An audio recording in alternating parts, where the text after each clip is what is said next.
minutes to go! Let's get saucy!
everybody, welcome. It is time for the Totinos Power Squad to rally because we have an incredible tournament here today. We have 27 teams competing, and we have a long history of games to fall back on because they have been at this for 4 weeks now. Today is the final tournament. I'm your host, Seltzer. I'm so excited to be joining you, and of course, I'm right in the middle of two extremely talented Call of Duty brains. I've got Miles LaRosse, I've got Chance Cass, and gentlemen, it is so lovely to be working with you here today. Why don't you introduce yourselves, and Chance, why don't you start us out? Sure. I'm just excited for the day. I'm Chance, and I love pizza rolls. That's not even a joke. This is like the happiest I've been, dude. I get a cast Call of Duty, chow down on some pizza rolls. Like, it's gonna be a great day, like without a doubt.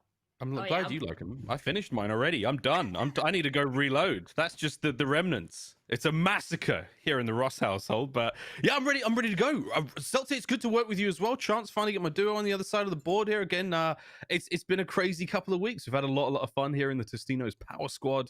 You know, these tournaments have been wild. We've seen some really fun things happen. But another day, and a lot more pizza rolls. Well, as I understand it, you gentlemen have already made some history, and our teams have already racked up some wins across the board. We had week 1 and week 2 already, and Miles, what can you tell me about what happened then? Well, in week 1, it was JC and his goons, you know, aka the Roach Squad. They've got a slightly different look today, but they walked away with the win in that first week. And in week number 2, it was the Wichita Wolves that came out of completely nowhere and took the win there. Now, the fun thing is, though, that URNM, aka Unreal Nightmare Gaming, and their sister team, Unreal Nightmare Gaming Black, they came in second both those times. They came in second last week as well. But you know what? I've said enough. I think we have a video that will do a far better job of explaining what's going on. So why don't we roll the video? Everyone, and welcome back to our $1,000 Call of Duty Cold War Tournament. It's all, of course, presented by Totinos and hosted here on Esports Arena. It's going to be the player to potentially watch. JC, though, is going to catch Burt off guard. Nismo does take down Tsquared. Now they're inside the house. 1v2 to save the map, to send it to a round 11. You got 15 seconds left to play. We'll now try to fly over towards the bomb, but JC... Will be good here for Benny to maybe try and shut down this push, but Tsquared's going to find himself an opening, looks for 2, and will spawn back up. That would have been a big kill, but Burt somehow slips away as well. Grabs the double up behind the truck, trophies down. Tsquared runs right by him. I don't know exactly what the thinking was. For Nismo, as you ask, you shall be received. Here, Austin, and well, now we're down to a 7 to a 6 life lead.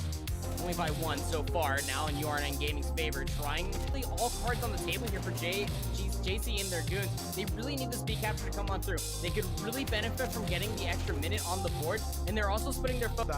And really everything that's unfolding is not what I thought would happen, but it is happening. JC and the goons, they have way too much momentum. Time certainly is. So JC now feels a little bit more antsy. He knows it's both close and will wait patiently. Finds the kill. 3v8 is the situation. This is all going downhill and it is spiraling out of control. JC, or from Zero Tolerance, excuse me, were able to Tex takes him down. Now they can start committing towards B with the reinforcements here. Blue Moon watching the inner street, will be able to grab 1, trying to move forward now, looking for what could be a double up. Great challenge there for 2. So Blue Moon trying to get the job done as that first tick of progress might be secured for B, but Blue Moon still alive, finding 3 now, but actually loses the gunfight despite having the pre-aim. Harass now feels the need to pick this up, and he will be able to double up. Oh, could just be it for them. Trying to stop them from getting on top of the A point is just going to be successful thus far. Grit is lining them up and knocking them down like dominoes. 3 in a row. It is coming through, but they might just end up giving it over towards B. They don't want to lose more lives, so it's out ever so slightly, but as the kills are starting to come on through us, the life lead is the best he possibly can. Atrium with the middle cross will now go for a more aggressive challenge. Ends up finding himself now 5 in a row, 27 and 16, and you have to secure B, but we will see some great top of A. You only have 9 seconds, and you need to secure a zone. And you really need to try to deal with Fritz, who's about to be on the flank, is not able to lock down the shots. Rush quick, will be stunned up. Player taking up progress over towards B. URNM Gaming Rep were able to deal with the players that were looking over towards A, and now they're trying to reinforce B. And as a full-on flood, or from Zero Tolerance, excuse me, we're able to at least win out the previous.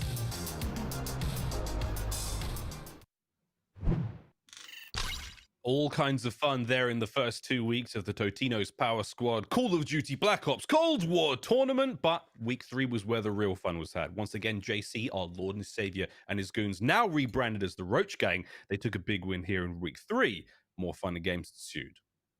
Yeah, tell me a little bit about the quality of play we've seen in this tournament. This is an open tournament. Anyone could have signed up. In fact, we only closed signups a little while ago, and so we've seen a huge spread of play in this event. It's been cool. I mean, this is an open event, so anyone can sign up. There is a $1,000 prize pool up for grabs, so whoever shows up on the day has a good shot of winning it. And honestly, we've had a little bit of everything. We've had what we like to call the lads and dads, the more casual games, to some players, as you'll see in some of these videos. We're sweating it out. They're real hardcore. Chance, you know a good player when you see one. And in this case, yeah, we've had a little bit of everything, and that's what's been so fun about this competition. But when it comes down to it, the business end, we've had some great games. Now, our week 3 recap, again, JC and his guys, they managed to come through on another big win, but the day was full of unbelievable plays. Check out this video. We are back. What's up, ladies and gentlemen? This was your $1,000 week 3 tournament for Call of Duty Cold War, brought to you by Totinos Pizza Rolls. It's Puckett alongside Lottie and the great Miles, the Ross Boss. Miles, we were giggling the entire day. We saw some great plays. We heard some great commentary. This was a fantastic tournament, and to be honest, I was kind of blown away by the caliber of play we just saw. Might have the play that they are exactly looking for, keeping P2 scrappy while also keeping URNM guessing, and they're not going to be able to get over towards P3 anytime soon. Are here, however, right outside of the escalators.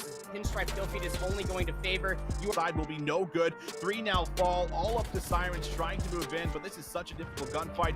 Does manage to find himself one. Semtex down, trying to 176, and URNM already have the P2 side. So a lot of power positions, but Pulse does remaining towards the 4 that are currently standing for disconnected. Now a total of 8 lives that Team Diverge now have to cut through, while you're also looking at Don or Beds putting themselves in the backside of Cobble. They will now flood on through. 3 players for Team Diverge are now over towards the A side. Spawning over on the defensive south side will be Disney. You got to be concerned with here. Now just one more player over here will be Vernex. Volbex will get aggressive and is going to be able to find that kill. So a nice opening over towards P2 in Team Nocturnal. Now in a power spot to be able to read players coming through the middle of the map and looking towards the exit here is going to be Oryx, is able to find at least one good help coming through, of course, with A6. Going to be 3. very first map, inching closer and closer to that 250 mark. Middles from the side, looking to try and grab some of this time cure, but Oryx will say no, finds himself 3 minutes in the hill. Just been absolutely sitting here, soaking up time, allowing his teammates to slay. He's still winning gunfights up close. A chance to win yet another one. There's the challenge. This time it'll be JC. But with that aside, we got to take a look at the bracket and how we got to this moment, because the Roach Gang did not have an easy road. Their opponents, I thought coming in, Unreal Nightmare was on fire. They didn't drop a single map until we got to that grand finals.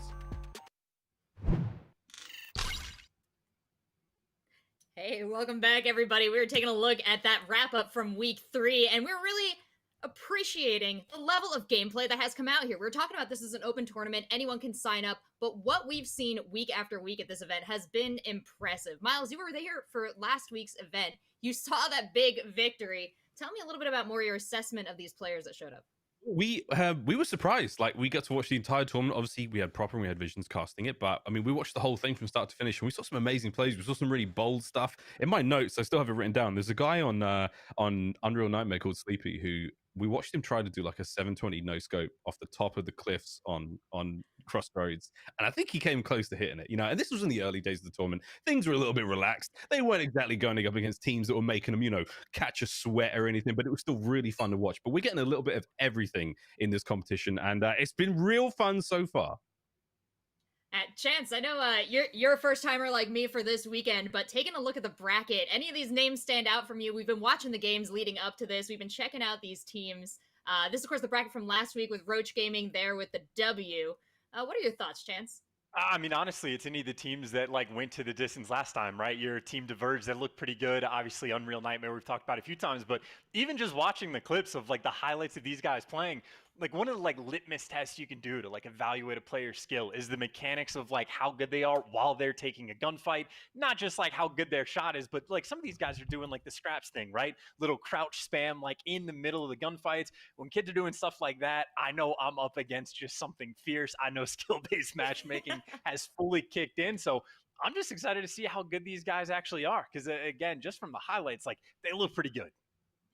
Yeah, well, we know a bit about some of them from their prior performances. Miles, you were going through a list there of the teams that we have seen and what we've seen them do. But as I understand it, things are changing up just a little bit for today's matches. Right. Well, JC of previously JC and his goons and of the Roach Gang, he's actually not going to be here today. So one of their star players isn't going to be involved in this competition. That's not to say the rest of the team's not great. I think last weekend we called Oryx, I think it was Chris Puckett called him the next TP, super objectively minded player. I mean, that's high praise, man. It was good. It was a good call. But I think it's going to be a little different now. There's obviously a different roster. We're going to be seeing someone replace him, a Judas, if you will. But we'll see how it goes. Again, a strong team, if they can have the same kind of confidence and chemistry going into today's competition, it should be sweet. But this finally could be the chance for Unreal Nightmare to take the win. Yeah, huge opportunity now with that power vacuum left by JC. Yeah, it is. I think, honestly, there's a chance here. There's a real opportunity for them to steal it away. They've come second, week 1, week 2, week 3. It's about time they get the win. They deserve it, right? Those pizza rolls are in the oven. They're ready to go. And they're just right. Let's go, boys. Let's do it. You reminded me of my pizza rolls already. And there is a chance here. Chance, do you have anything to add to this assessment of our future games today? Dude, I'm just ready to snack, honestly, and like kick back and like see some of the action. Because especially when you have just like this open style tournament, you can get a just wild array of gameplay. Again, if people are doing trick shots on Crossroads in these opening rounds, there's a very real opportunity to see some very spicy things early on. Well, and it's not just our players that have a chance to win something today in that $1,000 prize pool. If you're watching and you're hanging out in our stream, there's something for you to take home too. We've got lots of opportunities for you to grab your very own loot crate and a few very rare and very special opportunities to get that bulked up specialty premium loot crate. We're taking a look at it right now. I'm wearing the jacket. I gotta say, it is both warm and breathable. Gentlemen, you have also received these loot crates. What's been your favorite element in them? Oh, Chance, I'm going to take this one, mate. It's the neck gaiter. It's the face mask. I'm going to have to get it out and put it on because that's how much I love it. I did an unboxing video. I don't think I wore it right, so I'm looking forward to your demonstration. It's the Call of Duty Totinos. It's the official face mask. I mean, I say official face mask, but it is beautiful. It's a neck gaiter. I'm going to put it right on over this. I can do that. I can do it. Your hair's so good. Oh, it's okay. Such a risk. It's you can see it works real well. It's got all the logos, the branding, everything in place. Like, I mean, when I go to my local coffee shop wearing this bad boy, not only do I love Totinos, not only do I love Call of Duty, but I'm a serious human being taking this very, very seriously because, again, during these crazy times, need to wear a mask, 6 feet apart, do what you can to stop the spread of the coronavirus. But I'm loving this. I think it's fantastic. Between the patches, between the dog tags as well, it's just fantastic. I'm gonna take this off now. Yeah, there's even some redeemable codes for in-game loot in there. Chance, did you try your gator on? I haven't tried it on yet, and I also don't know if that's how you wear it. I was gonna say my favorite thing is like the double XP, the weapon and camo grind has been like ridiculous. So I'm all about that. Like buying the Totinos, get the extra XP to like speed up the process. And you probably shouldn't wear the gator thing on your face when you play. I don't know if that's like visible at all, but it seemed tough. Headset and everything, it made it difficult. But don't forget, if you actually press X, if you type exclamation mark Totinos in the chat right now, it's going to put a bag of Totinos into your Walmart cart, which you'll be able to buy. And again, if you actually get any of the Walmart Totinos, they come with a code on the back. I put one in today and I got 25 minutes of double XP, double weapon XP, and an operator skin. So go to Walmart, buy Totinos, get in there in Nuketown, rank up your guns. It seems simple, right? It's pretty simple. Absolutely. And if you don't feel like leaving chat to flex all that, we can hit exclamation mark, excuse me, I know my punctuation, exclamation mark Power Squad. That's going to take you to www.totinospowersquad.com. Lots of information there about how you can play, how you can win, how you can get involved, how you can get yourself some Totinos. And also you can put in exclamation mark giveaway. That's going to tell you a little bit more about the giveaways across all of our socials. So if you're really trying hard for that premium loot crate, you're going to want to hit all of these. And there's one more of them too. It's exclamation mark Power Squad. No, it's exclamation mark Totinos. No, it's exclamation mark giveaway. Just punch them all in, folks. I want to see chat just full of them. Chance, did I miss any? No, you sounded like you did a great job to me. Exclamation points, exclamation marks, whole different code words that we got. And again, if nothing else, just the double XP is one of the sweetest things that you could have this time of year. Because again, that weapon grind is absurdly difficult, and any help is very welcome. Excellent, guys. Well, I think we're almost ready to get into our action and meet our casters. We're going to go to a quick break, and when we come back, we're going to get things started.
To go! Let's get saucy!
Hello, everyone, and welcome back to our $1,000 Call of Duty Cold War tournament. Of course, brought to you by Totinos here on the Esports Arena channel. And well, it's myself, Visions, back with you as well with Proper as we get ourselves in towards the mix. The last week coming for us here, Andy. We'll see if some of these squads that have been competing since the start might be able to get to first, or if we're just going to get Roach Gang coming back into this one, starting to run over the competition, seeing if they can get themselves yet another dub.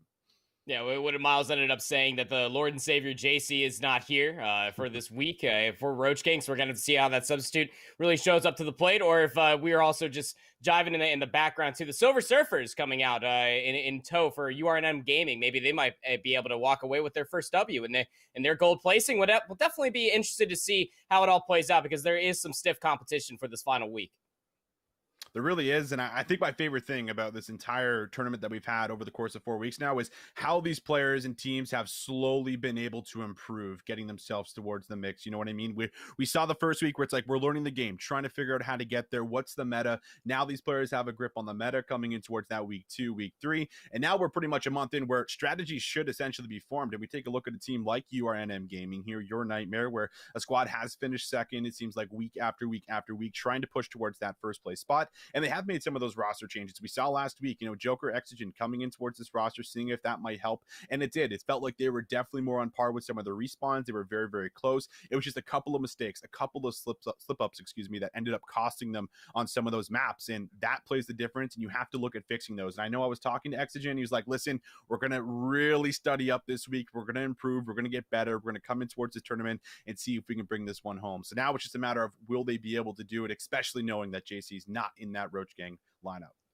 Yeah, absolutely. I mean, we already saw that from their Search and Destroy too. I mean, if you're playing around Sleepy with their boomstick and their ability to be able to lock down a single lane, you just got to be able to look at some of those slip-ups that you were talking about. Maybe not red dot chase so far, just let the action come to you and being able to act as the action ends up unfolding rather than just trying to force the affair. Just wait for it. Just wait for the forced errors. And that's what really sets the biggest difference. I mean, you got your collegiate, you got your amateur players, and then obviously you got your pro scene too. There's a lot of those different little nuances that end up coming to float. But as it all is said and done, we are hopping straight in with our first match of the day. Austin, this is a round 1 match in between the Nobodies versus Sin Nation. And although there is one player missing, and we will be watching this in a 3v4 fashion, a couple players from the Nobodies that we've already come to see and play, Oreo, Pulse, A6, all come to mind. And I know what you're thinking, Andy. We got Visions in here. How is he playing and casting at the same time? Well, you're so I can't talented, tell you all my Austin. secrets, so we'll just see how it ends up unfolding here as we get ourselves into it. Looks like we are missing a player right now for Sin Nation, but Oreo is going to be locking things down, making sure you're controlling the spawns. Remember, we did get a big update on some of these spawns and the changes around the hill, so keeping your eye on these rotations towards P2 is exactly what Oreo's looking to do. He's got numbers inside of the hill right now where they're trying to overwhelm them in this 4v3. A6 also going to now pick up the street, so no one is going to be able to play for that rotation. So already a great job, at least being able to make sure that you do contest this hill for Sin Nation despite being a man down. Now it's about being able to grab this time and then push forward in towards the back.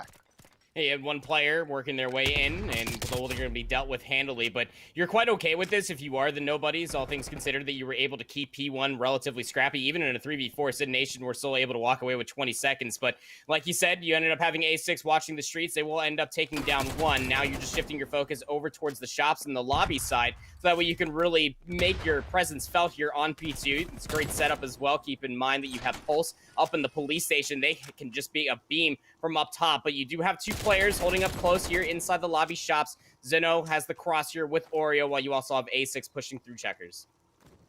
A6 here was responsible for picking up the middle of the map, and all the pressures come right from lobby out front. Just fighting for about the last 20 seconds or so. One more gunfight could come through. Hex trying to win this one out, but has to go for the challenge and will end up falling way of nades. So all this time pretty much ends up going over towards the Nobodies. Full 60 will be collected. Now it's about this rotation, and you can already see player number 1, A6, he made that route play through the middle of the map to be able to get himself in towards the back of Library, and he's also expecting someone to be back here, but everyone a bit late on this rotation. Hex essentially has to go big. He is behind 1, should be able to bring this kill home, and he does. Now it's about pressing forward here with his teammate coming up the alley, working their way in towards the back, but they don't know A6 is here, and A6 is absolutely going to be able to play spoiler, but he's not sure where the spawns are. Not entirely sure where the spawns are either. Maybe the communication is coming through from their teammates that didn't end up spawning down towards what used to be the BS and D side over by Glow, but now just being able to sit here and being able to get the reinforcements, A6 can now present themselves on towards the hill. They will explode on out. The spawns head come back through for the nobodies. Sin Nation now regrouping as the 3 players that they are will be cutting through the center of the map. You only have the scrap time really 20 seconds as Pulse is able to find a nice little snapper as the player is walking their way through the glass alleyway. We'll be able to get some help with Oreo to be able to take down the second, and now it's going to just push all the way through. Has a double weapon set up here with the Krig 6 and the MP5. They're on 4 straight here up at 9 and 3. They're looking to push all the way through, while you also have 2 players from the nobodies working their way over by streets. Maybe they might not be able to read that player number 6 from Sin Nation has worked their way over here via a gifted spawn, but they will deal with them handily, and now they're going to be here for the initial time on P4 as well.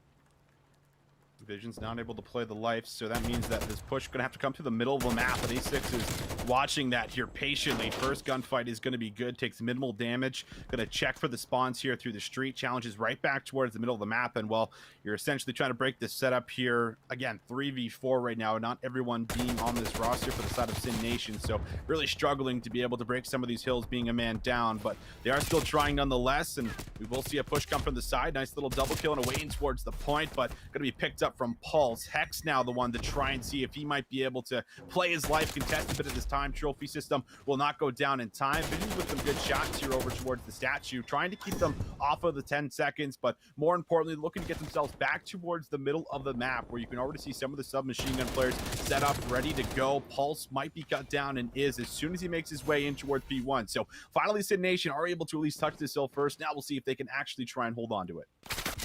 Easier said than done. You gotta remember, it's just in a 3v4. There's so many angles you gotta be covering. The one angle from your teammate missing will not be looking at that angle, but it's a good setup. As you did say, that they are here for the initial time. Oreo's gonna work their way through the cutout wall. Holding on to those P2 spawns will be the nobodies. Now it's just about finding the kills, keeping this P1 contested, while also being able to hold on towards the P2 side. Sin Nation are getting their spawns, working their way down the escalators. They're looking to reinforce this hill, not only to keep it contested, but at least trying to funnel in their numbers. A handful of kills might just be the go button for at least 2 players to try to funnel their way through in towards the P2 area. But again, when you're just playing down in numbers, it is just so tough. Look at the pinch setup that is coming from the nobodies. You still have 10 seconds left inside the hill. We're just maybe about 5, if not all of 10, will be given over towards Sin Nation. You can see that the nobodies really want to put all their focus in over towards P2, but there's a couple offset spawns over by P3 that actually come through from the nobodies, and this has to be read quickly. The second that Sin Nation start busting their way out in over towards P2, they got to try to explode over here. A couple players might have to go big, but as Instru was able to find Oreo, this could be the go time for them to find the break that they need.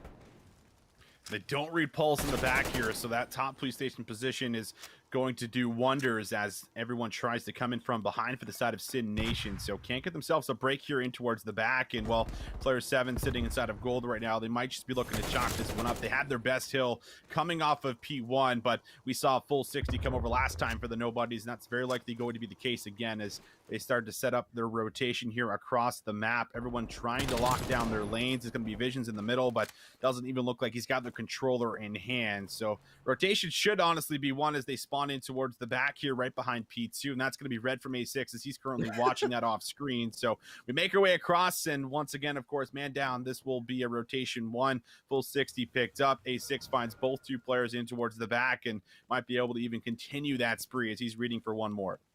I had that little chuckle that came through. Pulse is going to take down Hex. It was just head in towards the corner of the archway.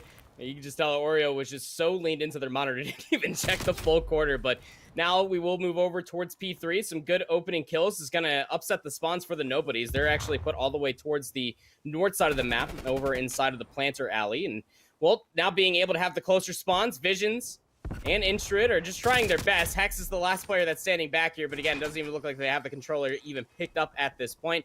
They will be dealt with as they are quite literally standing still. The time down to 20 seconds over by P3. We'll all go over towards the nobodies. Just, again, what seemingly is looking like a 2v4 at this current juncture of time, Austin, is all going towards the nobodies. They're going to look to close it out on P4. That should be the game right here for them. Easy pickings, just trying to pad the stats as much as they can here. All the ARs doing quite well, while you have about 2 minutes of hill time coming through for some of the sub players now, and as we make our way over. Should just be the last 20 good here for map number 1, trying to figure out what maybe happened with all the members, at least on the roster right here for Sin Nation, whether or not they'll be ready to go as 4 heading in towards that map 2 coming up in Search and Destroy for us. But last 8 seconds should be good. Oreo just sitting on the hill. All the crosses are locked. And again, not even all the players really playing here. Literally 1 leaving for us. And there you have it. So we'll come away with the very first map here, 250 to 70. And now we'll get our eyes locked in for that map 2 for Search and Destroy.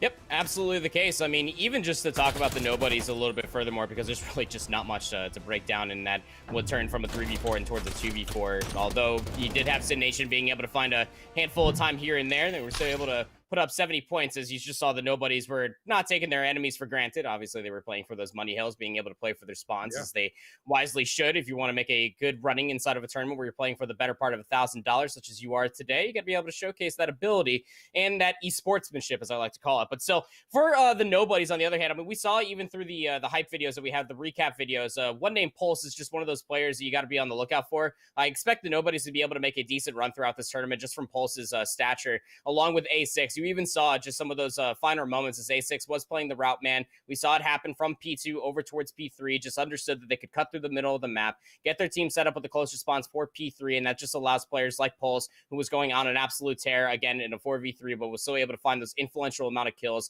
turn into a lot of killing sprees. It was a fantastic showcasing for them, and what you could definitely expect from them in the later stages of this tournament.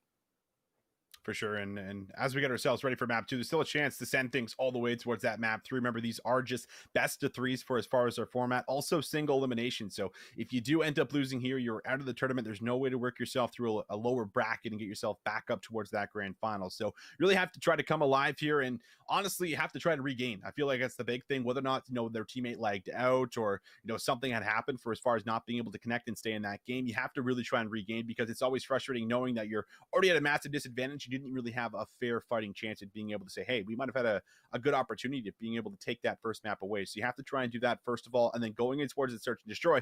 I think that the Search and Destroy meta is very, very interesting right now for us proper, where it feels like each team needs to have a sniper, and you need to have that sniper player. That was something I think I figured out when, playing and a lot of Search and Destroy as of late. It's like, damn, I don't have a sniper on my team. I'm going to have to pick this up because we need it. And, being able to have that influence for as far as working for these picks, as well as still being able to do some flashy things with it, getting those quick scopes off and things like this, it's such a massive presence on the map. And it's almost like you can use it on every single map in the game, maybe except for Crossroads, unless you're looking to peek ice here and there over by that B, or rather by that A-bomb site. So really looking for as far as who's going to pick that role up here for us for both of these squads, and how that battle is going to kind of unfold heading in towards the map 2, if we are staying on board with this squad. I think that's really the biggest thing, as we've seen some of the top players, Alan and I were watching some of the APAC guys and seeing Mido just do some crazy things with that sniper, for example, someone who's definitely rising towards the top. It's been exceptional to see how that's kind of played the difference throughout this game mode for us. Yeah, all through challengers that we got to watch and cast over last weekend, Austin. We saw a lot of that unfolding. Now, I don't play as much Search and Destroy as you, as the camo grind has completely taken my life away. But still, even if we're looking at for these two teams ahead of the map, even Crossroads Strike, which is the smallest map inside of the map pool, these two teams are moving over towards Garrison. And when you're thinking about Garrison as a whole, you're absolutely right. You don't have that sniper looking over towards the center of the map. You are losing a lot of pressure that could end up helping out for your submachine guns, or even an AR being able to get in such a powerful spot, whether that's catwalk, top server, whatever it may be, whatever site that you're trying to hit.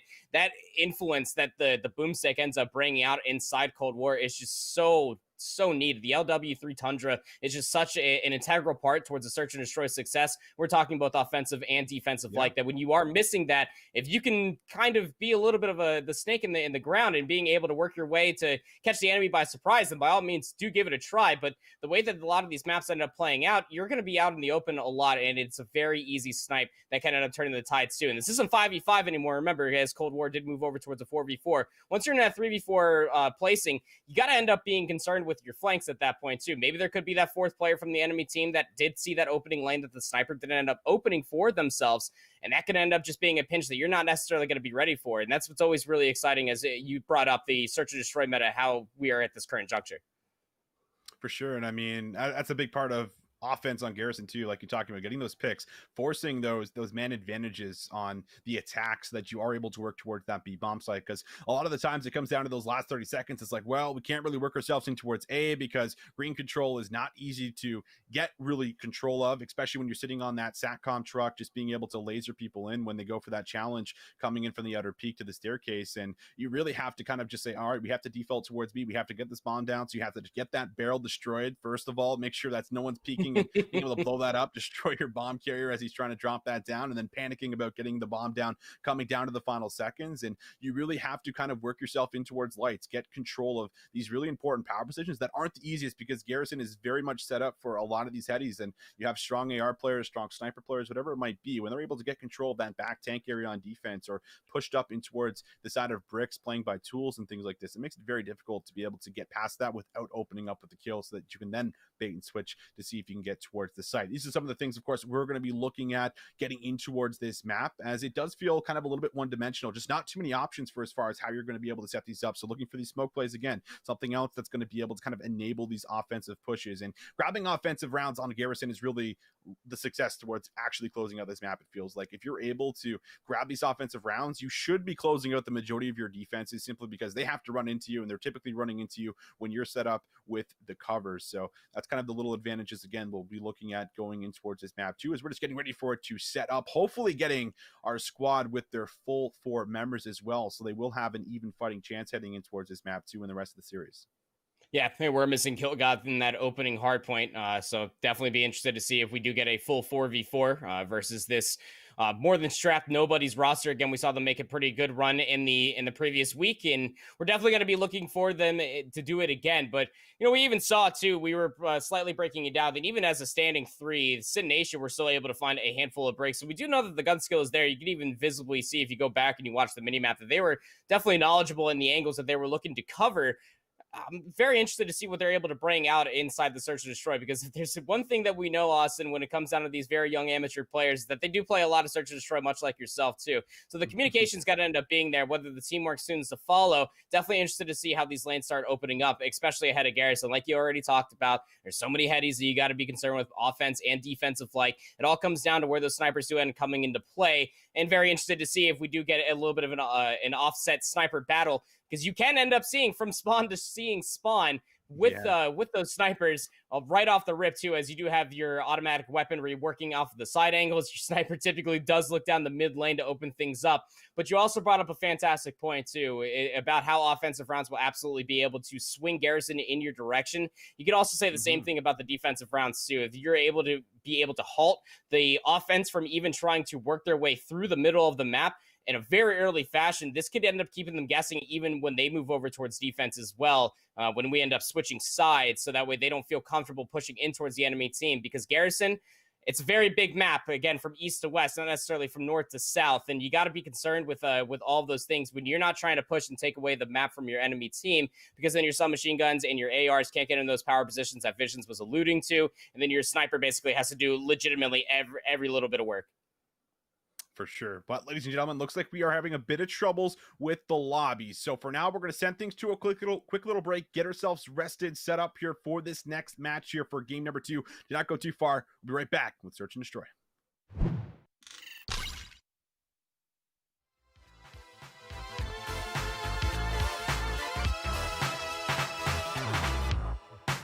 They're heating up.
Hello, everyone, and welcome back to our $1,000 Call of Duty Cold War tournament brought to you by Totinos Pizza Rolls. It's myself, Vision, joined with Proper here, back here for another series. Getting ready to line that one up. We had a bit of a problem with our last one, so might end up jumping in towards a totally different matchup. But at the very least, we already got to see a squad we saw from last week, Proper. Despite it being a 3v4, they are still looking good. We saw a lot of those players make that deep run who are also looking to do the same thing here for the final week. Yep, so we will be hopping over towards Night's Watch and Team Java. Again, a couple of players on the screen that we have already seen before. We have seen Java and Bateman already play in previous weeks. Very interested to see how it all ends up playing out here. It's going to be Crossroads Strike's hard point to open up this round 2 match. They are going up against Night's Watch. We have seen Heinz, Dasky, Nickmo, and I believe Shane also played with this squad. If not last week, just a few weeks ago back in week number 2, as Heinz will quickly swap to the 9v11 to take down Vortex. To be here and try to hold on towards the initial time. And I'm very interested to see how this plays out entirely. Remember when that update did come through us and that we did have a little bit of a change, not only as spawns are concerned, but also as P4 here on Crossroads Strike, as it is a very scrappy opening of things, looking to hold on towards the P2 side are Night's Watch, so that way they can get that easy rotation in towards the hill and for the initial time, but 2 players do spawn towards the west. Yeah, what a flip here coming through, and it's off the back end of Bateman getting himself in towards the back. He hasn't had a whole lot of influence on the hill, but that's fine because he wants to lock down spawns for the P2 hill, and Team Java will be at least up ahead right now, just close towards that 30-point mark. Heights trying to fight for spawns in towards the back, and they do finally end up taking down Bateman. So now it's going to be time right now for Nickmo. He doesn't have a whole lot of support, so has to try and play his life and go absolutely massive here.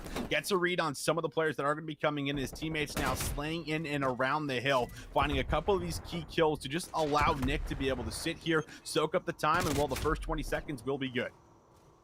First 20 seconds will absolutely be there. Rush trying to play their life, but they're going to have to go absolutely Goliath mode. They will be taken down by Dasky. Nice little bit of a break coming on in. Be able to get the retrade back for 30 seconds off on P2. It's player number 5 on the minimap will be Vortex. They're looking to find themselves a little bit of a break through the bottom side of the ice, and well, they're going to get some help there from Rush. 3 players now in a row here for Vortex. One more coming in through the back will be Heinz. They'll be taking Vortex out of the mix. Back and forth we go for P2, but it was a nice little bit of contested time, plus some time also going over towards Team Java. It's exactly what you want to end up seeing. Night's Watch, they do hold a very small lead, plus they are able to get players over inside of fire for the initial time of P3, but one player pushes on a little bit too far forward. Will be Dasky, but there's just one more player over here. It's going to be Vortex, and they're going to be taken down, so the time will be held for the time being for Night's Watch. Watch here, getting themselves right back into this game, but Bateman with a massive win has one more in the back. Good shots. And that's going to force Dasky off for a very quick moment. Team Java back in control of the hill, have the idea on where the spawns and where they're going to be coming from. The first player does end up falling. Rush quick from the side, ends up doubling up here. A couple of big kills coming in. 30 seconds still left on the hill. Spawn's still very much in the back, and Dasky's forced to anchor this because of where the next hill will be going, but they've given over a lot of points on this fire hill. Rush quick still on this spree right now, finding 3 in a row. Make that 4 in a row. Finally being cut down from the side. Shane will be able to find the entries, but that will be the cleanup coming right through here for Java Ava here coming in there with the kill. But now we move over towards P4. The setup will be here for Nick Mo as he's relying on his ARs to watch over him and see if they might be able to retake that lead. Java unfortunately finds 1 plus a team kill, so their initial push inside of P4 will be halted. This is the new P4. Keep in mind, if you're new to watching Crossroads Strike Hardpoint after the previous week's update did come through.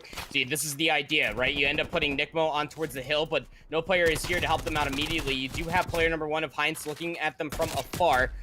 Nickmo's going to go down inside of the hill, so now Vortex will be able to put themselves inside the corner of those boxes underneath the tent, so they'll be able to soak up a little bit of time. So 30 seconds left. Shane's going to push on forward now that one player did get taken down.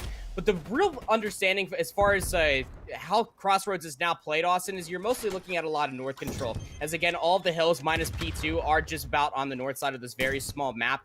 But until you get towards P4, and then you can play that rock where P4 ended up used to being. So it was a great change of pace, ended up coming through from Night's Watch. You put one player inside the hill, and you have the reinforcements soon to follow as you do have the closer spawns. Now as we do move over towards the second set of hills, it's about to be a 113-71 lead that Night's Watch currently hold over towards Java. And Night's Watch are also playing with top control, plus pushing their way towards P2 side. Can be interested to see if they can hold on to it. Heinz inside the hill, 14-8, already having that stellar start you want to have as the assault rifle player, but that's a good push from Rush Quick, able to move in, almost reach the second onto Shane, but trades will be in favor of Team Java as they're right back on P1. It is going to be the hold for now, but it will be contested coming in here from the side, looking for the battle. It's just contention on the hill back and forth. Shane with the challenge, good for now, a couple of kills, but it's all red that pours in right after Nickmo, the last one alive, coming in towards the middle of the map, trying to fight, finds himself 2 kills to get the last 15 seconds here, but spawns being fought for off screen right now as we see those blue members working their way in towards the back, trying to fight for P2. It's a spawns actually coming in now for the side of Night's Watch as they're able to get themselves in towards the back. Everyone else here on the side of Team Java focused inside the hill. Rush Quick is going to find themselves the double, and well, as soon as they lose the spawns, they get them right back, and now they have presence inside of P2. 17 and 12, 1 minute of hill time. Rush Quick really doing it all here for Team Java. And well, this is going to be a big moment now to be able to try to break the lead that Night's Watch holds over to them. Just about 38 seconds in between these two teams.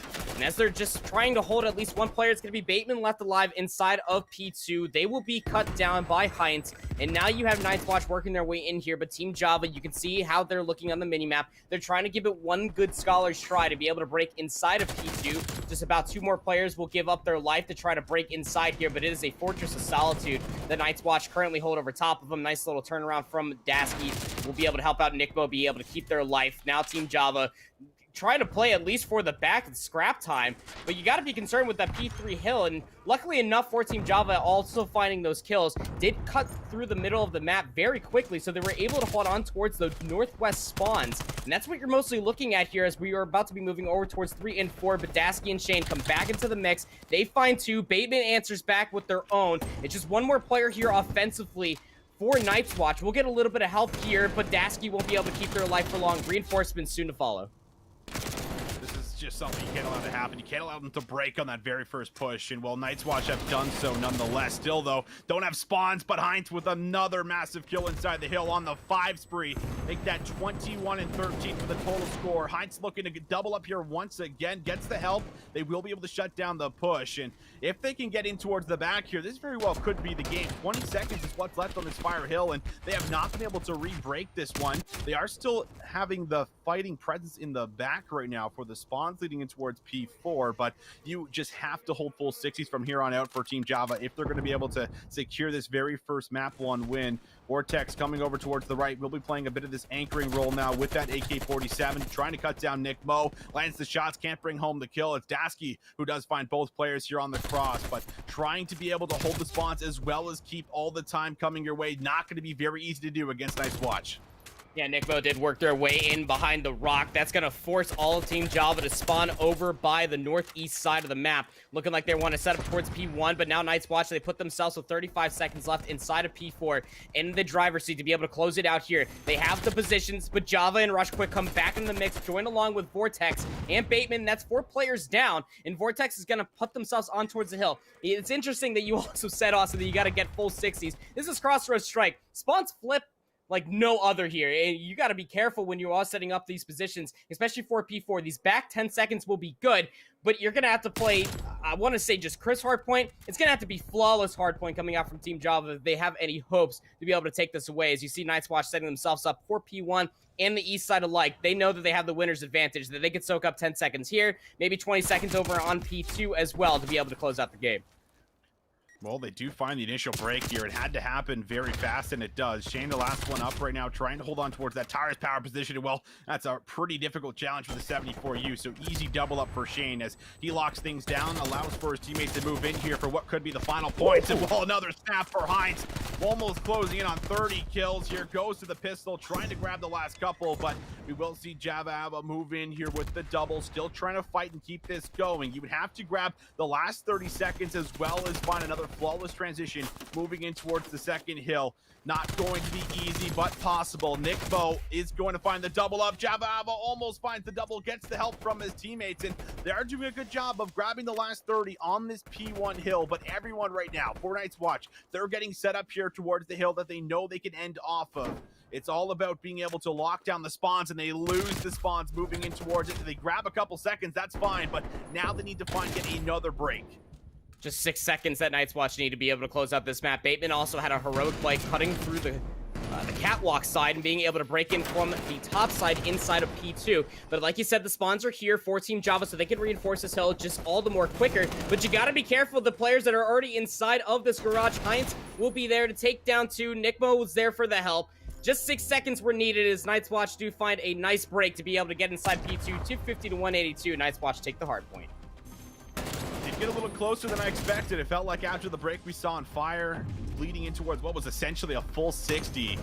It looked like it might have just been over on P4 or on P1, but trying to fight here, trying to get themselves back in towards the game. Team Java at least doing a good job of having some submachine gun presence and being able to break open a lot of these hills. It just wasn't enough of defending and actually locking them down. So they do fall a little bit short here in the very first map for themselves. But I think we are going to be ready to jump in towards yet another game. The action never stops. This one already going to be started here for ourselves as we're on towards P3. Team Diverge up against TNT. Team Diverge finishing top 4 in last week's tournament, looking to see if they can maybe have a better run. And well, they already have themselves some spawns in towards the back. It's once again the problem of being able to break this P3 hill. Not easy to do, and Hex will be able to find that kill to secure the time here for the last 20.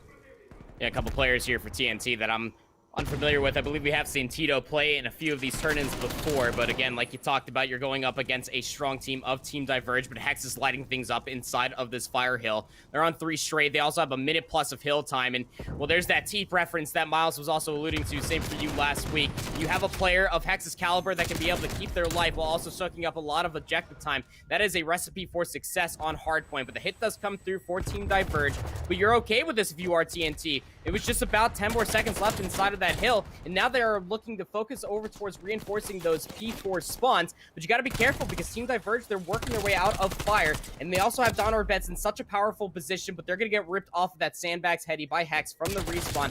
No player is actually on top of P4 quite yet, soaking up this time, and this is just such a tough cross to be able to work your way through. Player number 8 of Sporadic will try their best, but you still have players working out of P3 from Team Diverge, not allowing Team TNT to work their way to the hill cleanly enough.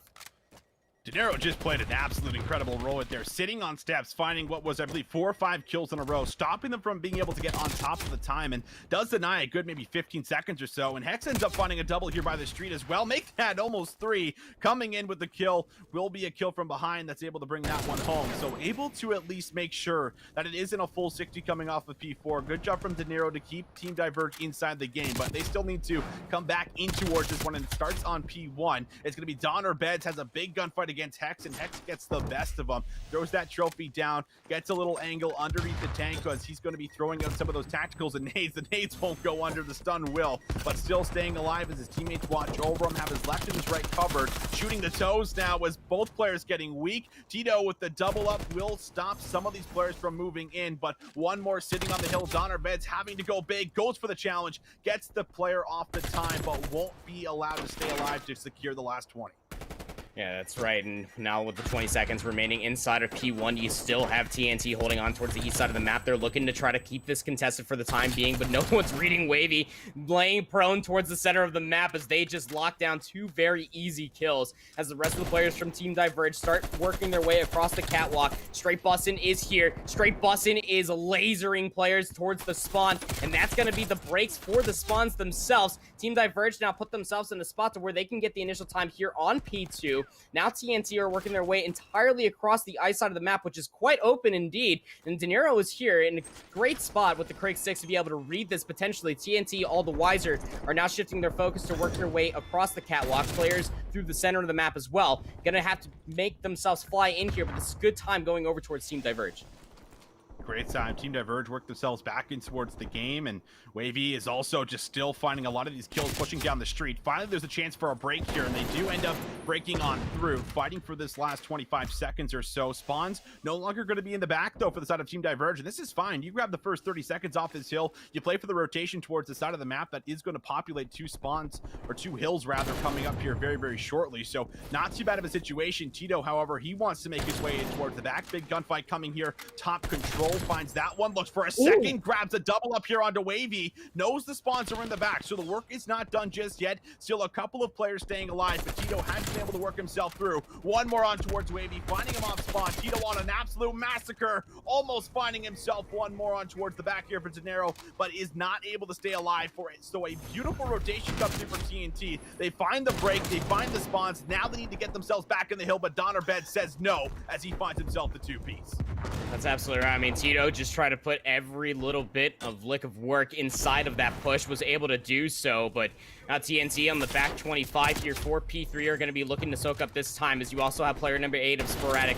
Keep your eye on them for the mini-map. They're in such a powerful spot, but Tito is back in their power position, 20 and 12 for them now. Just wants to make sure that they can hold on towards the north side of the map, while you also have player number 5, that is actually Tito, looking through the drop side over by ice, just in case they do get hit from that side. But Hexel is inside of the hill. They are doing everything they possibly can. Straight Bustin' will work their way in here for the back 5, but it's really all about this P4 hill. A very close set of hard points in this second set, Austin, but this P4 might end up just really deciding who's going to be in a strong lead, or it could end up being scrappy. But look at the setup that TNT currently hold over top of this. You have 2 players hitting from the north now from T Diverge, but that entire angle is going to be watched, as you do have Hexel watching from the backside of Fire, being able to double on up with the angle that Tito's also holding from afar.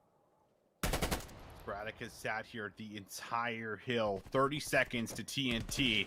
Yet to find a break, but this is the chance to do so. Wavy finds the entry kill, gets the player off of the objective, and that's 20 seconds that they can fight for. Donner Beds, though, only with the AK-74U, not going to have a whole lot of favor from range, but if they get close like this, Donner Beds will absolutely knock it down and almost finds the third, but it will be the trade. Dinero now moves in to grab the scrap time here. 10 seconds up for grabs. Team Diverge heavily outslayed right now. As you take a look at Hex right now, 31 kills, 27 here, as well as 23 for Tito. Everyone just slaying on another level, but this game is still fairly close. Team Diverge playing for the scrap time, playing for a lot of these objective kills and working together as a team when they're actually setting up these breaks. So this game a lot closer than it should be if you take a look at the kills, but it is still going to be overwhelming 3 kills that do pour in towards that feed. All red, and that will be TNT closing in on 200 points as they have about that 40-point lead in their favor.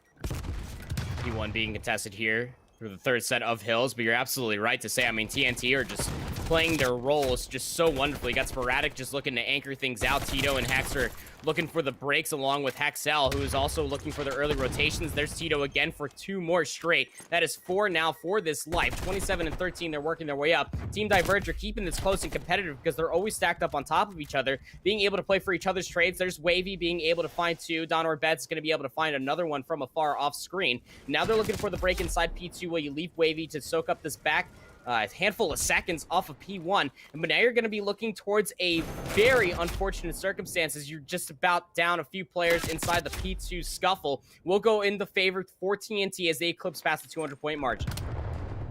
TNT's been great at being able to break these hills very early on, but straight Bussin also looking to find himself a break. Sporadic overwhelmed with the push from the side of Garage, so as soon as they break, they get broken, and Wavy still alive here on the side of the truck here, playing over the sandbags, just making sure no one's going to be able to get control of this street, as this is a huge part of the rotation, and Wavy's still alive now, puts himself on 5 in a row, as we have Hexel inside of the hill, finding himself 1, as 20 seconds up for grabs. TNT would love to have this because this would put them that much closer to being able to grab this and secure the win for map number 1. But Team Diverge, they are not far behind, and they will move in for the last 10 seconds. So as we take a look at the time, TNT 218 to about Team Diverge, who's going to have 210 for themselves. Denaro needs to win a massive rotation, and he does find himself the first one. They also find the second already towards the back. Denaro tries to push right through for spawns, but Tito is there to shut him down. 40 and 26 for Hexel. Always finding these pinches. Then you have Tito working from afar, 31 and 18. Hex is right there too at 31 and 25. Just absolutely slaying things out as we do move our way inside of P3. Team Diverge trying to find the break that they so desperately need, but TNT hold on towards the spawns. So they're reinforcing things very quickly, but Don Orbets goes huge. Is able to find one that's Hexel down. But again, those close spawns are all the more favorable for TNT as we are just down to about 28 seconds. Hill now being contested. Straight Bussin will be able to come in to avenge their teammate. Is able to find a second, but pushes on forward up top. Will lose their life, and you still have a big scuffle going inside of P3, but Team Diverge, they absolutely want this time, but they're so unsuccessful in breaking in towards the P4 spawns. Team Diverge, they're going to take the lead. Denaro with a massive double kill, but it's all about the P4 hill right now, and Tito is set up and ready, but he doesn't have a whole lot of support. It's just one player back here, XL, that's going to help him on this cross. Tito tries to play his life, but Wavy finds the kill. Donner beds now inside of the hill as Hexel ends up finding him as soon as he touches the point. Straight Bustin also falls in towards the back. TNT lost the lead, but they're looking to take control of it here. Sporadic can't stay alive. Everyone's falling. It's absolute chaos, but Donner beds, he gets the touch, he goes for the challenge, tries to gun a couple of players. Someone needs to contest this hill. The last couple of seconds for Team Diverge will be contested. Big win for Don, and they will make the comeback. They get outslayed, but in the end, the objective is all that matters as Team Diverge steal away map number 1. Yeah, I mean, you said it just so wonderfully right there. I mean, you had 3 members from TNT well past the 30 kill threshold. You had 1 player of Hexel that was up past 40 kills. But still, it didn't end up mattering because Team Diverge, like you ended up saying, were always being able to play on top of each other, and where they were just playing the objective. They were playing for the spawns all the way to the bitter end there. P4 on the third set of hills, they were able to not only be able to give themselves a very or find themselves on the upper hand of an unforced error that came through from Team TNT as they were just trying to funnel in way too many numbers from that P4 side and trying to work their way inside P3, not allowing Team Diverge to soak up as much time. But when they lost those lives, when Straight Bussin was able to find 2 and Don Orbets was able to put themselves back inside that hill, that's when the spawns end up flipping. You got to be careful when you're playing Crossroads Strikes Hardpoint because you're just going to give yourself up and spawn completely far out for how tight that map is. But we'll end up seeing how that all ends up playing out. We will hop back over here with Night's Watch and Team Java. This is their Search and Destroy, which is going to be played out on Checkmate. Night's Watch currently leading 2-1. We're talking about that scope, Annie, and well, the scope matters the most on this map, and we'll see if that ends up coming into play for either one of these teams. Right now, though, it's Nick Mo, makes that aggressive push inside the plane, and does have the cutoff for as far as that push onto B, and you can see now the attention just swing over to A, trying to get themselves a big pick, but Shane shuts that down, has none of that. Will be able to work for that first kill. And now that you have a man advantage here on the defensive, you can just simply play for trades. And we'll see an isolation play here off screen from Bateman, who does find himself Nick Mo. But once again, that trade that I just talked about ends up coming through. 2v3 we go. We'll have Rush Quick trying to recover this bomb.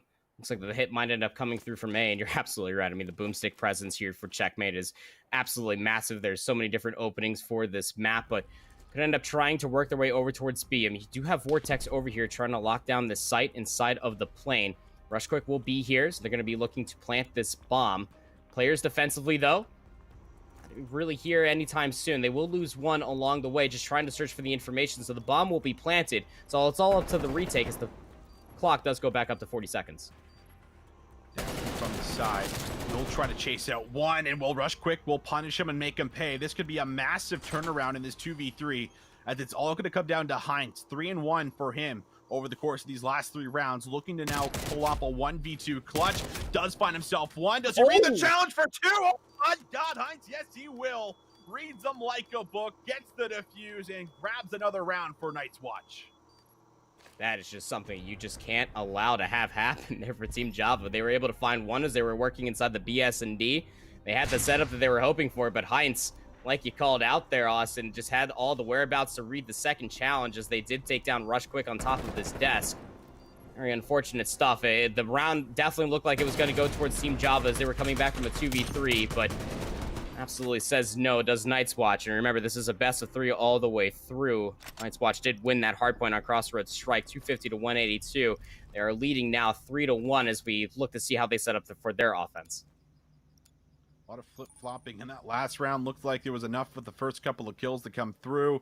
Turned it into a 2v3 in favor of the defensive, and then changes things right back around at the back end of what was a 1v2 clutch here. So Team Java, they really need to get themselves a round on the board, and it starts with this defensive round. Big battle here on towards Heinz, the big savior from the last round. Won't be interested in that gun battle anymore on towards Bateman. So Bateman now repositions, and Vortex finds himself a kill on the Shane off screen as all the action starts to unfold right by A. Vortex with a kill on towards Dasky, playing his life very well, as it's all up to Nick Mo and Heinz here in the 2v4. And now it's just up to Nickmo, who pushed their way all the way over towards A. You lost so many players working themselves across the map. Center of the map control is absolutely a virtue. We are playing Checkmate, Search, and Destroy. Bateman will read that Nickmo is still over by the cargo containers. The challenge will end up coming through, so Team Java will be able to make this a 1-round affair again as it goes to 3-2. But again, you just got to be very careful when you are working your way across the A site. Smokes included. You see, even from Vortex's perspective, challenge with the 1911, feel absolutely comfortable with that. Absolutely smokes Dasky inside of the cargo container itself, trying to get an aggressive challenge. But when you're trying to work your way across the A site, I mean, there's just so many openings. The smoke will end up being there, but you got to make sure that it's down before you end up trying to go for the challenge all the way through that very long lane. It's a sniper's playground across that north side of the map. So 3-2 we go inside round number 6. Even from Team Java's previous round, they were almost able to come back from a 2v3. Bateman with top wing control, looking for that opening pick. We'll find some opening shots, but we'll be able to grab the kill. Rush Quick with this bomb is trying to work slowly in towards B. As they play for information, they know one was right side. That's Dasky. Dasky goes for another peek. Aggressive challenge here on the defensive. Doesn't have to give his life away, but almost does. Bateman just survives with about 9 HP. Trophy system will be thrown down for any lethals or tacticals that might be coming over this wing. Now Dasky does manage to play aggressively for that first blood, but Bateman with the trade. 3v3 we go. Challenge right on towards the middle of the plane, and Bateman brings that one home as well. All the kills falling, and well, just like that, we'll have the round, as this one will be tied right back up, and Team Java will come together with a couple rounds in a row. Yeah, again, even I was talking about in the previous round, well, this time from the perspective from Team Java, as Bateman does find a nasty snap towards the center of the plane and is able to catch Heinz off guard, trying to get the mantle up, trying to follow up on the communication from their fallen teammate, I can only imagine. But center of the map control is absolutely everything, especially for Checkmate if you're trying to work your way towards B, or even if you're trying to shut down the offensive push over towards A. Team Java are able to exhibit that through 2 rounds, offense and defense alike. Previously, Night's Watch on the offense that we saw try to work their way over towards the A site, judging off of where they're funneling their way through the center plane. Nickmo carrying the bomb in tow. Smoke's also included. They're looking for first blood inside B and for the plant as well. The smoke was down, and Heinz actually finds a first blood here. This is great for the attack. They might drop the bomb right away, but Bateman, he's been relentless on the plane, and he's still relentless. Grabs himself, get another double kill. Team Java now with the man advantage after losing their very first player here. Bateman just been playing fantastic. Already 12 and 3, 6 in a row right now. This bomb's also down, so not going to be very easy to retrieve. Dasky feels the need to go for the challenge, and Bateman says, okay, I'll take 3 of you. Give me the ace now, as the last one left alive will be Heinz.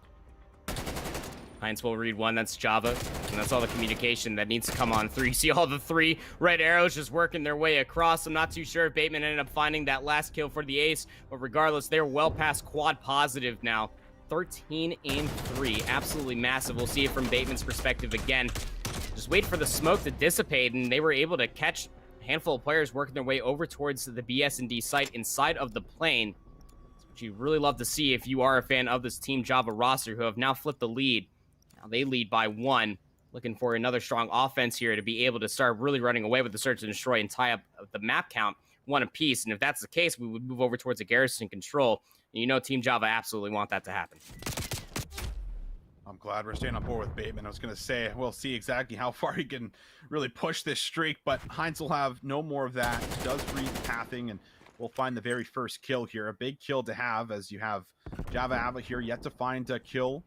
You have Rush Quick, who's been the bomb carrier, so hasn't really been able to really get involved in a lot of these gunfights. So you're looking maybe to Vortex for round number 8 to see if you might be able to keep this spree going for maybe 3 rounds in a row. It's a very slow approach so far at the bat, but Java Ava this time does read one player over towards crates and might be able to escape with his life, but Heinz down low finds himself the second kill of the round, and that's good enough here to create a man advantage for Night's Watch. Vortex just trying to find the opening again. This is the sniper player out for Team Java, so they only have the 1911 to play with. No weapons anywhere near. We'll try to go for a little bit of a stun check that will get eaten up by the trophy system that Nickmo had put over top of the B site. Bomb still being carried here for Rush Quick. Vortex will be scouted out by Heinz over on the off angle. Rush Quick now having to try to make a heroic play. The moment that they try to cut across that very brisk opening on the north side of the map, they will be cut down. So a very competitive search and destroy in between these two teams so far. It's tied up 4 apiece ahead of the next round. Someone had to step up right now for the side of Night's Watch, and that man was Heinz here, coming alive. Also, double digits now for Heinz, 10 and 4, finds 3 in that last round to make sure that they do stop the bleeding. So 4 to 4, I should say, as we get ourselves in towards the massive swing round. Both teams wanting to grab this, and will be offensive right now for Night's Watch. Their last couple of offensive pushes have been shut down pretty heavily. This time, Nick Mo does position himself right back inside of the plane, has the bomb in hand, playing the objective role as he relies on his teammates to try and work for this pick. Dasky over towards the left here, trying to see if anyone might push through A. Meanwhile, his teammates just sitting low wing, watching for that push through on towards that A bomb. Heinz has been so good down low underneath the plane here. He has a chance at being able to find that first shot, but it's the sniper that will back him down, and now this bomb might just go down here from Nick. And it sure does. Yeah, previously on the defensive side for Team Java, was Bateman on top of the north wing. Was able to shut down the push entirely. They found 2 very easy kills as the smoke did end up dissipating for that round, but the bomb has gone down 30 seconds before it detonates. Nick Mo's going to eat a couple shots from behind, from the staircase, the defensive side of the map. Still 4v4. Got Dasky on the north side. They have been sitting here entirely. It's just waiting for the push to come through. They will see one player. Patience, absolutely a virtue. That's going to be a trade. 3v3 we go. 2 players dropping down. There's 10 seconds left. You have to get this defuse off. Heinz from behind going to go for that check here. Does manage to find the kill. I think it's with the help of Dasky, and there should be no time for the defuse, and there isn't. So everything just absolutely erupts in the last 18 seconds of round number 9, but it is going to go over towards team, or rather Night's Watch, actually end up coming out here as the defuse just can't come down, and finally offensive success ends up coming in, and this kill right in towards the back from Dasky, and Heinz just pushing this at the same time is enough to make sure the defuse does not come through. Did not know how close that was from coming in as well. So a big round for Team Java. Remember, they have to win this couple next rounds if they're going to send things to a map 3, or they will be eliminated here in 2-0 fashion. Yeah, Heinz again. I mean, they're at 10 and 5 now. Double positive for them has been absolutely sublime to the success of Night's Watch, both defense and offensive like. That was such a beautiful challenge that came through. Now looking to bring it home here in a 6-4 fashion. Team Java going to be looking towards this BS&D site. There are players here defensively. First line of defense will end up being Nickmo, but Bateman on top of the wing won't allow to be there for too long. That's going to be a trade as Java presses on forward. 74U will be good for at least one. 3-3 we go. Java still holding on towards the bomb, towards B. And this is the trade you love for Night's Watch. He just took out Bateman here, the top fragger at 15 kills. A big member to lose for Team Java, who need to find offensive success. Bomb is being planted and looks like it should go down successfully, but Heinz in from under the plane might be able to go for that hop up. Shane will run right into the scope of Vortex, so will be punished. And now it's all up to Heinz. 1v3 to secure map 2. Tall order as the setup is all inside the plane. Heinz gonna go for the check, finds that first one, doesn't read the second, but finds some shots on towards the player on the bomb. Just trying to play this out. The last 20 seconds has to challenge one of them, and they got him pinched. The challenge actually ends up coming through on the offensive. That's enough to send things towards round 11 to see if we will go to a map 3 or if we'll get a closeout here in 2-0 fashion. And this is why Visions ended up saying that the sniper can end up playing into such a big success, offense and defense alike. You saw that kill come through from Vortex's perspective, and then once the rock got dropped on the BS&D site, they just put themselves inside of the plane. Was able to lock down a very long sightline from the opposite staircase. So great stuff from Team Java. Vortex is now up at 11-5, 15-6 for Bateman. All comes down to this. The offense for Night's Watch previously was able to find success off a heroic moment from Heights and Dasky. The double challenge was absolutely big. Players here defensively for Team Java, as it looks like that Night's Watch want to hit B very quickly. And you do have an offset engagement happening. Heinz try to press a little bit too far forward, right into the sightlines of two players. They will go down. 2v4 we go. Nickmo still holding on towards the bomb. Oh, and he sees the scope. He knows that Vortex is there holding the angle. Dasky has to retreat, does barely escape, as we'll have Nickmo. Still has the bomb at the least, but you're working in a 2v4 situation on round 11, and everyone's playing so passive. Rush quick, just right now on top of the bomb. Big gunfight, and it does go way of Nickmo. Teammate there to help him for anyone that might be trying to come in from behind, but in the window, Nickmo sees the player on the outer side of the wing. Only 25 seconds left. I think he realizes he needs to drop the bomb. Bateman trying to find his angle. no. And he does read the push perfectly, and Vortex finds the snipe. Last player falls. Team Java icing up here in the last 2 rounds to send things to map number 3 on control. Would have been an absolutely massive 2v4 for Night's Watch if they were able to come back from that one. We have been able to see them be doing that in previous weeks and even through previous rounds there on Checkmate, but still Austin, I mean, you got to just sing the praise there coming out from Bateman and just being able to find so much value, the knowledge from that search and destroy map within its own self, just playing the windows from the plane. Also playing the wing in earlier rounds as well, was able to shut down that offensive push. Nickmo totally saw what they were hoping for, being able to get Bateman off of that position, but Vortex was able to light things up in those later rounds with the sniper, had put themselves in a very crisp rotation to be able to look at that exit from the north wing, was able to flip that entire offensive round win, what you would thought was about to go over towards Night's Watch in a 2v4 fashion, was able to shut it all down as Nickmo went for a very aggressive challenge. Very aggressive, and it almost just felt like it was the Heinz versus Bateman. It was really just the back and forth between both of those guys that really felt like coming down towards that map too, and Bateman getting the best of it as he ends on just an insane performance. But ladies and gentlemen, of course, if you don't know, well, now you're about to know, as we got ourselves Totinos here. Lots of things to give away. Of course, a big shout out to Totinos here for as far as bringing this entire event to us. You can see on screen that we are doing some giveaways, so if you do ! giveaway here in towards the chat, that is going to populate a link, so you can click on that, fill that out, and have a chance at being able to bring yourself home a loot box. And then we got the premium loot crate that you can see on screen. Got the jackets, all our fantastic hosts there at the start of the entire broadcast wearing those things, as well as the dog tags. I mean, Miles even threw on the little mask, threw it over his head as he was using it for something I didn't even know we could use it for. But you got yourself double XP, you name it, everything here. And if you do !Power Squad, that is going to populate the link, and you just have to retweet that tweet, and you have a chance at being able to bring home a massive loot box for yourself here. And of course, going to be giving away these on the entire stream. So all you have to do is click on that link that you should see populating, and you will be good to go for ourselves. But back in towards the game here for ourselves proper. We got a massive game 3 coming up against a team that I think was probably surprisingly enough taking away that map number 2 against a team that I think has just been so incredibly solid. We've seen people like Heinz make those deep runs in towards some of these tournaments so far on the day, and it's going to be a bit frustrating, I feel like, because they had the advantage. They had the 5-4. They clutched up a massive round, and they did end up kind of, you know, giving up on the gas a little bit, losing 3 rounds in a row when they had control of the map, especially when we went in and started tuning into those initial rounds here. So this has got to be a little bit frustrating for them, but now they're going in towards control where they're going to have to play it at some point or another. So it's better, I feel like, to get the reps in early where you can start to figure out some of those problems and mistakes that you're making so that you can fix them against the teams that might be slightly better in that game mode as you progress throughout this tournament.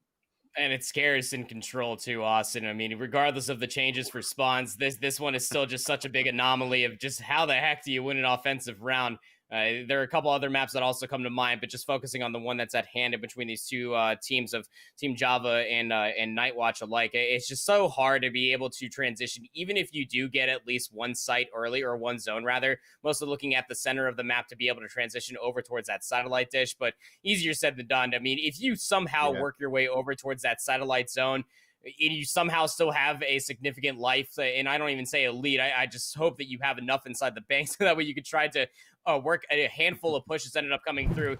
The only way that I've ever seen teams be able to succeed in that zone push is when they're able to snowball in towards Cobblestone over towards that satellite zone. But maybe we'll end up seeing that that Garrison control end up playing out. But we're hopping back over towards TNT and Team Diverge after a very explosive turnaround of things for Team Diverge on their hard point for Crossroads Strike. We're able to win that out 250 to 232 versus Team TNT. We're back on Checkmate for Search and Destroy. Back on Checkmate. Massive comeback we just saw for the side of Team Diverge. TNT also going to be feeling a bit of that pressure. Hexel will be running that sniper that we talk about, looking for those picks. Tito here underneath the plane to take some shots, but not feeling comfortable in the challenge. However, does challenge up top, and we'll find Wavy for that first blood. So you have a man advantage. You need that pick to be able to work towards the bomb site, but straight busting. Don or Ben both answer back with a kill of their own, and now Hexel with the pistol will be good to turn things into a 2v2. 2v2, bomb dropped right inside of the BS&D site. Look at Tito looking for a little bit of an off angle underneath the belly of the plane. 2 players, though, for Team Diverge are just stacked up. Just trying to play each other's cross, maybe trying to play for the trade, but Tito will end up going down, trying to push through the bottom of the plane. Now it's all up to Hexel, and you saw with the boomstick previously. We'll swap over towards the Krig 6. We'll be able to take down Donor Beds inside of the B site. Hexel will now retrieve the bomb. 12 seconds left inside the clock. Tried to go for the exit on the back door. Moment that they try to cross there, they will be cut down. So a nice little turn of things ends up coming through. Straight Bus and being able to shut down Tito as they were trying to push through the bottom of the plane. Immediately pop back up inside of the search and destroy site to be able to find the last player of Hexel. Grabbing these O's on Checkmate, Garrison, any of these maps just honestly play the difference. It's so defensively favored when you are able to set up first for as far as where both of these bombs are located at. Not easy all the time to be able to get these bombs down. We've seen it from the little peeks through the windows, little snipers that like to sit on the stairs sometimes. And while Straight Bussin does find himself a kill, not sure if that was way of sniper. We just see the headshot come in towards the feed. But we have seen a sniper already pulled out here for Hexel, and he is still up. 2-1 scoreline from that first round. Wavy is trying to work here. Does try to get some of these tacticals out. They have that man advantage now, followed up by a second and a third. Straight Bussin does have that sniper. Now Hex, the last one left alive inside the plane, does read himself for one, but he is completely surrounded. Entirely surrounded, yeah, and here comes the cavalry. Even though they ended up losing one, Team Diverge absolutely collapsed on the last player inside of the plane itself. And this was such a big push coming through from these 2 players. We also, like you said, Straight Bustin with the boomstick was looking over their shoulders the entire time.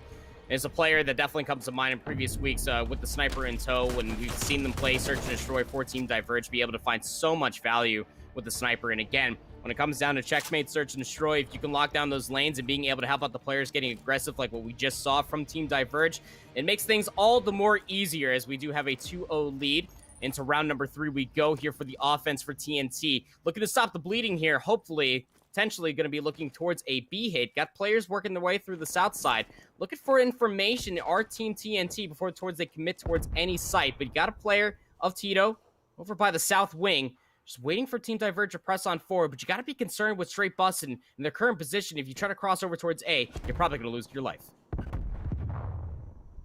so hard to be creative on your offensive rounds on Checkmate. Really comes down to just finding information and working for a pick. Sometimes just relaying that towards someone like Hexel, who has been sitting back wood right now. You can see it in the bottom left-hand corner of your mini-map. He's trying to watch that flank as well, see if anyone might be giving a bit of a peek back pallets or back boxes, but no one playing pushed up here on the bottom half of the map. But Hex, with this bomb, does have the AR, surprising enough, playing his objective role. Will go for that challenge now, needs to grab the trade. Donner Beds stays alive, and this is not what you want. You have 30 seconds left to try and get this bomb down. You've now lost one of your key teammates, and you have to somehow work your way towards B. Time definitely coming in towards the question. Hex will start working their way inside of the site. Straight bus and will get the better of Hexel. So the sniper is down here for TNT. Bomb will be planted. 40 seconds left on the clock. Now just all up to Tito as Hex does lose their life. Tito's going to be able to grab one of De Niro, but the second that they try to work their way across the south wing, the angle was held by Wavy, so Straight Bussin' will work their way up the stairs. They will find the defuse. So 3-0, the lead for Team Diverge. Handily in control here for the Checkmate Search and Destroy, looking to close things out 2-0, but they still have to close out 3 more rounds. There's something to be said about sticking together and staying as a team, despite, you know, not coming first here in some of these tournaments. We've seen Team Diverge play since the start of the game here, Andy, not switching up the roster, just playing together, trying to improve. I touched on Wavy last week for someone who's like, listen, we're just trying to have some fun, get better as a team, and see if we're going to be able to take down some of these top squads. They get really close last week with their top 4 finish. This week, looking to take control. They have that massive comeback after map 1. You have to think, how is that affecting TNT right now? After a game that they should have closed out and didn't, they're on the back foot heading in towards what is an 0-3 deficit for them. They need to find this defensive round, and Donner Beds has been relentless inside of this plane, doing that dirty work, trying to work for that first initial entry kill. Down low, De Niro does try to open things up. Tito will be waiting patiently. So now you got yourself a pick. You got the defense. They have to plant the bomb. You simply just need to play off trades here for TNT. Straight Boston just hasn't even died yet. It definitely says something to the success of Team Diverge here. Even with the boomstick in tow, they're doing a great job of just looking over the angles. But this is a 3v4. Donner Beds will eat at least a bullet. I believe that just clipped their elbow, and they will walk away nearly unscathed. The information soon to follow. TNT just, again, playing passively here. The offense for Team Diverge need to commit towards a site. We're down to 30 seconds.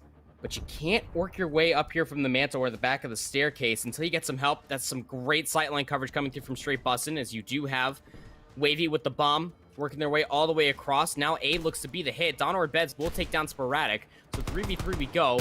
Bomb still has to be planted. You got 10 seconds left to do so. And all this action unfolding over towards the middle of the map means that the bomb will get planted for Flurry. Wavy, after planting the bomb, will be able to take down Hex. It's just up to Tito now in 1v2. Hex has got to be wondering, what the heck, man? He's planting the bomb right beside me, and it's all up to Tito around that you feel like needs to come through. You can't go down 0-4. Tito with 1 in the round, looking for 2 more. Wavy got himself the nice angle, positioned very safely right behind the box. Just going to go for checks, and will Straight Bussin' still flawless so far in map number 2. I believe that puts him on at least 7 or 8, and we'll get another look here at Wavy dropping this bomb as we see Hex right beside him, like, all right, I should be good. Wait, hello. Maybe pops out, gets the bomb, gets the kill cam in, the kill, and that puts them up 4-0 here, Andy. They are running away with things in map 2 on Checkmate. 7-0. Straight Bussin', just going God mode. They can't die. No, nobody can deal with this. I mean, it was able to soak up a few bullets, but didn't get taken down. And like you said, I mean, Wavy just getting the better, all sneaky peeky like. But again, that's what happens when you try to create a lot of noise through the center of the map. Nobody's really concerned with A. Nobody was even watching the sight line. Now we're gonna have to see if TNT can start stringing together rounds. They are down 0-4 here in round number 5, looking to commit towards this BS&D site. You got all players here offensively for TNT. Got to be careful in case a pinch ends up coming through. Hex will naturally be watching the exit from which they came, just in case a player does hit through the north side. But Team Diverge are playing this smart. They're playing coy towards their side of the map, boss, just waiting for the information to be gifted over towards them. There will be one player laying prone towards their staircase. Will eat a couple bullets as Sporadic tries to fly on forward, shoot some bullets inside the corner, just doesn't read that the Narrow is in the window for first blood. Sporadic falls. Tito does manage to even things up. Tito's been doing a good job of keeping his team in these rounds, but needs some help from his teammates, and he loses a second, loses a third. It's all Totino here. 1 versus 3 would have to be the full ace. He is being pushed. Donner Bed's just about to hit him here on the way down. 2 players, does get the challenge onto 1, but the pistol will get the best of them up close here. Now this is a 5-0 scoreline for it, Andy. After what was just such a crazy barn burner map number 1, where it came down to the final hill, 10-15 seconds separating both these squads. Now leading in towards what is a 5-0 lead here. It could be just a potential sweep, as well as a flawless game for Straight Bussin', who's still not died. Yeah, and you hit up on this point as well, is that Team Diverge, they have stuck together. And when you do stick together as a team, whether you are scrimming together in Search and Destroy, you do gain that certain amount of trust and that ability to be able to lean on each other as well. And you get a little bit more of a give when it comes down to hardpoint, especially for Crossroads Strike, that you could just absolutely frag out and being able to keep things close. We saw Hexel drop 40 kills in that hardpoint itself, but it comes all to a very abrupt close when you get down to the Search and Destroy, when it comes down to teamwork and the team shots and trades necessary. But Sporadic will be there for first blood. They will take down Wavy. Tito will work their way through the backside. Donner Beds will be able to find at least a trade. It's a 1-for-2 trade. Keep in mind, Donner Beds' position surely has been communicated at this point. It's just up to them and Straight Bussin' to be able to close out this 2v4. Straight Bussin'. Love to stay on board with him. He's going to be looking for the picks here, and you need a pick to come through to even up the odds, especially winding down on the amount of seconds left in round number 6. We're going to see about 36 now. Straight Bussin' going to start to work inside the plane, gets an angle. There's that pick I talked about. Now back towards even odds. 2v2. Bomb is working towards B, but Straight Bussin' could clear out this left side. You do have Hex that is going to be sitting just about right on top of this bomb. A chance for a second pick. What a shot. Straight Bussin' putting on a highlight reel. Hashtag phase 5 right now, as this might just be a 10-0 performance. Give him the last one at this point. Braddock would have to clutch up this 1v2. And well, the bomb is down. We'll see if we can get on his POV here as he looks to try and break down the middle of the plane, and he does find Donner Beds. Ooh, Sporadic's going to be able to take down Don. Straight Bussin'. Phase 5, you can do it too. It's going to have the boomstick. Sporadic from the range takes Straight Bussin' down. That's their first death. And they have more than enough time here. Sporadic on a 3 spree, clutches up when it matters the most in this round to be able to keep TNT alive, just barely in the Search and Destroy. I don't want to cast a curse yet, Andy, but that is the first of what we would consider to be a full sale that would have to come through. And they would have to make this full sale come through to stay alive in this entire tournament. And Sporadic, I thought got hit here through the box. It does, yeah. So gets hit marker, does saving grace. Just having that guardian angel on your shoulder to make sure that you are able to come home with it. And Straight Bussin' probably like, damn, that was my 10-0, 6-0 run right here in map 2, as well as on stream. So doesn't get the full-on flawless game, but more importantly, TNT have something to work off of. You can now take a bit of a breather and say, we didn't get 6-0. We got the first round. We can look to build off this. And Hexel is now going to move up through the plane. The offenses have been the biggest problem. And well, this time it looks like they're looking to take it by storm, as they have already aggressively pushed up here on the map. Yeah, Hexel's looking to fly, and you also have Hex behind them too. The Hex duo, if you will, just looking to absolutely take this plane by storm. You got to be careful though. De Niro had worked their way across the north side of the map. The engagement's actually going to go in their favor, so now the backside is going to be opened up wide. All players offensively for TNT are looking for this trade, but they're unable to find it. So now they're going to shift their focus over towards A, potentially. Hex is going to hold on this angle from the offensive staircase and to see if they can try to make this cross cleanly. But there's always going to be that one angle that nobody's looking at, and that could just be the south wing. There's De Niro again. Hex is going to be able to lock down the shots to take De Niro down. 3v3 we go. 3v3 with 30 seconds left. No offensive rounds have come through. They've been shut down every single time. Where will the bomb go? They have one player that is watching that cross towards the plane, but will they read one right inside? They will not. Wavy just slips on through, and now you've lost your bomb carrier. You need to grab this, and Tito needs to grab the trade, but Wavy with a double. It's all up to Hexel. He is not positioned. He challenges up top. Can't bring home Donner Beds. And there you have it. Team Diverge playing way too good in map number 2. Wavy with the sneaky play to close things out with the 2 pieces. Good for the 6-1 dub.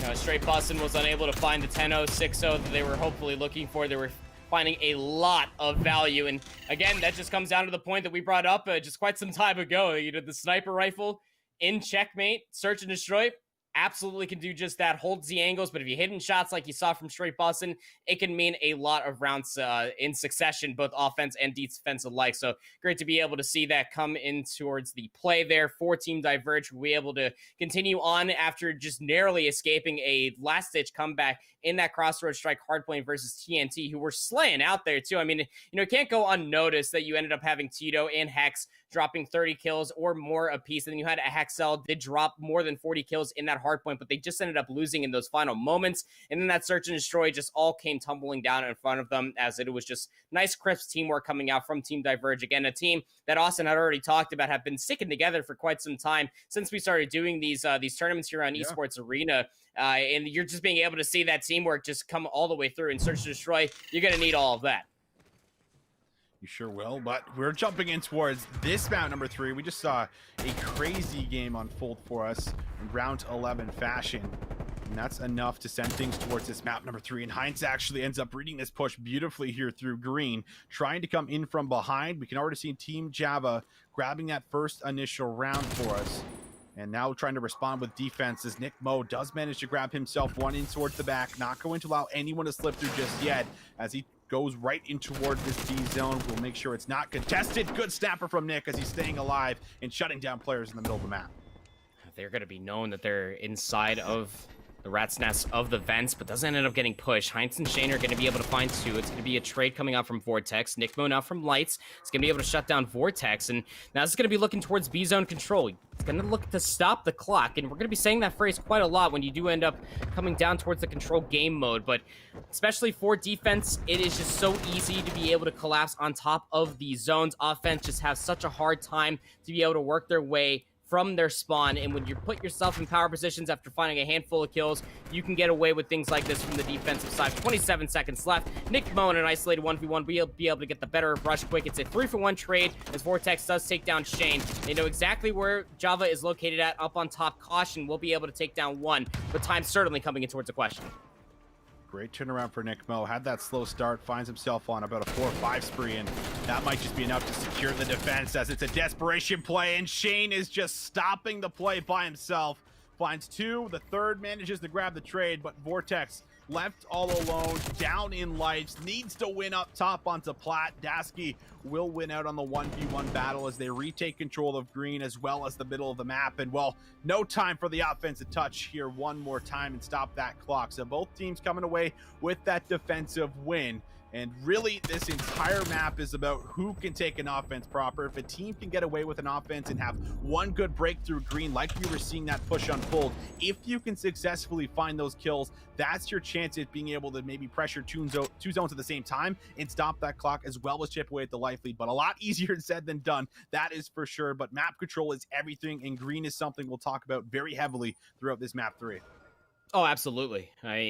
When you're thinking about just, again, control here on Garrison, the biggest amount of success that I've seen from offensive pushes alike, this is coming a lot from pro scrims, is that when you do snowball your way over towards the B zone, you're then looking towards Cobblestone, while you also have a player inside of green, leaving one player to get that last tick of progress to be able to snowball in towards A, but that also comes through with cutting off the spawns. Now in towards the offensive round we go here. For Night's Watch, they are going to be dealt with a swift amount of death coming out from Team Java, now on their defensive side, but good kills end up coming through. Min-map control can absolutely end up soon following here for Night's Watch. They're putting themselves on towards the B zone, looking to stack it here. First line of defense for the retake will end up being Bateman here inside of Lights, inside a little bit of a tool shed, but Bateman, nice little challenge from the 1911, will take Shane down, but Nick Mo and Heinz are still here. First tick of progress is already gained, now looking towards the second. This is fantastic. You've stopped the clock. You got a minute up there currently. This B zone might just end up coming through successfully to add another minute here. Nick Mo in backlights finds himself 1 kill, moves in for the second. That's going to be all the trades swinging the way of Heinz and Dasky there, but Vortex does at least get the last player off, depletes that 3rd tick. So not going to secure B just yet, but Heinz still has top green control. He gives up. The timing here just very unfortunate. Might have been able to find that first player, but picks up the middle of the map, finds Java moving in towards bottom vents, might be able to double up for 2 on towards the platform. It's a massive 1v1 battle to the pistol. He will go, but it will be Rush Quick that finally gets the gunfight swinging his way. Vortex still playing this backlight area has been great, but Nickbo will find himself too. Bateman, the last line of defense for the time being, on the point, and he baits and switch perfectly as they still need to secure this zone, but it is great defense, keeping it contested and keeping them off the point. Yeah, remember Bateman did absolutely immense work there on the search and destroy, and they're going to be looking to do the exact same thing here for Control. Just last tick of progress will end up being accrued here for Night's Watch. Team Java are now shifting all of their focus. Look at the red arrows on the mini-map to enforce this A spawn. You do have player number 5 that's going to be Vortex. Immediately shifts their focus towards Cobblestone, and this is the exact part of the map that I was talking about. Nickbo's going to look to take it away. They're able to take down Vortex, but you got to be careful because Shane off the respawn is coming all the way through the opening spawn for Night's Watch, but they're looking for Cobblestone control and to snowball over towards A. Shane and Heights are here, but Bateman off the respawn is going to be able to take them down. But it was just the last defensive player here, and the clock will be stopped. You do have 2 players here offensively, now looking to shut down the push from Team Java. This could be the offensive round win that Night's Watch are looking for. It very much could be. Just play for kills. That's all you have to do. Only 4 lives is all they have here, 1 for each player. How are they going to be able to set up this push to try and get them off the point? Because they could also just simply win here from the 3rd tick. They're stacking the zone. They lose the first player. Heinz is just sitting up top, nice and cozy. Teammates watching over. 1 player trying to pinch from the side, but the tick might come through in time, and it does. And there is your offensive round. Not easy to do, but Heinz, the player to open it up. He played for green control the entire round. Ends up finding himself on that 3-speed to break on in, and that is enough to take this 3rd round away and swing it in your favor. Yeah, and then on the back end of capturing the B zone, you have players like Shane, and this is the exact room that I keep talking about when it's an offensive push coming on out. Here for Garrison Control, you gotta look to be able to cut the spawns in half.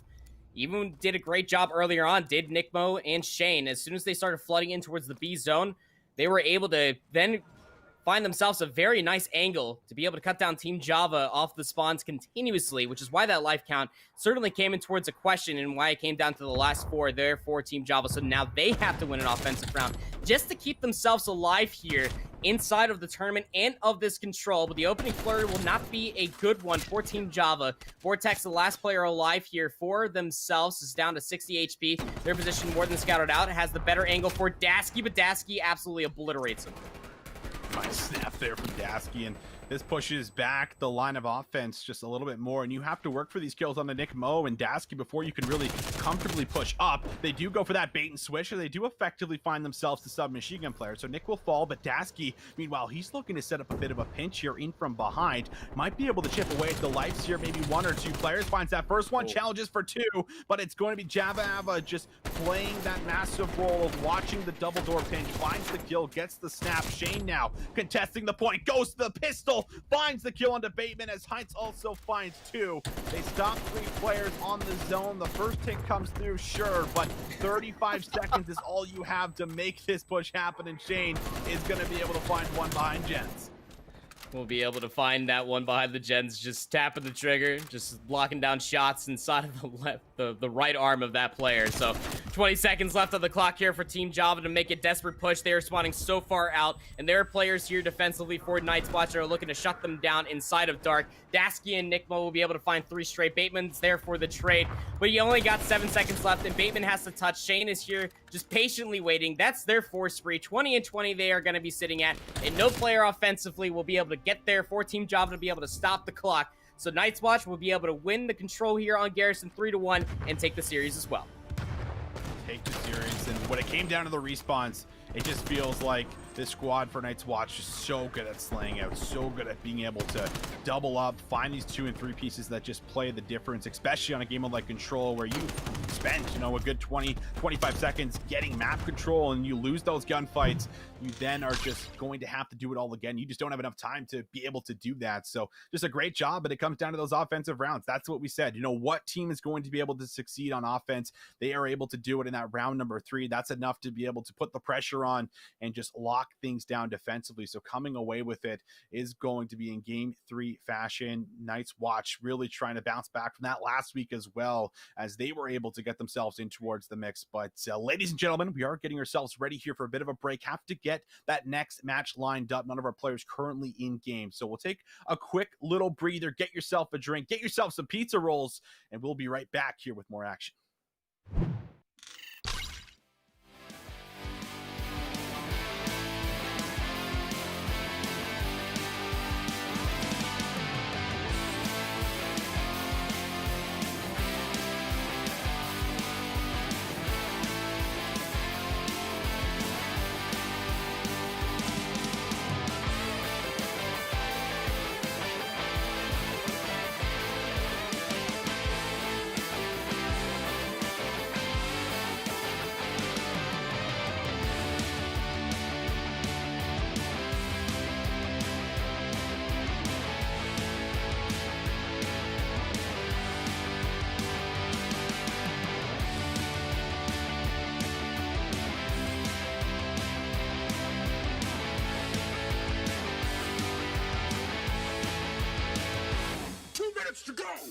get saucy!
Hello, everyone, and welcome back to our $1,000 Cold War tournament here, brought to you by Totinos. It's myself, Visions and Proper, back here in the virtual booth, getting ready to jump in towards our next couple of matchups. And, well, had a couple of close ones. Some round 11s coming through, some very tight HP just came off the control, and now we're moving in towards what will be, yet again, Team Diverge coming alive here. We've seen them be so strong, but this time around, they are going to be behind just by a bit, as we see Carnage Academy. They got themselves a nice lead, as well as the scrap time here on P4.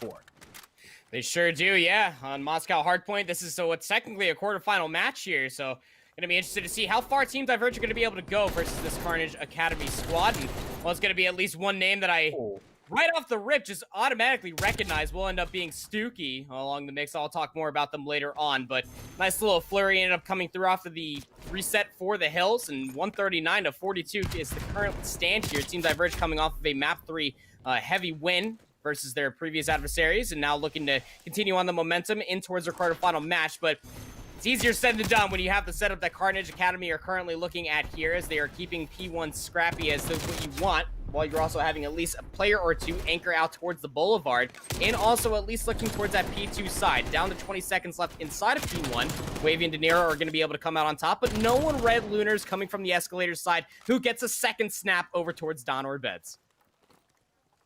Lunars now makes his way through lobby as his teammates do start to set up that push through the street. Fighting for the spawns, big one-on-one, Straight Bussin will fall down. Slow start for Straight Bussin, 4-15. Donner Beds also 3-16. Couple players needing to pick it up, and now it might just be a 1v1 in towards the back by Police Station. It's going to have to be up to Wavy to win it on this one and buy time for his teammates to move in, and they sniffed out Wavy, so can't make that impactful play in the back to get the spawns. Now Team Diverge need to try and break here in towards the point. They are still trying to get themselves in towards the back of the Police Station, but no one's really applying pressure towards the hill, and it is a bit of a split attack. Two players here pushing right by this B bomb site while the other two try to move in from the front. Joe with the two-piece, make that three, pretty much stops it all by himself. Stooky with the fourth will be good for the defense, and now they can press forward, make their way in towards the rotation. That's exactly what Team Diverge are doing, and they need to win these kills so that they can actually get some time here on P3. Be careful here with Joe with the XM4. A lot of Krieg, a lot of AK-47, but Joe's here with the XM4 up at 17-8. That's 4 spree for them. Lunar's at 18-3, by the way. That's a 6 spree for them. And, well, Team Diverge, they did the wise thing. Once they realized that it was 20 seconds left inside P2, they tried to work their way across over towards P3, but Joe found a very big kill. And then you also have Lunars that worked their way over here as well, Awesome, which means that 2 players that Team Diverge did lose spawn over by Glow, but now they're having to work their way all the way across P3. Lunars is going to get dealt with. They just got to be able to read that Joe is still back here inside of Bank. You got players on the minimap looking that way, and as the hit is unsuccessful to the north side, 35 seconds left inside of P3, and well, Team Diverge, they need every last bit of it. They need every bit of it, and well, you wish this came maybe a little bit sooner here for the squad, but it's enough to maybe send some of the players in the rotation towards P4 right now for Carnage Academy. As one player tries to fight from elbow here, one more might also attack, but De Niro ends up finding Vitals. So they will be able to grab a full 60. That's the start they would love to have, but now they need to actually find what will have to be a break in towards P4. And while they lose the first couple of players, Dookie doing a good job of controlling back alley and not allowing anyone to really gain any ground as he turns his attention towards the street to see if someone might be trying to set up the pinch, but the fight is still way in towards the back. Here's Dookie now once again responsible for shutting this down, finds himself on the 2 in a row. 21-12 for the air player with 1:20 inside the hill. Has the fast track towards this push coming from Pillar. He'll be able to find himself yet another one. Goes to the pistol for the last one as he's inside the bus, but De Niro is able to get him and maybe touch this time. It's going to be flawless hardpoint here for Team Diverge. They're at the 99 point differential is looking pretty dire. His Carnage Academy are looking to soak up the 25 seconds here for P4. Joe coming through the doggy door will be dealt with by Wavy. De Niro also has bus control as well, down to 35 HP. But the angle is still going to be held regardless, as we're looking just about 15 seconds left inside of this hill. Slightly contested, but De Niro is going to take Vital off of that hill itself, as you also have Don or Beds working their way over inside checkers, where P1 will soon be. Suki will end up snapping over there from Globe, will take them down, but it's a trade as Nero comes right back into the mix. But as you do work your way back over towards this third set of hills, Austin, it's Team Diverge that are here. Yes, only one player so far, but Carnage Academy are still holding on towards the P2 spawns. But look at this, a nice little resurgence coming through. Donor Vets off screen finds 2, and this is enough to be able to reinforce that P1 side. But nobody Red Lunars coming down from the escalators. The spawns did end up flipping on out. 226 to 122. Team Diverge, they have to get Carnage Academy off this hill. Straight Boston needed to win that, and he doesn't, so this very well could be the game here. Stuki trying to find the last player, finds Donner Beds. That will be good for the break. Almost one more up top and cut out. Wavy now needs to contest this time, but he's fighting so many battles. Everyone has an idea on where the spawns are. Challenge comes out through the middle of the map. Vital good for 1. Gennaro, though, finds himself 2, fighting and trying to send it one more hill. Looks like they have been able to do it, and they have controlled the spawns in towards the back. So Team Diverge not out of it just yet, but you talked about perfect hardpoint having to come through, and that still is absolutely the case as they need a full 60. They absolutely do, and you do have the setup, of course. You got Wavy inside the police station, but you also got players, one named Joe, working out from the apartment side. Don or Beds trying to keep their life. Will lose it to Joe, but Wavy's still inside the police station, so that's going to be the anchor they need for the spawns. But who's going to be able to touch the hill as you're trying to work your way from the spawns? You're getting cut down left, right, and center, and it may not even matter having the close spawns at all, as Carnage Academy are able to close out this hardpoint on Moscow, 250 to 137. That is honestly a crazy game that comes through. We saw at one point in time, they just had about 50 points when we were on that P3 hill, and they did end up finding, a full 60 there, but we just did not see that happen fast enough. And, honestly, Straight Busted, someone who's been one of the top fraggers for this squad on Team Diverge, just unable to get anything going, it feels like, here. And when you don't have one of your main ARs firing on all cylinders like we typically see, it really hurts, especially your sub players. Donner Beds is unable to really get towards the objective in the hill because his ARs are losing it on those crucial battles that he simply just cannot battle with that AK-74U. So really kind of playing off of each other coming down towards this one. Team Diverge don't really have all the ARs firing, which means that the submachine guns are also going to play a little bit worse, and that's exactly what plays out for us there in that map number 1 on Moscow here. But on the other hand, the squad that we haven't seen a whole lot about, but you touched on knowing maybe something around Stuki, these guys are obviously looking very good coming out here, really strong in the quarterfinals as they take that one pretty dominantly here, Andy. Yeah, Stuki is one of those young bucks that ended up coming through in previous competitions, whether we're looking at Modern Warfare and even Black Ops 4, was always showing up at LANs. I believe that they have actually won 5 LANs inside of their very young career as well. So they have also been benefited to play with a very knowledgeable and very vocal player inside the community, one named Cheeto Wonga. So, they have been able to play with a lot of strong players who are more than influenced throughout the entirety of the Call of Duty scene as a whole. And Stuki, again, you can't bat an eyelash at this kid. Is also previously an OBJ player, who can also light things up in the kill feed as well. Very knowledgeable. So very nice to be able to see them turn out inside of this tournament, and also represented the Carnage squad too, an organization you and I are pretty familiar with. So whether Academy as a whole, maybe some of these players, of course, not being able to be of age to play throughout Challengers, or maybe just didn't end up playing through Cup number 2, being able to showcase their strengths here this week for the first time, I do believe, for every single one of these players, Lunars, Vital, and Joe included, as well as Stuki. Could be a nice little turnout of a weekend for them.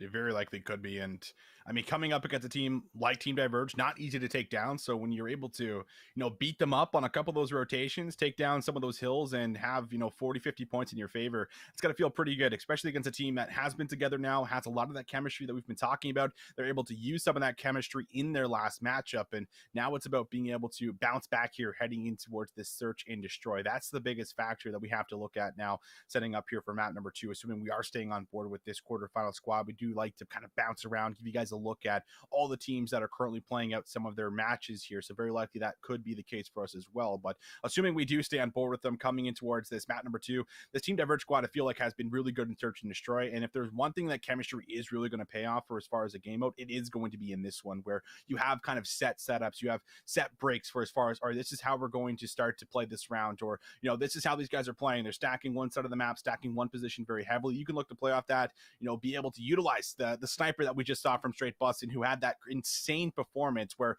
he almost was able to go 10-0, got the hit marker in the 1v1 when it came down to that almost 6-0 finish there on Checkmate here. So that's a problem that you have to deal with. And we've seen a lot of these teams so far in towards the tournament who have not been able to match that sniper presence. They just do not have a sniper on their roster that's willing to be able to say, all right, I'm going to go toe-to-toe with this guy, or one that's just in general that's saying, I'm at least going to try it and see if we can maybe add some kind of that pressure, something we brought up at the top of the broadcast. But we will take a look, at least at some of the replays from that last matchup that we just got for as far as some of the things that did come through here for us, and kind of just have to hit on again, Andy, just a lot of these players that are typically top fragging for us on this Team Diverge squad not coming to life here in map number 1. Yeah, and it ends up coming down to just the conversation of tempo change, right? I mean, Team Diverge, when it comes down to the respawns, whenever we ended up seeing them, whether in a winning or losing fashion, that they've always been able to keep up with the tempo. Even in a losing hardpoint itself, they were just always being able to keep up with that tempo. And now they're going to be met with a team of this Carnage Academy squad that are looking to set the tempo up that much further. I mean, even just look at the replays on your screen as well. The setup was always there for Team Diverge, but when you got players from Carnage Academy of Joe, Stuki, Lunars, just always looking for these off angles, then you also got Stuki just, again, soaking up the hill time, but also trading out their life. So that means that Vital can also go on a rampage as well. It just really ends up setting up or throwing a wrench inside the system for how Team Diverge really wanted to play. And it's actually really funny, too. It ends up coming in a way that I always end up expecting when you are looking at a team of Team Diverge's caliber. Again, a team, like he had said, Visions have been sticking together at least as long as we've been watching over these esports arenas tournaments. And you always end up having a plan until you end up getting punched in the face, or until that ends up getting broken up there, especially what we saw from Lunars on that escalator control, Stuki inside the hill, Vital and Joe being able to play these off angles. And that can end up really offsetting your pace. The communication goes absolutely rampant. The small talk ends up overlapping each other, and you can't end up being able to follow up because you're trying to focus on just resetting the spawns for money hills like P3 and P2, especially for Moscow Hardpoint. So I'm very interested to move over towards this Search and Destroy, which is going to be played out on Crossroads Strike. Keep in mind you that if Straight Bussin is going to be able to lock down the lane here, or if we end up seeing the tail of the other side of things, whether or not just this entire team of Carnage Academy just don't give a single hoot about the ice side of the map and just flood all the way through the tank side, both offense and defensive like with AKs and 74Us alike. Yeah, this is probably one of my favorite map mode combinations to cast over because it's just like everything is just chaotic. It's just chaos. You sometimes don't know what's happening. Smokes are going down. People are running through. And like you said, the sniper comes into play for us sometimes by catwalk, controlling top weapons and control, being able to just lock and laser down that doorway so that you don't get peeks here and towards the middle of the map. And middle of the map is something that's very important, especially on the defensive, when we see teams kind of opt in towards what is the standard setup. I feel like right now within the meta on this map mode combination for Crossroads is get one player on that staircase that can just watch that cross towards B, and then have someone play in that close fire doorway or up and towards the catwalk where you can look to peek out, help him if he needs assistance. But just being able to watch crosses, that's all done through the middle of the map. You can simply watch the entire left push or right push towards A or B just by simply sitting and posting up in one of those corners or sitting behind that staircase. So that's something that's going to have to be dealt with, and just where a lot of the submachine gun players love to go. Even when you find that first kill, you know, you throw that smoke down, you look to finesse, get yourself out. A lot of that takes place on a map like this for as far as Crossroads, and then you see that sniper come into play sometimes by ice and work for those picks. And we have seen teams like, for example, you know, URNM Gaming, who have finished second just about every single tournament that we've had so far, where they love going towards A. They love smoking out A, get the bomb down immediately, force the hand. And that's something that they were really executing on perfectly up and towards about their semifinal matchups. We're like, okay, now teams are starting to figure out, now teams are starting to shut it down here. But you can sometimes get away with that in these quarterfinal matchups where you haven't played against another team, you haven't played them on this specific map, and if they don't have an answer for something that you're doing on the offense or defense, then you can look to get away with a lot of those rounds, and those of course add up very quickly where you can look to close out that map because of it.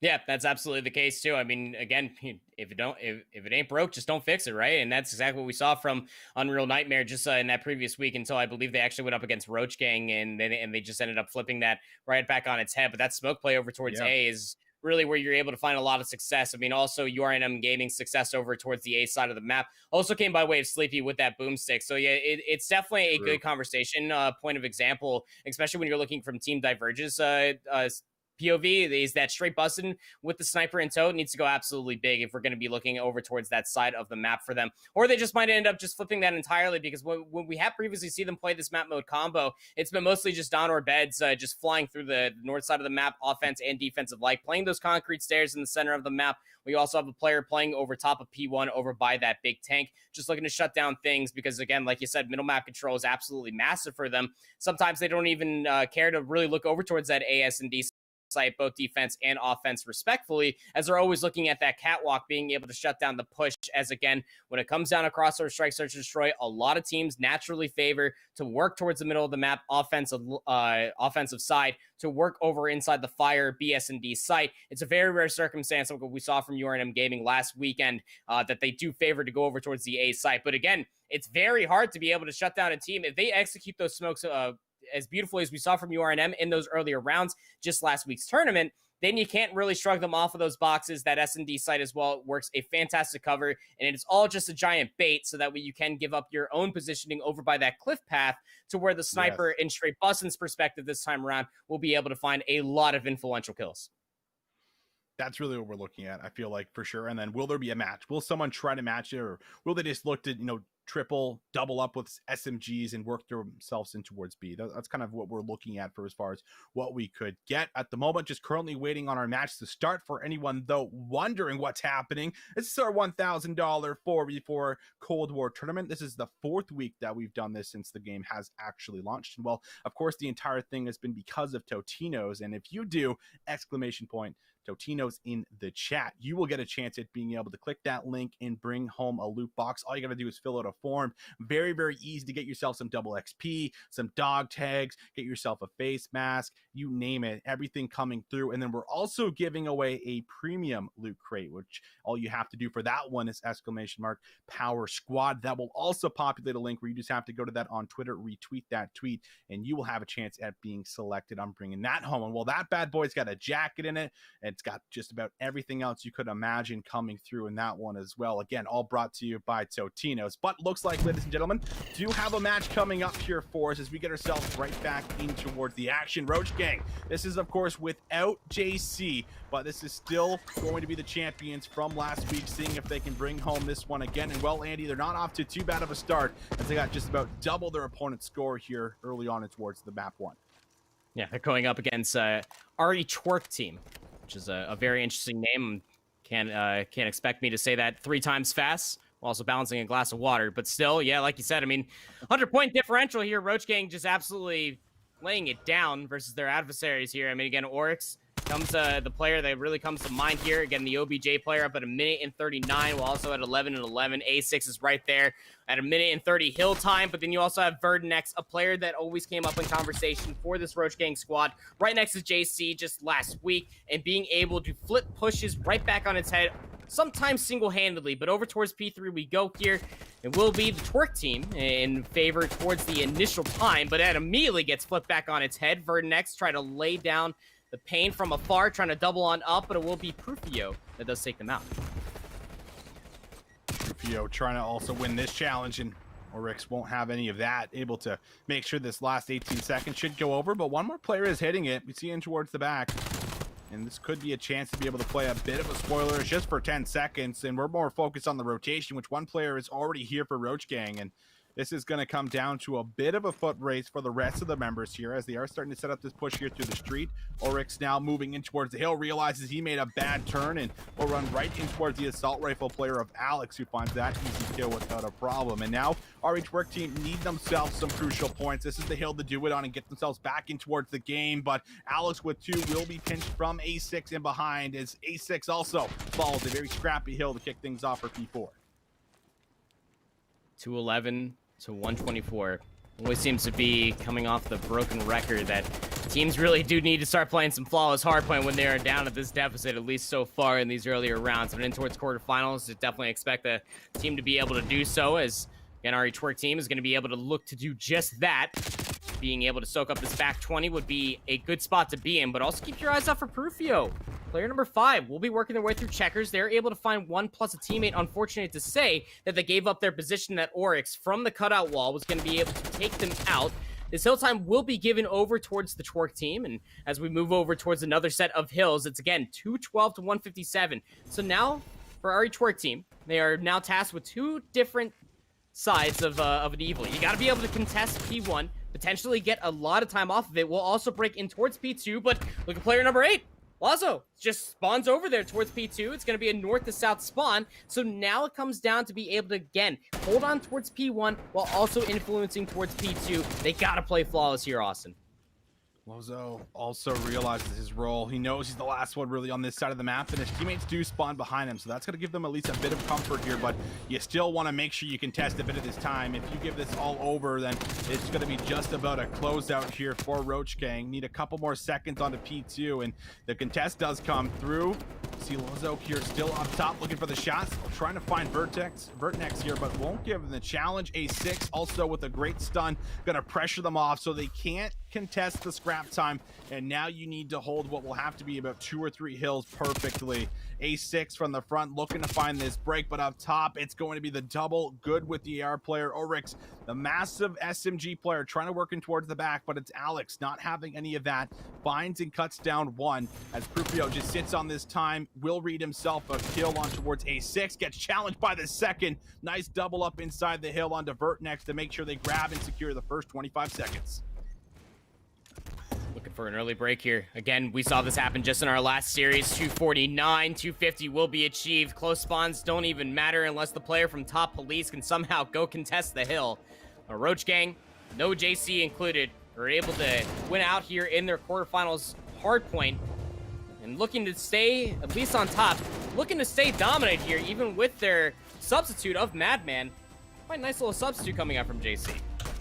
Yeah, not too bad. I mean, it's not easy to fill the shoes, it feels like, of JC based off of having him win that week number 1, you know, with Benny, Oreo, some of those guys who are also playing within this tournament, just different teams now, ends up finding themselves in an excellent replacement. And well, not easy to fill the shoes, but shoes at least being filled as of this map number 1. So not too bad of a start here for Roach Gang, who are trying to go back to back, coming in with the new name here for these guys. And well, it's hard not to talk about them when they play as well as they do. I mean, that game was pretty much in their control from the start. As soon as we hopped into it around P4, they had to just about double their opponent's points for as far as scoring that hard point. And well, you can just tell even without seeing the first half of the game that they were obviously dominating some of those money hills and collecting a lot of that crucial time here for themselves. So just picking up where they left off from last week and looking to carry that in. And well, I think the biggest problem for this squad that we've seen that hasn't really been dealt with for any of these teams is really their search and destroy, which is exactly what they're heading into for map number 2, Andy. And well, it feels like this squad is just stacked with search and destroy players. And if you can maybe come away with the map 2, that's enough to give you confidence for map 3. But even then, these guys are just solid. It feels like just around the board, even with Madman coming in towards the mix here, it's still going to be able to at least set them up for success, as they might be able to get themselves back in towards that grand final, all starting here with this quarterfinals, of course. And that's what's going to be interesting, too, coming out from this Roach Gang squad, right? Because it was JC that was picking up the sniper when need be. But when it came down to their search and destroy, it was actually a long-range scope that was on an AK-47 for JC at that time. So I'm interested to see if Madman ends up picking that up, or if it's one of the other players, or it's A6 or Vertinex that ends up leading up that mantle for the boomstick when need be. It is crossroad strike, so everything that we just talked about in the previous series also will be a play here for these two teams. Again, in a best-of-3 series, going to be Roach Gang with a leg up, again, winning that hard point. And when it comes down to their search to destroy, apart from when we ended up seeing them play Miami last week, Austin, they like to hit sites very quickly. I mean, even when we were watching them play Miami Search and Destroy too, when it came to that B site, they were just hitting everything just super fast, just catching their enemies off guard. Can it absolutely be the case as they look to keep that pace up here in their quarterfinals match? Yeah, that play style goes hand in hand with Crossroad Strike. That is for sure. And map. sometimes it feels really difficult defensively when you do see the team getting aggressive, but you're just unable to come in on top with those trades. And it's like, okay, well, how far back in our spawn do we have to sit? Are we just giving them fire control? Are we just giving them, weapons control here? Because if you're doing that, then you're just giving them control of every single bomb site. And we have seen teams kind of default to, all right, we're just going to post up back sandbags, watch that street, sitting right inside of P4 kind of, and being able to at least watch the utter push from tank. But you still need subs to match that presence when you're getting hit very hard from that tank area with the smokes, whatever it might be, or even some of the pushes that we see sometimes right through the catwalk where it's like, let's just double catwalk, try and bait and switch the player that's going to be either top weapons or top control, either or. When you lose that massive power position, you can again feel a bit of that hurt and feel, okay, we can't watch this left street now because we need to regain control of our own building, something that is just so crucially important when we're talking about search and destroy and being able to find those angles where you can peek out in towards the bomb, and having control of those, especially on the defensive, is something that needs to come through here. And going up against a team like Roach Gang, who is just very aggressive, very relentless, and very punishing, they're very good at figuring things out, seeing exactly the positions you like to sit in and kind of hang out by, and they work for those picks. Now, that was mainly done by, like you said, way of Sniper with JC being able to work for those kills, but seeing if maybe Madman might be able to fill those shoes as well with that Sniper, we'll have to see. But ladies and gentlemen, looks like we are getting ready to set up our second map here. So we're just going to take a quick little breather, get ourselves ready for Search and Destroy on Crossroads. Do not go too far. We'll be right back with more Call of Duty action.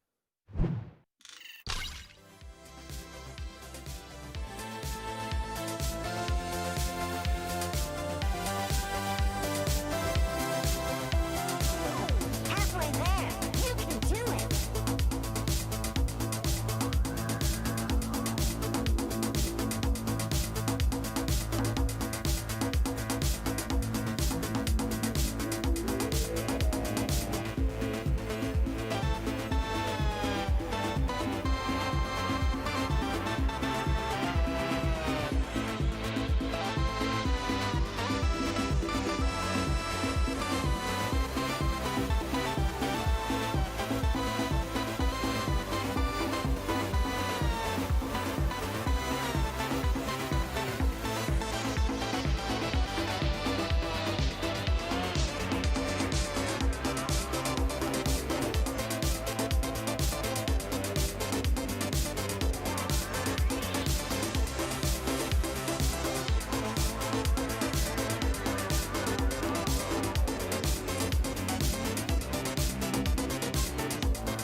Everybody out there enjoying the Call of Duty Cold War Totinos Power Squad Tournament Series. We're having our final tournament here today, and the action has been wild. We've had a quick look at the bracket earlier on. Certain teams are moving on.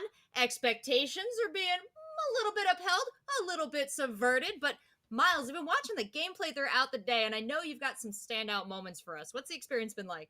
Oh, it's been cool. I mean, we've got, as you said, some subversions of expectations. I like it, but yeah, today's been cool so far. We're still rocking and rolling. We even have a little replay video package for you. Would you like that, friends? Would you like that, fans? While you're enjoying, roles, get on board with some of these highlights. But yeah, Chance, it's been good, man. I mean, aside from the occasional technical hiccup, as we say, it kind of is just happening right now in the Call of Duty world. Scan and repair is on the tips of everyone's tongues. But what about you, mate? I mean, you've been obviously watching the games with us. See anyone who's been screaming out to you?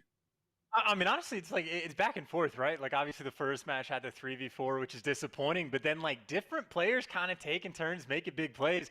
And that's kind of been the standout thing for me is like there's some legitimate skill like throughout this tournament. Don't get me wrong, there's the occasional brain dead play, like let's say, but they're amateurs. Like that's expected. I would be doing the same thing if I was in these tournaments, but the shots were crisp and clean. A couple players dropping like 40 bombs in the hard point. We had a player that nearly threw up a flawless performance on a checkmate search and destroy, which did get tossed away in the second to last round. But there's been some cool stuff. I mean, again, these guys are honestly a little bit nerdy as well, right? Like we talked about it a bit, at least behind the scenes on Crossroads, people going for the shots underneath the tank, a couple different angles that like I'm not quite used to seeing. So it's been a fun day for me personally. It really has. Yeah, Chance, you talked about that actually. When it was happening, you drew our attention to it, and you're like, look at what these players are doing. Like, this is some nerdy stuff. So tell me, when you see players do things like that, like what differentiates them from these average COD players? Where do they learn these tricks, and how are they able to execute? Oh, it's just grinding. It's definitely one of those things that you are playing in an S&D tournament. Some kid does something wild to you. You're confused by it, and you'll either watch the kill cam or go back in theater and figure out what just happened to you. And you go, oh, that's new. Let me add this new one to the notebook. Oh, that's a different angle. Got to write this one down. I think it was actually on a checkmate. I can't remember the guy's full name, but the guy was straight at the first half. There's a couple sniper angles where he's like checking bombs from like over towards like the outer crates, and he can see it from a mile away. Like there's so many bags of tricks. Straight busting. There you go. It's actually this guy. Just impressive stuff the whole way around. And when you watch the best guys in the world play, sometimes you don't get that flavor. Because like if it's pros going at it back and forth, a lot of times they don't have the opportunity to set up for these nerdy things. But if you did down just a little bit, there is a crazy amount of potential of being able to pull off just ridiculous stuff. And these guys today have done nothing short of that. Yeah, they've absolutely been putting on a show for us. Miles, I know we came in with our eyes on a couple different players here, and we did see Team Diverge pulling out ahead in at least a couple of their matches. Are they living up to expectation? So far, I think so good. They had a really fun comeback in that hard point, and the search and destroy, it was like a 6-1 finish. Again, we touched upon straight busting a few moments ago. It should have been a perfect round. It should have been a flawless search and destroy. I'm not going to say he threw it away in the final moments, but it was an incredible show put on. And again, I want to go back to this idea of like these nerdy spots. Like Chance, with the pros, what they tend to do is they hold those secrets. They covet them until like the biggest tournaments, the end of the year tournaments, when all the money's on the line, all the marbles. But for these players, there's an opportunity here to like get these secrets out there, try something new, try something special, and keep learning. Whereas I feel like the pros are almost hamstrung. Like they don't want to give away those good tricks. They don't want their opponents to know that those tricks are out there or even get them used to using that one. So I'm more excited watching stuff like this where folks are able to just throw out the cool moves. You know, you don't have to hold on to that. No one's going to remember, or are they? But I think there's something cool about this, something really exciting about watching these players be able to throw whatever tricks they want at the ring. And it's not even just like the pros hiding it for champs, which like Illy and Clayster, I think, are both players we saw do that last year. But there's like, even if we go like halfway through this year, the amateur scene is just so creative about what they do. It was like last year on Piccadilly, we'd see triple sniper setups coming from the AM scene, and they're just willing to do things that the pros sometimes just aren't willing to try. And that's why tournaments like this for me are exciting, because you get to learn brand new things. You get to see different looks. And I will absolutely be integrating some of what I've seen today into my own gameplay. Even some of like the P1 hardpoint setups we saw on Moscow. Just the way players are organizing, leaving one guy over towards the window, a guy holding like the close angle on the hill, and then you can leave one guy back at police just to set up for new. They're doing almost more standard stuff, right? Just because it's a little bit easier when you're not shooting against like a Hook or an Illy. And I think it like shows a little bit more of a structured kind of gameplay, if that makes any sense at all.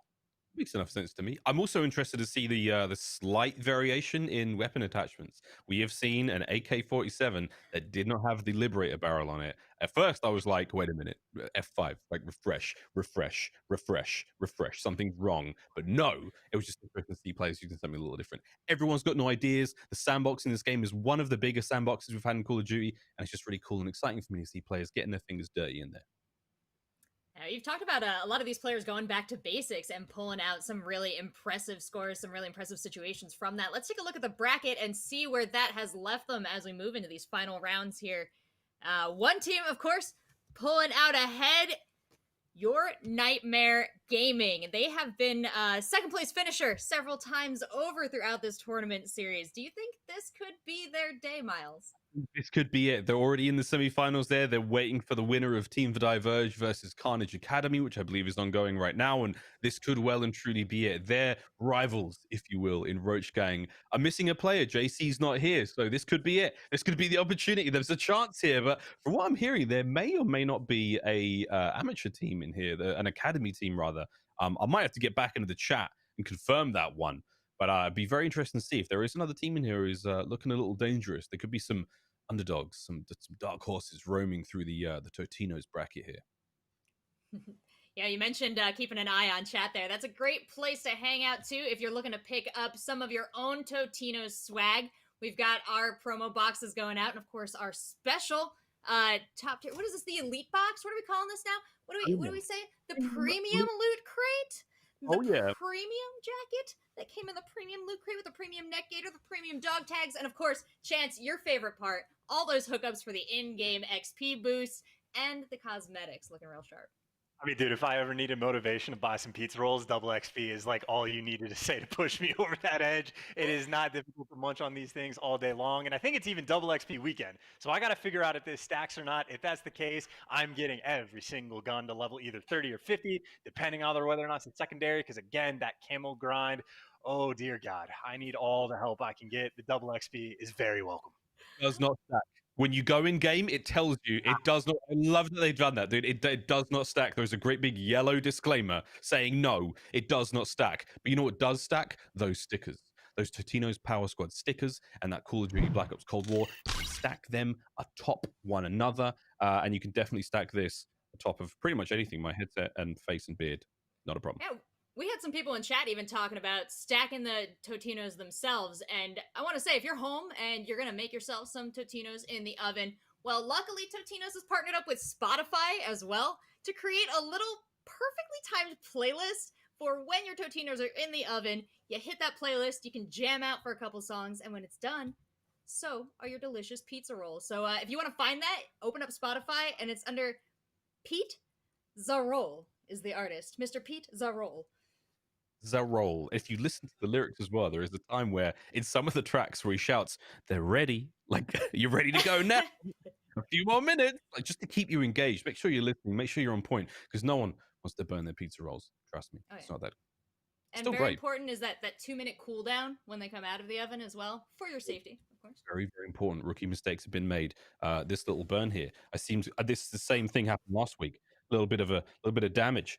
A little bit of damage caused by a very greedy and hastily snack enjoyer over here. But hey, we learn our lessons. We live through them, even as an older man.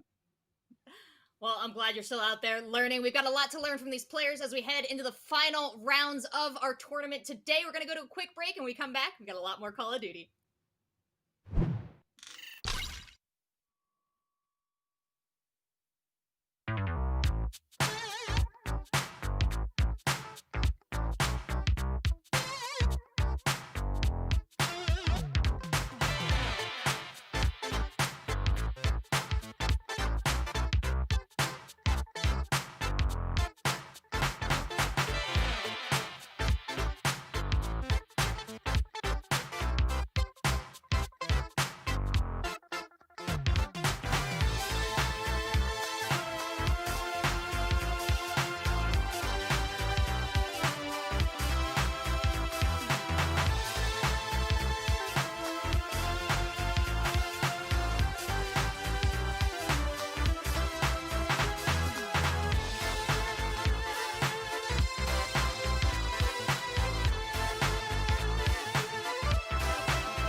get saucy!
Almost there!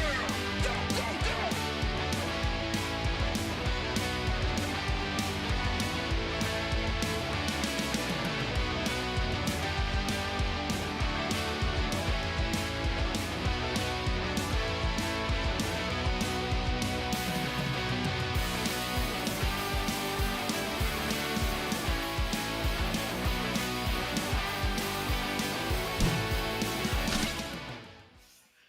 Hello, everyone, and thank you so much for your patience. And well, welcome back to our $1,000 Cold War tournament presented by Totinos here on the Esports Arena channel. It's myself, Visions Improper, back here with you guys as we get ready to jump in towards our very first semifinals matchup here coming with you guys. And well, this will be a special one because we've been talking up URNM Gaming, also known as Your Nightmare Gaming here, trying to get themselves a first place prize. They've gotten a lot of seconds. They've been the Silver Surfer of all the squads, but they're going up against Carnage Academy, and these guys also have looked pretty disgusting, so not going to be an easy matchup. And so far, Carnage, they are going to get the best of URNM Gaming off of this P1 hill, but now we look towards this rotation and see exactly if they're going to be able to lock things down. Players over here already fighting for the rotation now for Carnage Gaming, and just to really hit this all the way home, remember the last time that we left off with Carnage Gaming is they were going up Team Diverge, and that's a team that definitely wanted to make a very deep running. They won that hard point that we saw, 250 to 137. Now we find ourselves here in semifinals versus as we coined the Silver Surfers here of Unreal Nightmare Gaming, looking to make the way all the way towards that first place here. They're going to have to be able to have a very strong outing here on Garrison Hardpoint, but nice little snack comes through. Joker not going down without a big old brawl.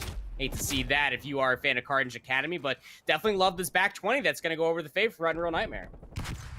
Yeah, going to leave us just about a tie game. Very, very close, 10 points apart, give or take. So not too bad of a break that does come through in the end, but you are looking towards this rotation, and Carnage Academy do end up coming out on top of this as long as they hold the spawns. But one player does actually spawn out in behind the tank here, so they do have to be a little bit wary about where the spawns are going to take place. But honestly, this could actually work out for a pinch here as long as no one dies in towards the back. They do find the first couple of kills as they start to make this hit, and Vital actually ends up finding two. Joe waiting right over his teammates as he sits inside the hill. They deal with the push in the back. Everyone unites and gets back together, and Carnage Academy will fend off the very first push. So that is going to be good for about the first 30 seconds or so here. Small room though, the hit is about to take place. Joe needs to stay alive. Joe does exactly that. Finds two in small room and will secure the first 30 seconds.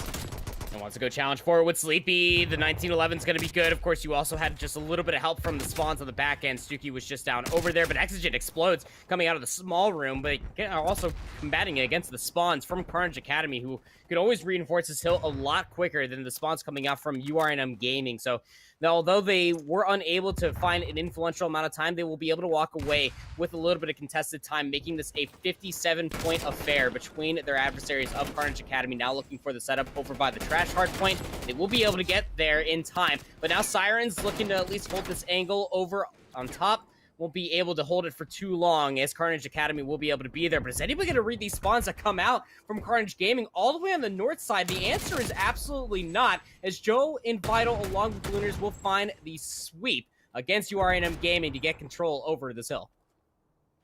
jumping into this match. We saw off the first hill. It was Carnage Academy coming out with a nice chunk of time, and now they're extending that just a little bit further here as they're about 50 points ahead.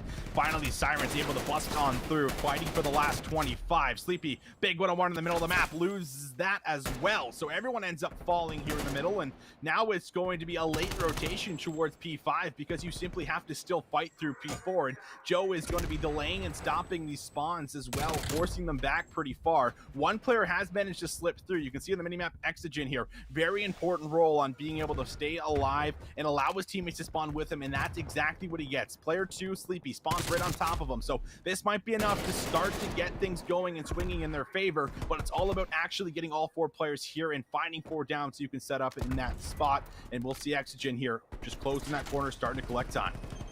Yeah, Exogen will be soaking up the time, but it was actually Sleepy that had a vital role to be able to read the spawns coming out from Carnage Academy all the way on the southwest side. Now that is going to be a little bit of a plot hole as they are looking for the re-entry point apart from Cobble. Exogen and Joker are able to double on up, and that's a good spot to be in if you are URNM Gaming because you could definitely use all of this time. But the spawns are still very close. Exogen, now with Joker, going to be able to lock down things. Exogen going to be able to soak up the last bit of this hill time. And you can even see from Carnage Academy's perspective, they now spawn all the way over by P3. It's going to give them a nice little opening to try to rotate over towards P1, where the new hill will be populating at. But still in a greater spot are URNM Gaming. They had top server control. That's going to be dealt with. Lunars then doubles on up to be able to clear out the entirety of the north side of the map themselves. And now in a powerful position are Carnage Academy inside the second set of hills. URNM Gaming, they bring things back, but now it's about taking control. Joe inside the hill, already a minute 20 doing that objective work. Just about every single point being collected by him individually. And this push has not come through just yet. Sirens may be looking to go in and around, but Joker setting up for a mid-hit. Read perfectly from Joe. Now on the 2 spree, finds himself on 3. But Curtains does make this pinch pay off as he takes 1 player off of the time, but he will be pushed here from Lunars, who grabs the trade. Sirens still able to stay in and alive, baiting and switching perfectly. URNM Gaming will fight for the last 15 seconds, and they also have the fast track towards P2. So this is a great spot to be in if you're looking to mount this comeback. Yeah, absolutely the case, too. Just making this very tight, especially at the tail end of the first set of hills and now inside the second set. Sirens off the respawn will be able to keep their life, but you also see Stuki is heading on back here. Wants to be able to get that trade. They will be able to grab it. But P2 is an absolute fortress when it comes down to the setups, but it's 2 players missing for URNM Gaming. The last 2 off the respawns have to get here quickly. Sirens and Sleepy are going to be able to find themselves a handful of kills. Sleepy doubling on up, but Joe does take them down. It's just Joker that's left behind the satellite, but here come the reinforcements from the server room. Now being able to be here is Sirens, and this is in a great spot as they do deal with Joe off the respawn itself. URNM, they want a money hill. They're looking to do just that, but the hit comes through from the bottom side of the satellite. Power positions might not mean a single damn thing, but it's Exogen, the last player alive for both these teams, now looking to soak up the back end of this this hill. And this is about to put themselves in a great spot as we do rotate over towards 3.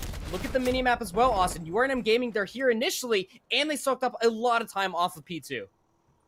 Yeah, this is not too bad at all. A lot of it goes contested because Joker stays alive for a good amount of it. So this puts yourself in another good spot here where we've seen them at least make that first touch towards the new hill, but it's actually about finding all of the players that are making this rotation happen right now on the side of Carnage. And Sirens does find the first one. Sleepy finds the second. The AR is now starting to pick up a bit of that slack that was not there at the start of the game. And this also gives room for Joker to maybe play this roaming role, but they do actually manage to still get in towards the back. So they have to now turn, as we'll see Joker in small room, goes for that challenge, lines up 2 big kills for Joker, keeping them off of the time, but Vital comes from the front and will go to soak up some crucial time with 30 seconds left here. If you're going to hit this for URNM Gaming, you have to make it count because you have to also make sure you don't flip out in towards the back because of this rotation. We will see Sleepy and Exogen both winning initial gunfights. The challenge to the hill will be good for the break, and they'll make sure the last 18 does not go over for free. And now this could end up turning into a little bit of a spawn camp, but unable to lock down more than just a single kill was Exogen. They will be traded out, but still in a spot to where they can be able to watch the spawns is Sleepy, but still getting in close, at least for this back 5, to try to funnel their way in towards P1 side are Carnage Gaming. They want to try to break in towards this P4 hill over by the trash bins earlier rather than later as Joe doubles on up with the 74U. Ringing on true. There's just one more player left over here. It's going to be Exogen, but then the spawns end up flipping. Nobody nobody was reading from the top side of servers until the spawns came through from URNM as they hit from the north side of the map, and they were able to help out Exogen when they needed it the most. Able to stay in contested time. It's all going in their favor, making this just a 10-point game between these two teams. P4 might end up seeing a little bit of a lead change, I say that, but Carnage Academy coming right back into the mix. They get URNM off the hill, and they're soaking up the time here.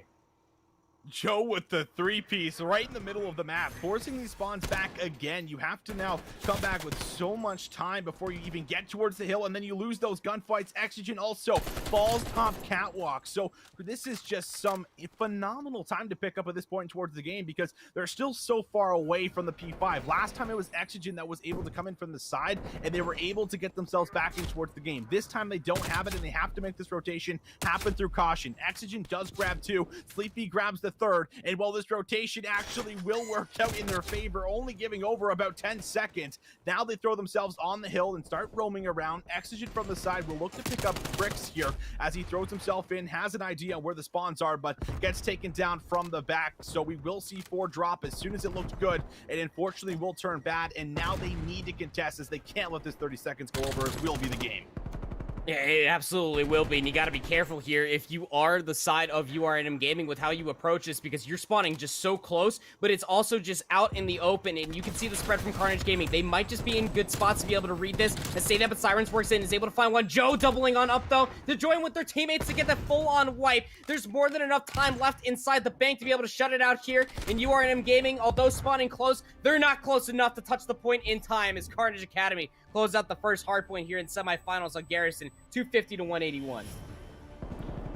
That was such a tight one. It looked like URNM Gaming were going to work themselves back in, where they just about tied it up, and it just came down to, I think, not locking down the setups when you're playing for those very important money hills like P2, like P3. Both times they were able to get themselves in towards the back, and that's what really plays that difference when you're flipping out those spawns and just not allowing them to collect a lot of that free time that you'd love to get for the first 15 or 20, fending off that first push. That didn't happen on some of those crucial moments in this map and ended up falling short because of it. So now things get interesting for us, Proper, because URNM Gaming, that's been the whole storyline since the start of the broadcast when we had the desk talking about how this is the squad that might have enough to be able to get first. That was something that Miles had said, especially after watching them last week. It looked like they made drastic improvements from the first and second after making some of those roster changes. Well, now they're down 0-1, and they're going in towards Search and Destroy, where we have seen them pull out some of these very unique strategies. For example, like we saw in Crossroads when they were doing their ace smoke and just did not have an answer from it from the opposing team. Now we're going in towards Search and Destroy, where we assume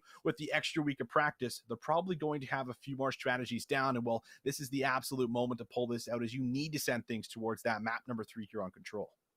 Yeah, and it's going over towards Miami Search and Destroy. And there's one thing that we definitely know about URNM Gaming is that Sleepy loves their boomstick on Search and Destroy. You can find a lot of value with that on Miami. It's actually quite integral both for offense and defense alike. It's a very rare circumstance, so you don't end up finding a lot of sniper presence unless it's utterly dealt with, and you try to swap to an AR or a sub to be able to get a little bit more aggressive. But typically on the north side of the map, over by that A site, from Visitor Center over towards Tiki Bar, and hell, even if you work your way over towards the B Alley side, looking at that laundry van, that's a fantastic sight line as well towards the center of the map to where sniper presence is absolutely pristine. Sleepy's going to have to really step up to be able to deal with the likes of Carnage Academy, who just seem to be doubling up on top of each other and being able to play rather aggressively, is what we've seen through 2 sets of hardpoint maps. We haven't seen them play on Search yet, so I'm very interested to see how well versed this team is as far as executing these strategies, because we do know this for a fact. When it comes down to URNM Gaming, especially looking at them last week when it came down to the Crossroads Strike, Search and Destroy, they are committed towards their place. You can definitely tell that they are well-versed and practiced in being able towards make decisive actions towards a site. I'm going to have to see if that ends up either coming on true for them or if it ends up flipping back on its head, because like you said, Austin, they got to win it out here on Search and Destroy just to be able to see the Crossroads Strike control.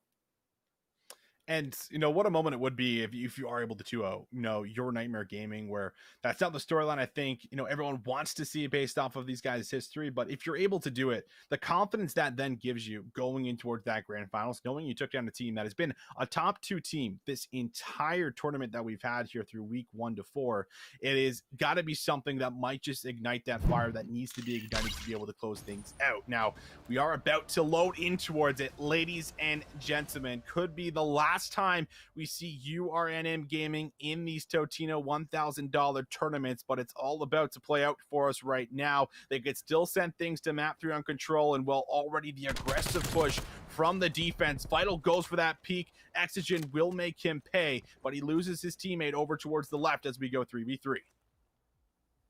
B-side control is absolutely there. You also got player number 7 in Stuki, the lone warrior, over by the visitor building. Just in case the rotation comes through, you have such a great sight line to be able to read through the broken down cars. I guess you could end up calling them through the center of the map, but still the bomb being carried here by Joker. Dedicated bomb carrier here for URNM Gaming.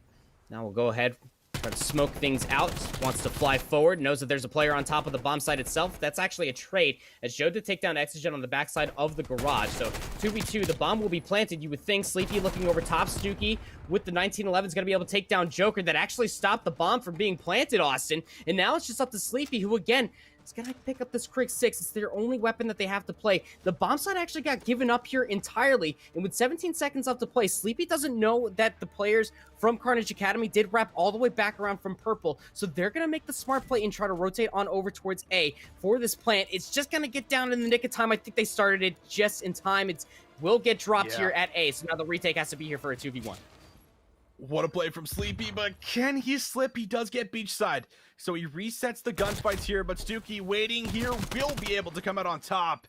Did get a little bit close and dicey there for a second, but what a play there from Sleepy to at least realize, okay, there is probably no way I'm getting piano and garage control and getting this bomb down, knowing where these players were last. So just makes that play towards A, guns it across the middle of the map. Of course, once they know he's not on B, they know he's there, but definitely a good chance. If that first gunfight is won, there is a chance to absolutely win that one and close out map, or rather round number 1 here for them as we get in towards this map 2. But will be the first one that comes here for Carnage Academy, and now it's really looking on URNM Gaming on what they're going to be able to do on the defensive to make sure that they don't fall 2-0 early and start giving some momentum over towards this Carnage squad.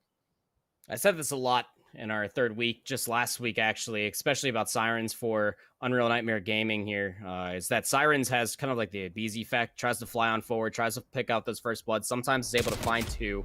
Well, when they end up not finding that, it ends up falling flat for URNM Gaming, but Exogen will be there on top piano with Sirens.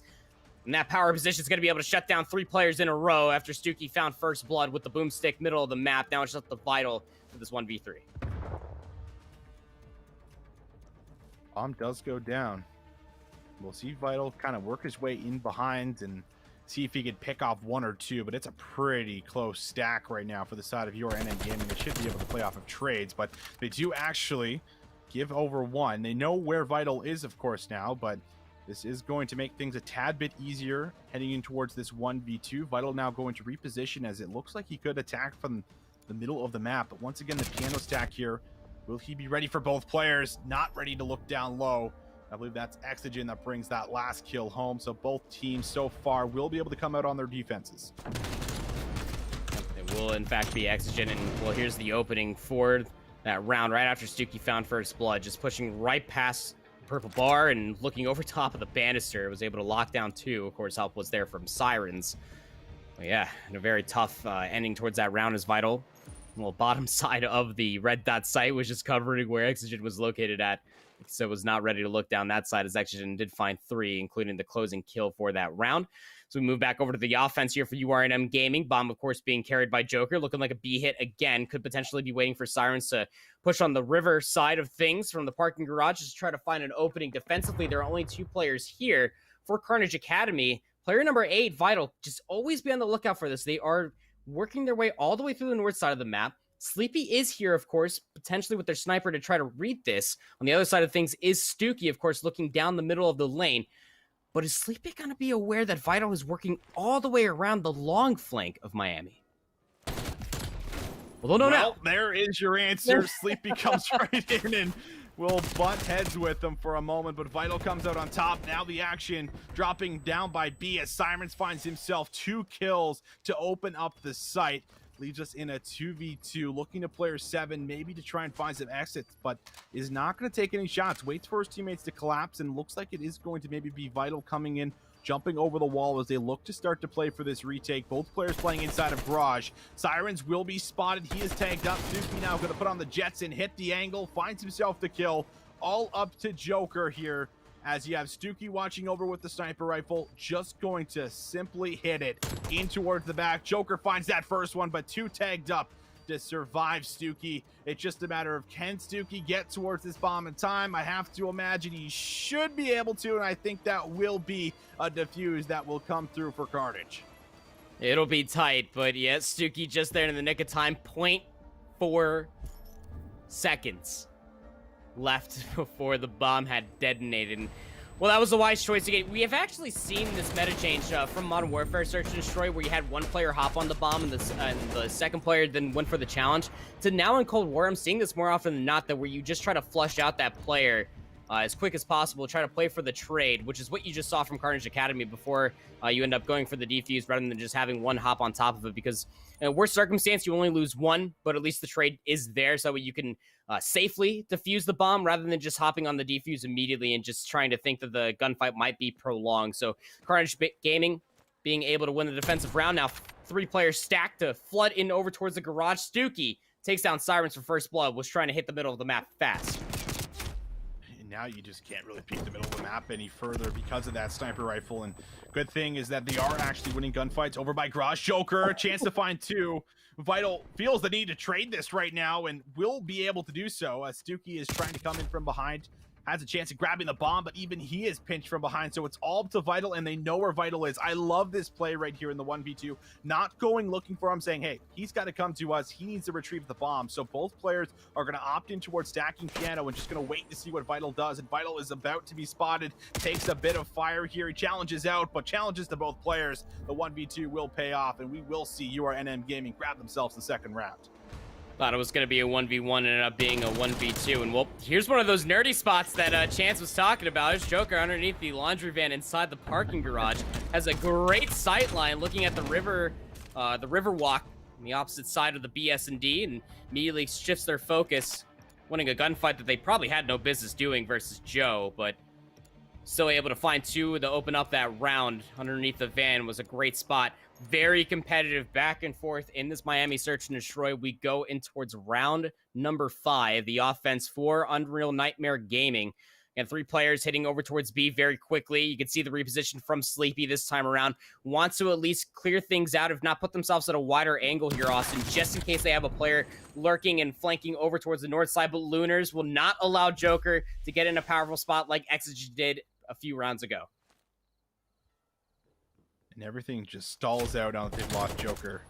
And well, now it finally makes its way over towards A, and we see Stuki finds Sirens, and Sleepy gets the trade. Sleepy and Exogen, the last couple players left alive as this bomb is down, and well, you hear the noise cue for sure when picking this up, and Vital should now know, but his teammate moves in at the perfect time to be able to collapse on Exogen.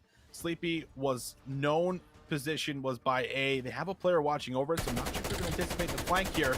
Lunar's on that staircase trying to duck and dive and go prone, and will manage to at least escape the fire as Dookie comes back, holds the angle, and will be able to find the kill. So defense pretty much playing out for us here across the board for both of these squads, as we'll see Carnage Academy up by 1. It really seems to be the race for who's going to be able to win the first offensive round between these two teams. A little bit more dire for URNM Gaming, and of course to be able to come out on the Search and Destroy Miami with the W, considering that they are down a single map in this best of 3 semifinals. Really want to send it to the Crossroads Strike Control, which would be map number 3 if need be. But Carnage Academy definitely seemed like the team to be here.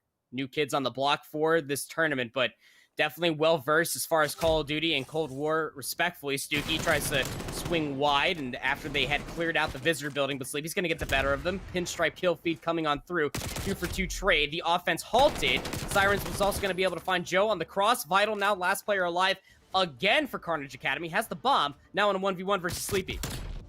Always being chased down, and I was honestly curious about whether or not Sleepy was going to go for the chase, or if he was just going to try and hold this piano control, and does end up going for that chase, finding that kill. But you see Vital here just with a nasty snapper on towards Exogen, and just reads the second player also beautifully, as just pays for that patience, moves out, finds the second win on towards Sirens, and this looks like the chance to be able to open up the map a bit, but everything kind of just happens and unfolds right there by that piano location. So still, defense going to pay out for us pay off for us here so far in towards this map number 2 on Miami. And we've seen the sniper picks come in towards this ramp control, being able to work for some of these first bloods, but no one really finding any favor towards being able to actually create a man advantage and then hold it on the offensive.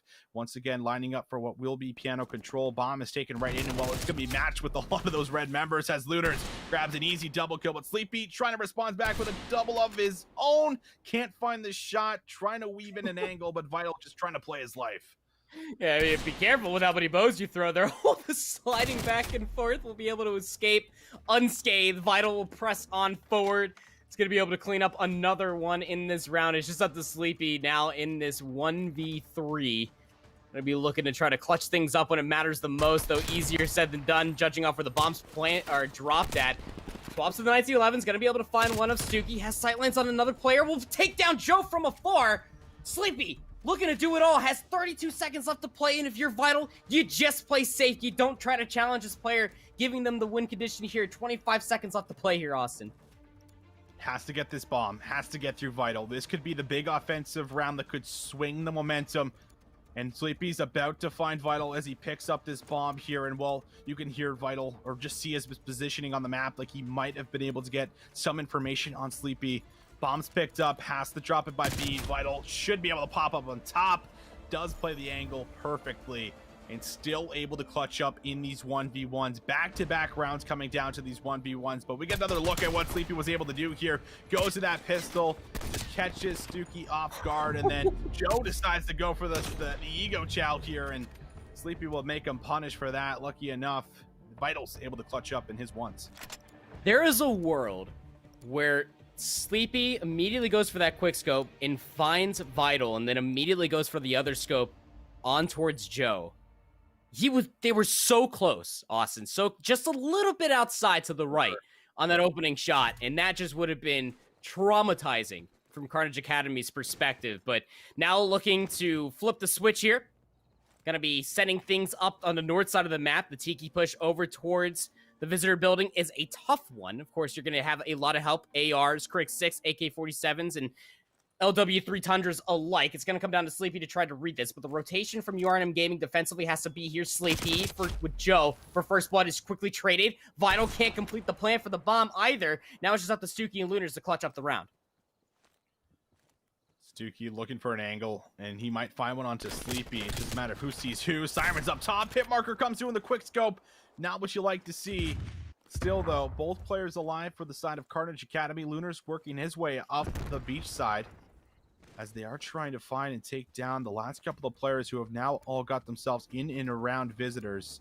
Not going to be easy. 25 seconds left. Have to also get this bomb and plant it, and Stuki might just look at peek in the middle of the map here, see if he can try and even the odds in this 2v2, but he's just not finding anything. So bombs picked up, 17 seconds remaining, everyone's closing in, they find themselves Lunar. Stuki just has to stick to plant, and once again the defensive side is going to be able to come out victorious. That's been the storyline this entire Miami as we go 4-4, and yet again a swing round playing out for us to see who is going to be able to pull ahead and potentially put themselves one away here from closing out this map too.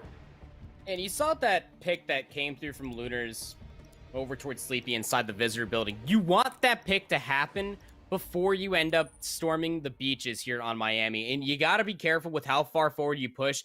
And you got to almost expect that there will be a player there defensively holding that long angle if you're looking to cut over towards A. We'll talk more about that later, I'm sure, as URNM Gaming are looking to do the same exact thing. So they're really got to be cautious on the angle that Stuki is looking to hold. Sleepy is looking to cause a little bit of ruckus over towards B, but this might end up being scouted out. Once the three players that are there defensively for Carnage know that there's a sniper on this side of the map instead, it also comes down to Stuki to be able to read this as they are in a power position to be able to shut things down, as players will look to rotate from the Tiki bar over towards the party boat. Joker will go down. That's the bomb dropped. Offense trying to battle back, and Sirens does that. He finds a pick onto Joe. 3v3, a chance to take the very first offensive round away. Exogen grabs that bomb. Sirens gets info on one player up top here on the Stuki as well. Tags Stuki up with that nade, but has flak jacket, so not going to be too troubled by it. But you do have Sirens looking to try and finesse here from the side, but Stuki with the pistol says no and shuts down Sirens. And well, This is now problematic. Exogen, last one left alive, middle of the map, does find a win onto Vital, and there is still a chance to drop the rock here by B, but Exogen has to go quick, needs to drop this bomb immediately, and he is going to have a player close right on top of him by this half wall. Will he read it as the bomb goes down? Lunars will shut him down. Defensive round still coming through here for us proper, as Carnage Academy are one away from closing the series out. They're going to be looking to do it on this upcoming round, yes. And again, they close out this map. Miami Search and Destroy. Our Silver Surfers here of URNM Gaming will not see grand finals. They will go home as best of 3 semifinals. But what a round. I'm shook from Stuki. 1911 versus an AR from the Windows side was able to win out that somehow, some way. I would have missed all of those shots, would have gotten out a perfect outline inside of that window. Stuki locks things down, but they're looking towards a first offensive round win. They're going to hit B and hit it fast. Stuki towards the center of the map is going to be looking for an opening pick, but look at URNM Gaming. Absolutely fly through the center of the map. We'll join up with the second player. It's going to be Exogen along with Sirens. Lunars does find a trade. It's a 2-for-2 trade. Vital's going to look to recover the bomb. Now check this angle. I also have Stuki to be considerate of here if you are URNM Gaming, if you stick around the middle of the map for too long. But Vital's got to be careful themselves. They are alone inside the piano building, and Sleepy was lying in wake, so this is looking like another defensive round for round 11. Can Stuki clutch it up? Stuki's position's known. Bomb is down here. He has to work a pick on towards Sleepy, and Sleepy really should be disciplined not to give this life away. Tries to throw a Kobe of a nade, but that will fall just short of the balcony as Sleepy repositions up top visitors here. And Stuki still thinks that he's down low, potentially by the hedges. And there it is. Sleepy repositions, finds himself a kill. And now the big question proper, who has defense? I'm not the best mathematician. I try my best not to do it when I'm on broadcast. You know this about me, Visions, but I'm pretty sure, yep, that all the kills did end up going in the favor for URNM Gaming. It's close. They're going to be on the defensive side, so it's a must-win offensive round. You want to close it out here in 2 for Carnage. On the other side of things, URNM Gaming are just going to look to play their game, and that game is just wait for the information. The hard offensive hit did not go in their favor. 2 players did work their way through the middle of the map for URNM Gaming in the previous round. 2 players are also aggressively through the parking garage here. Keep in mind you, while the bomb's being carried by Lunars, they're going to look through this open angle over towards the B side. They won't get any information considering where Exogen and Joker are located at. And Siren's just also rotated back over here. But Stuki will take down Sleepy first blood. That's a sniper down. That is a big player to lose here. Someone watching just about the entire middle of the map. And this might just end up being a B plant. They find Exogen on the bomb. They find Joker up top. Vital. What a time to come alive. The offensive round looks to come through in round 11 unless Sirens can shut it down. This would have to be a 1v3. Has to cut through Joe, Lunars, and Vital here, and not from an easy position. It has to be done. His Siren's going to check underneath the car, trying to play for info. Has himself a stun grenade for something that could play at least a little bit useful, but he's trying to play for the wrap in behind alley, assuming someone might have positioned back here. He reads wrong, and there is just no time on the clock. Everyone's holding their setup inside the garage. 15 seconds left. Lunars holds the angle. There is your offensive round. It had to go the distance to get it. That will be the end of URNM Gaming as they fall short here once again. Their top 4 finish, looking to break into first. Won't happen, unfortunately, here for week 4, but Carnage Academy, they are looking elite, and they are coming to play, Andy. They are absolutely coming to play, too. And now I just got to hit this reference all the way home that the Silver Surfers have now woken up Galactus, and they have been swallowed all the way whole, man. And that is Carnage Gaming, again, just running it all the way through. That Garrison Hardpoint, definitely got to go back and rewatch some of those hits that ended up coming through for the setups that ended up being broken up. Again, you had just URNM Gaming continuously with the setups, so they were there for the initial time, then immediately got broken up continuously by Carnage Gaming, and then you had that Miami Search and Destroy. Defense for defense alike, all the way down to that final round 11 where they were able to ice on up. As we do hop over towards the other side of things here, this is our other semifinals, Roach Gang versus Poopy Lock. Gonna be very fun saying that continuously, I suppose, as they are consistent with a couple of players that we have not seen quite a lot of, but Roach Gang are definitely a handful of players. Madman, of course, stepping in for JC, are gonna be looking to make it towards another Grand Finals appearance. Well, I could see that it was either Blendy, Jigsaw, or Praise that made this team name by the looks of the fourth here, whether it's Pookie, Locke. So just playing with their teammates, I have to imagine a little bit on the team name. Love to see it, but Roach Gang are currently behind. Not a position we see too often in a lot of our hard points, but lots of time to be able to bring this one back. Could all start right now here in towards P4, where they are going to have the initial control right now for Pookie Locke, and it's going to be Pookie trying to play this objective role, but will be pushed from A6 and Madmen. Now the hill going to be left up for grabs for either team, as Bendy, trying to play for the middle of the map and not exactly finding any gunfights. Finally takes down Madman up top, but his teammates are going to be able to move in for that trade. So Oryx, the big objective player, already about 40 seconds clocked in for him, looking to grab as much as he can as the last 30. He's about to feel the wrath of this push. He finds and snaps on the first one here. The rest of them are pushing through caution. Madman deals with that as well. Now only one player can contest this hill, and Oryx will have none of it as he doubles up and looks to fight for the last couple of seconds. Oryx, the OBJ player for Roach Gang, just coming absolutely alive, has some help. Nice shots coming down lane. We'll take down Bendy again. The P4 absolutely coming on strong for Roach Gang will now make this a very tight 12-point affair between these two teams. And who's there set up for the upcoming fifth hill? It's going to be Roach Gang off of the heroics that came through from Oryx there, as well as a few other players to be able to make P4 as strong as it was. But P5 is a very tough hill to break, and it's a very tough one to hold on to if you're not reading the spawns from the enemy of Poopy Lock. But Oryx, right off the respawn, will be able to read and help things out after Madman was there to soak up the hill time, that their players from Poopy Lock are spawning far west side of the entirety of the map. But nobody read the pinch that came through from Pookie through the back end of things, so there's going to be a 25-second left inside the hill, and the break's going to be good for Poopy Lock to be able to put themselves here. Roach Gang might just try to keep this contested, if not being able to look for top green control. It will just be mid-map control is all that Roach Gang really want going in towards another set of hills. Super tight hard point right now. Both teams just about even as we go in towards the resets and back towards P1. A6 already locking down caution here right by the platform, as Vertnex sitting on top of this nasty heady on the stairs will be challenged here from his left, and Pookie Lock here finds himself the double up as he's also contesting the giant trophy. Will be down now, maybe trying to get a little bit involved in the middle of the map. Pops up on top of the catwalk. His teammate is going to try and push things out a bit here as Praise has another big gunfight to win, and he does. Turns and snaps for three. Praise with the moves. Praise with the gunny. Make that 4 in a row. Finding himself kill after kill. 17-5. Going massive and still going massive. Finds Vertnex in the middle of the map. This is what you want right now for Poopy Lock, as they're grabbing themselves some momentum and they are running with it. And we'll see if Praise can now carry this in towards the rotation.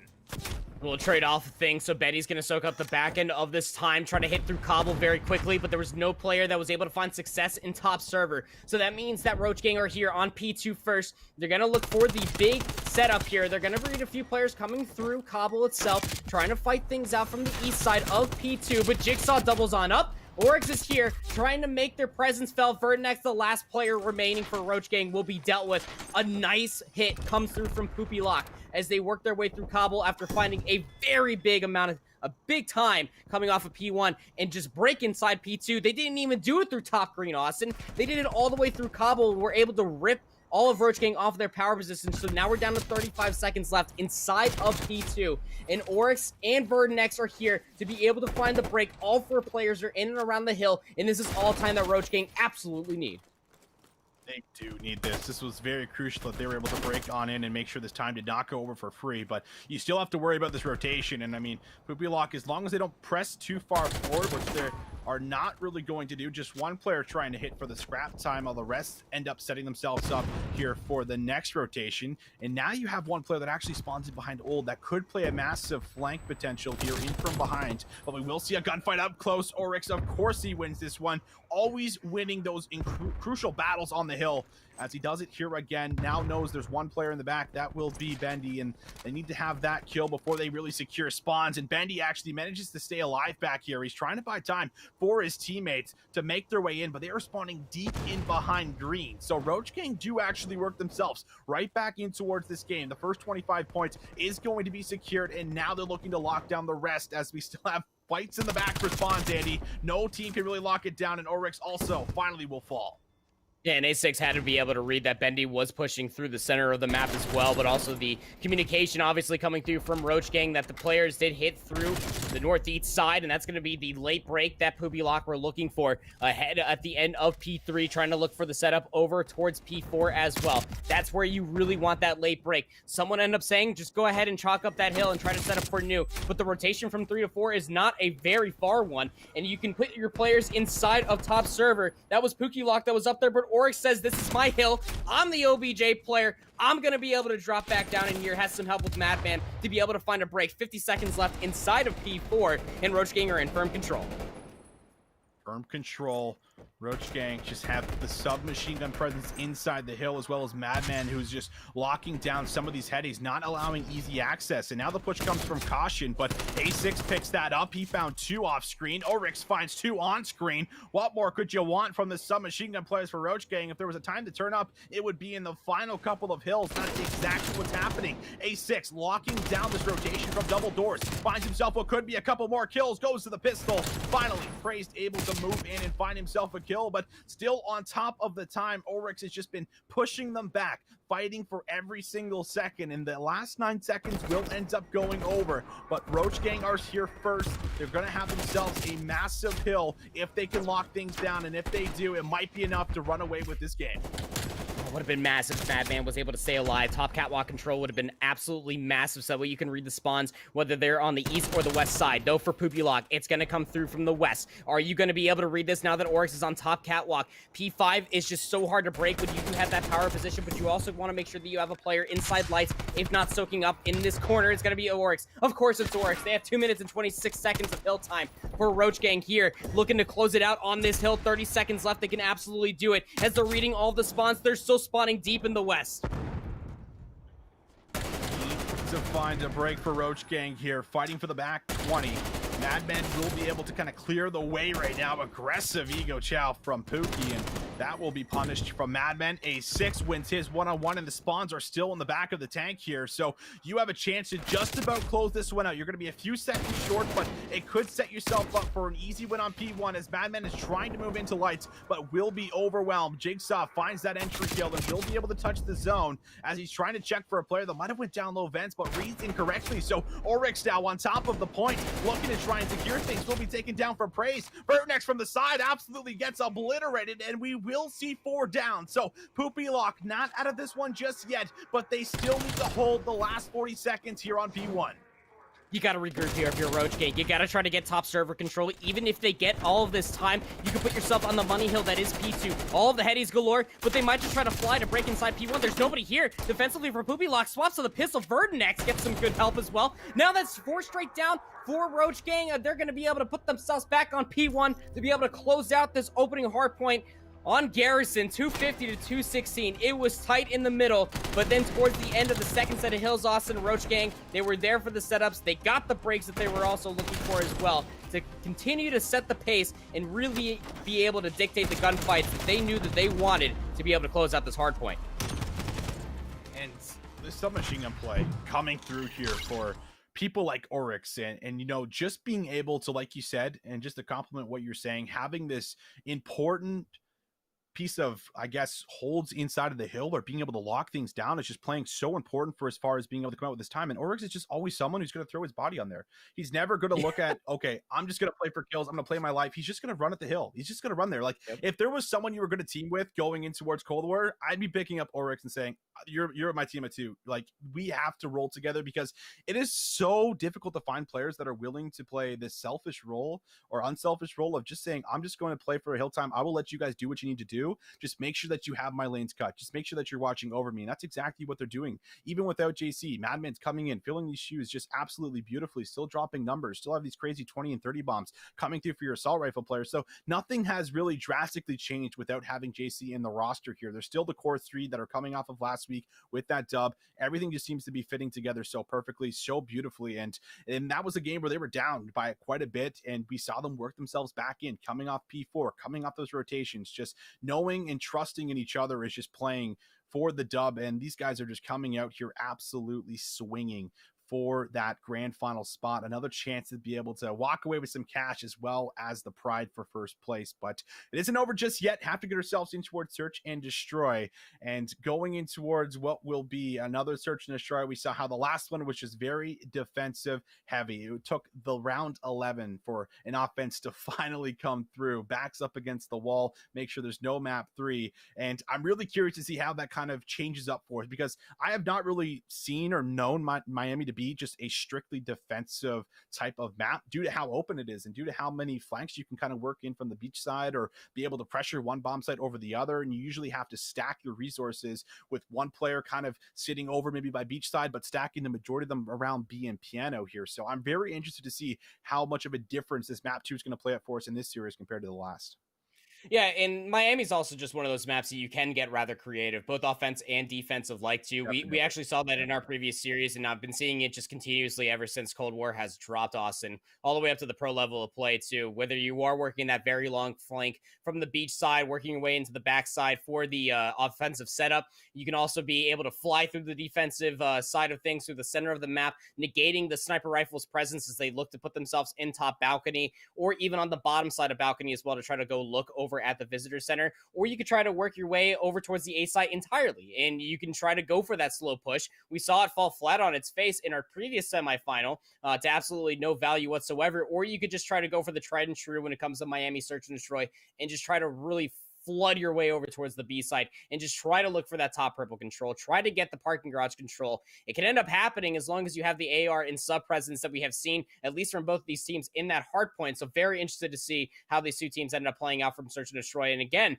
when it comes down to Roach Gang, we actually saw them play Miami Search and Destroy last week, Austin, but it was still with JC in the mix. JC was picking up the boomstick, and then they moved over towards the AK-47 with that long-range scope as they were holding over towards the A site. All that will definitely come to light as we see it's going to be Roach Gang for their offense first. Praise with their AK. It's going to take down Madman for first blood. Vertnex does get information on one bottom stairs, so they have one pinned potentially in the corner that they could work for, as they've now lost Oryx, so that is also going to be bombed down. A6 feels the need to try and challenge something and maybe work for a kill or two back. Finally, Vertnex does get that kill on towards the player that he had trapped, so finds himself praised, but this would have to be a technical 1v4, now 1v3 after grabbing the first player. Bomb is down, limited time remaining. Not a great spot as long as no one gives him an unnecessary challenge. This should just be an easy bait and switch as Vertnex has to try and make his way in towards a gunfight. Finally does, but won't get the best of it. So defense is going to at least come through just like it did in the last series here for round number 1. And that was an initial 2v odd situation coming out from Poopy Lock over by the BS&D site. He did have two players that were defensively, one looking towards the center of streets and the one up in the visitor building there for Poopy Lock. Rotation obviously clean enough, but the two players that were there initially for the defense absolutely were able to read that hit coming out from Roach Gang. We're able to flip it right back on its head. So maybe we might end up seeing defense for defense. More rounds will surely answer that question as we do end up having Bendy looking their way. Very inauspicious angle coming out from a sniper, but able to find that first pick would absolutely be big. But A6 presses on forward. That's the boomstick down. Oryx also there to join in the likes of it. And you got to be careful with Praise working their way on the backside. It's definitely going to have information, but in this 2v4 situation, now on a 1v4, it's going to be tough, to say the least. Extremely tough. I mean, you just need people to ego chow you in these moments, and, well, if good players and good teams are looking to play for the win, that's not what should be happening, and they are really just kind of searching for the last player kind of freely. No one's really doubling anything up, so he might get some of the ego chows he wants, but Vertnex will bring home the gunfight when it comes down to the actual 1v1, so searching will pay off. They find him top piano, and we'll get another look at the opening of Ulrichs here, just shutting down this push. A massive push that takes place inside of piano off the start of these rounds, and just being able to control top piano, win out on those gunfights, and then hold it plays the difference in a lot of those defensive rounds. Yeah, and it's one of those things too, Austin, that it's a high risk, high reward play, right? You know, if Oryx does make that play happen, but if they lose their life, now you gave up top purple, which makes the B hit all the more easier. But if you're able to do exactly what Oryx just did, you shut down the offense damn near single-handedly. You had the pinch that was working away on the opposite side of Piendo. which was absolutely massive to have, but still, in that high risk, high reward play, it was the high reward that all ended up coming through from Oryx. And now for Roach Gang, for their second offense, we'll be shifting their focus over towards A. Keep your eyes out for Madman. They are over here at B, trying to cause a little bit of a ruckus, but they might just have a little bit of a pinch set up. Poopy Lock, they got to be able to scout this out and be able to potentially find a first blood as the rotation is going over towards the AS and D quickly. Madman just worked himself right through here. Praise is probably wondering what the as he goes down, but meanwhile, Pookie is able to grab a couple of kills here, so is still absolutely man advantage for the side of defense. Say that, and we'll see a couple more kills unfold. A6 caught out in the open with the submachine gun. Will be punished, and we will see Poopy Lock now come out here with a round as we see Pookie with a couple of kills here that ended up playing the difference and stopping this A push from really paying off. Yeah, and it's such a prime spot to be into. The MP5 being quite the versatile weapon in that exact range, was able to get the information, whether it was from teammates or sound cues alike, that the hit was coming through from A, and then was able to keep things in the medium to close range, being able to find two, dropping the bomb right over towards the ASD site. And again, that's where you want to be slow and methodical, but obviously you also want to be decisive when you are pushing over towards the AS&D site. First blood would definitely be helpful in that situation, but didn't end up coming through from Roach Gang as Poopy Locker trying to keep things over towards B. Pookie carrying the bomb, having a fantastic previous round. Jigsaw and Bendy, though, open things up for 2 kills. Couple of big kills that end up coming through, and it leaves now Madman all left alone. Looks like we might just get our very first offense to come through unless Madman can do something mad indeed, and he is just so far out of position. You could see Madman wanting to work a flank here, but there was just not enough time on the clock to be able to go all the way around, so has to cut the middle of the map, finds himself Bendy up top. Good shots here, does find the first one, but 25 seconds left to find Jigsaw as well as Pookie.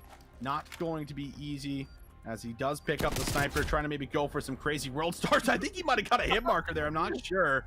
I'm really not sure. It looked like he did, at least for a second. Not sure if he switched POVs or not, but in the end, it doesn't matter. If that no scope comes through, I mean, I am absolutely getting loud. I'm probably waking my entire house up after that one. Entire house is sleeping. It's before 9 p.m. Eastern, brother. That's an early bedtime. They work early. Understandable. That's why my room is like the farthest on the side of the house, because I tend to get loud sometimes, you know? Yeah, I also realized that too, how loud I'm getting in the wee bits of the morning. Sometimes my neighbor's dogs just start going absolutely hamburgers outside, and I'm just like, oh, maybe I should probably calm things down a little bit. I am sitting right next to 2 windows. But first offensive round comes through from Poopy Lock. Gonna be able to lock things down after finding a handful of kills. Now the offense for Roach Gang looking to switch things up. No success over towards A. Will now be hitting over towards B pretty quickly, but piano control will be here. They got to be careful of these corners. Look at the setup defensively here from Poopy Lock. They are holding the parking garage here, Austin. Looking to shut things down, but Bendy will take down Madman. They are holding so far with the sniper rifle and will rip off Madman's head clean off. This bomb should go down pretty safely. I was going to say Praise might have a chance to be able to come in from behind, but A6, great read onto 1, great read onto 2. Big kills coming through, and now a chance to be able to at least bounce back. As we see the pinch from the side, Vertnex, good hip fire, tracks the player all the way through. Last one left alive, Bendy. We go on board with him and see exactly how he's going to start to move in and see if he can play for a retake. He doesn't even get a chance. Vertnex reads it and just guns him coming through. And, well, an offense will be responded with an offense as we'll see things still stay within 1. And unless it's some new spectator bug that I wasn't aware of that ended up happening, I think there was actually a disconnect that came through from Roach Gang at the end of that round. We'll end up seeing it surely, but yeah, big offensive round coming through from Roach Gang again, keeping it competitive, and it will end up being the case that we did end up losing Madman. Apparently they got sniped so heavily, they lost their head clean off, that they ended up disconnecting from the entire match itself. So very interested to see if this ends up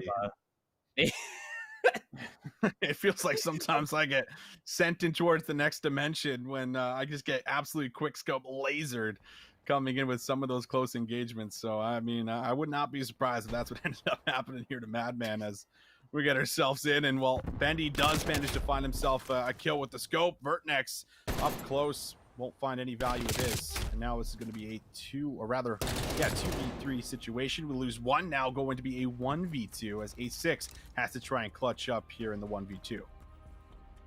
Bomb's going to get dropped here at B. Jigsaw is going to be looking to keep the cross. Pookie, after planting the bomb, is going to go back over towards the Riverwalk. Keep in mind, I mean, A6 has already worked their way in towards the site itself. Doesn't want to hit fully in towards this area. Has 28 seconds left to play. Now wants to at least try to deal with the Riverwalk area, but look at Pookie. They're in a prime spot to try to read this, but A6 hits it from behind. That's enough information for Jigsaw to know that they got to position themselves to be able to read the exit from the parking garage. So now they're going to put themselves in the alley, playing on the backside of this trash can.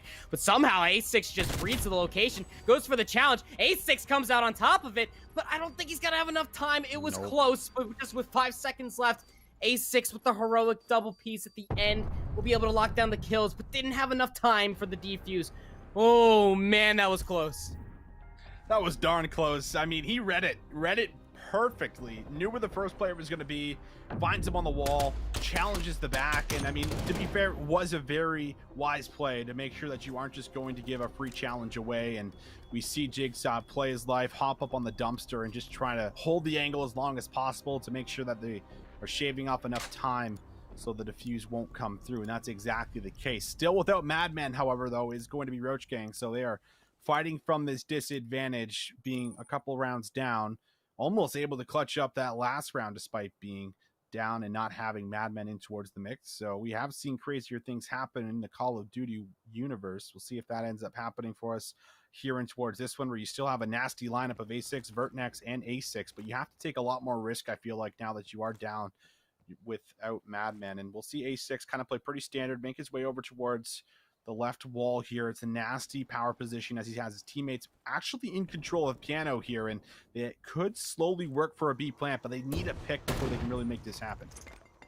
System's going to keep them safe for the time being from any smokes, flashes, stuns, or even that Semtex was a little bit wide. Praise and Jigsaw will take down 2. It's just up to Bird next now for a 1v4. Get some clean shots, at least through the glass and the windows of the laundry van, but that'll be it. No kills at all as Poopy Lock just swarm the last remaining player of Verdnex. And again, here's just one of those power positions from Jigsaw. Just reads Oryx trying to fly out of top purple. That bar didn't want to pay their tab, just came flying out.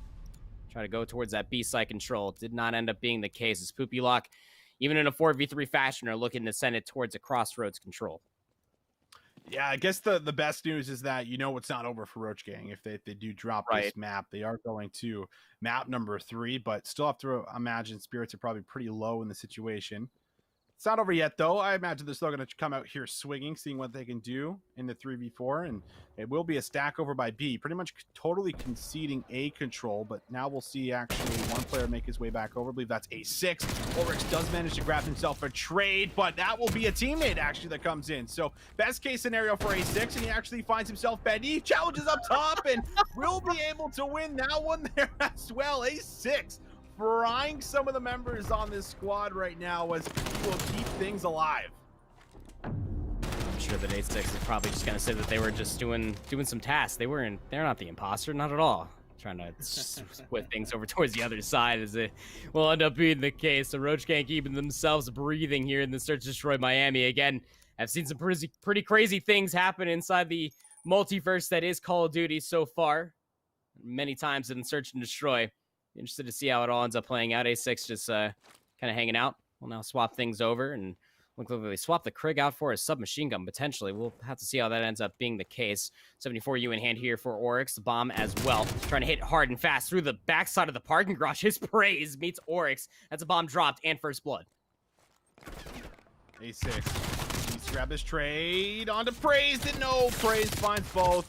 Does get stuck with the Semtex, so Vertnex grabs himself one, but oh, he is just in the worst situation ever. Has no real control of the map. Limited entryways out of the specific spot that he finds himself in. And this is another one of those moments where you're hoping to get a challenge. And Pookie's giving him a challenge top balcony, but I just don't think Vertnex sees it on his screen.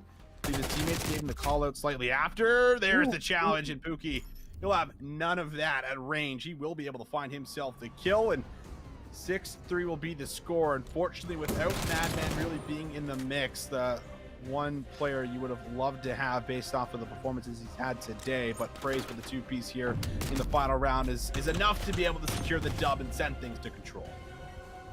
Whether or not because it was a 4v3 or maybe that was just the set play coming out from Praise, that is ballsy to hit through that very small doorway at the end to meet two players, but it ended up coming out on top of it. But yeah, you're absolutely right. I mean, when Madman ended up disconnecting, it was a 3-2, and this just came off of an offensive round win for Roach Gang. So yeah, it was definitely looking like the tides might have been shifted on over, but you even heard from Visions themselves has been on the back end of being sniped so heavily that they lose connection to the lobby. So, you know, it's definitely some things that you got to be cognizant of. But yeah, map number 3 here for the semifinals will be able to decide who's going to be meeting Carnage Academy inside of grand finals between these two teams. And judging off just off the Garrison hardpoint and for Crossroads Strike control within its own self, a lot of fast-paced gunfights are going to be coming out, to say the least. Spawns might have been a little bit tighter, but you can only get so tight with the spawns when it comes down to Crossroads Strike. Again, you could probably fit about 3 of that map inside of Miami itself. So a lot of sub-pressure, a lot of AK-47s could end up coming out to play as well when we are looking to see what the offensive side wants to favor towards their zones. But you got to be careful when you are over-investing inside of these zones, regardless of the control map. Even if you do get that opening zone and try to get an extra minute on the board, Crossroads Strike will definitely punish you when you are down in lives.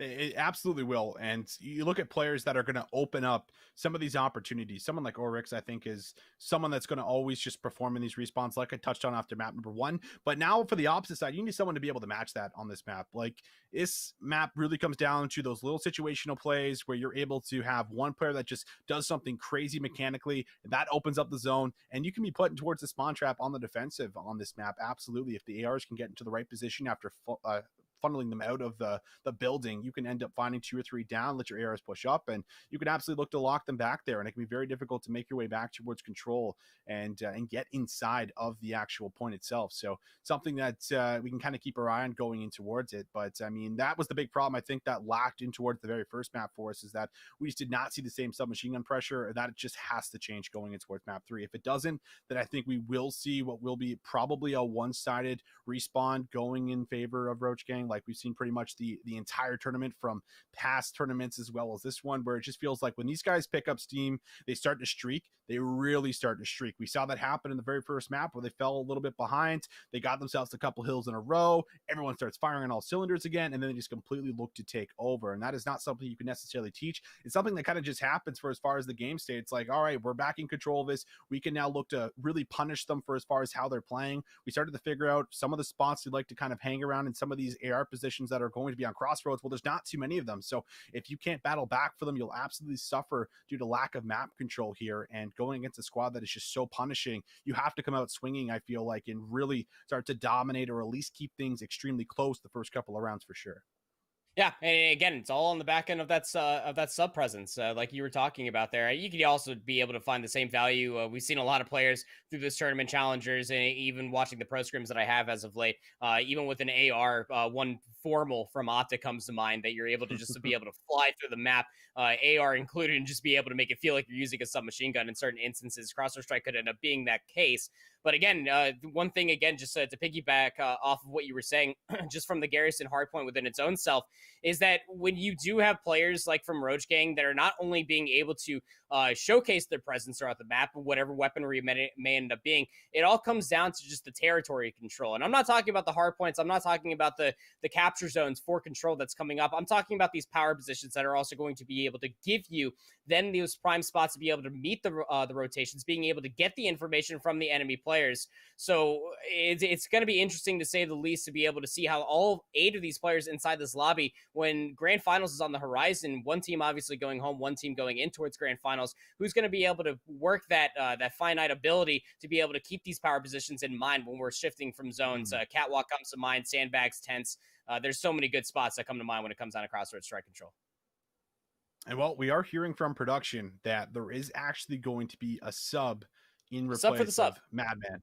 I was going to say, he is the sub for JC. So sub for a sub coming in here for us. And this is an interesting, I think, moment, because it's not like this core 3 is really going to be playing maybe any different from how they were playing before with Madman. They're already used to not having JC in this lineup, and they've made it this far towards the semifinals. So maybe not having Madman based off of what he was doing individually, he was certainly performing. So the sub that has to come in still needs to try and hold their own at the very least here. But I can't imagine things are going to be drastically different when you have the core roster here of these three guys who are going to be still sticking to a lot of their game plan, sticking to a lot of the breaks. You're essentially, as the sub here, just looking to fill in where you need to. If you're filling that AR role like Madman was doing and like JC was doing last week here for us, then you should be able to just go to the normal power positions that you're always fighting for when playing in respawns here on Cold War. So that's really going to be the big thing coming into it. But interesting enough, it is game 3, and it's like, all right, we're subbing in someone who might not be warm, might not be, familiar to playing with these guys, and could actually have a bad performance that could play the difference for as far as who comes out on top. So something else to think about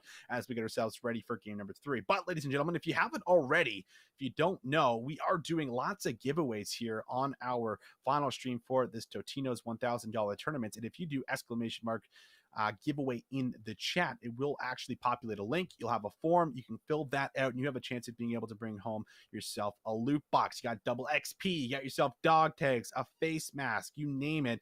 It's absolutely going to be in there. And then not only are we giving away a ton of those, but we're also giving away a massive loot box that we're referring to as the premium loot box. And if you do !Power Squad in that chat, that will populate a link where you just have to go to it on Twitter, click that retweet button, and you might be the lucky person to come home with that. And that's got a jacket and lots of extra goodies in there for you. So all you have to do is fill out your name, retweet a tweet. It sounds pretty easy to me, Andy, to be able to get yourself a lot of nice loot that's going to come home for you.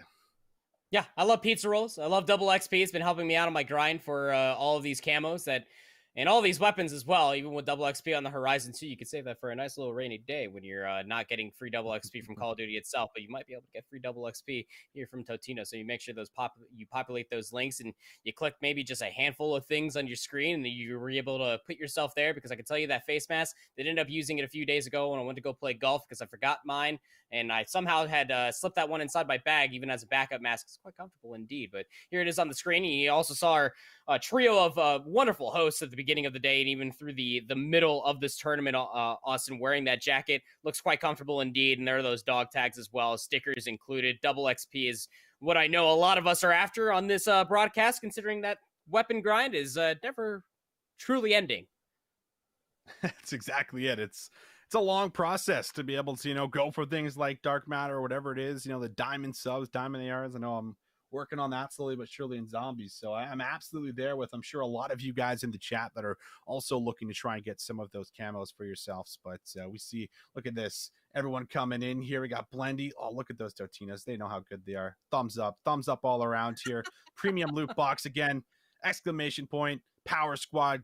Retweet that link, get yourself a chance at bringing that home, get some Totinos pizza rolls. It's all a good time all around the board. Right now, we're just getting ready to set up our map number 3 here for ourselves. So anyone that's just tuning in, 1-1 is the head. We got a brand new sub coming in towards the mix right now here for the Roach Gang squad, coming off the most recent win, of course, with JC. They had a sub in for JC. Now they got a sub in for the sub. Everything looking to be a little bit spicy here for us as we come into what could be, or will be, I should say, the final game. And this will determine who ends up going in towards that grand finals here. So a lot of pressure on just about every single player to come in towards this one, Andy, give it their absolute all. Not only do they have to, perform, but they also have to perform in front of the casters, in front of the crowd. There's a lot of pressure that could be coming down on some of these guys, especially the sub, I think, is really going to be the biggest talking point coming in towards this map number 3 for us.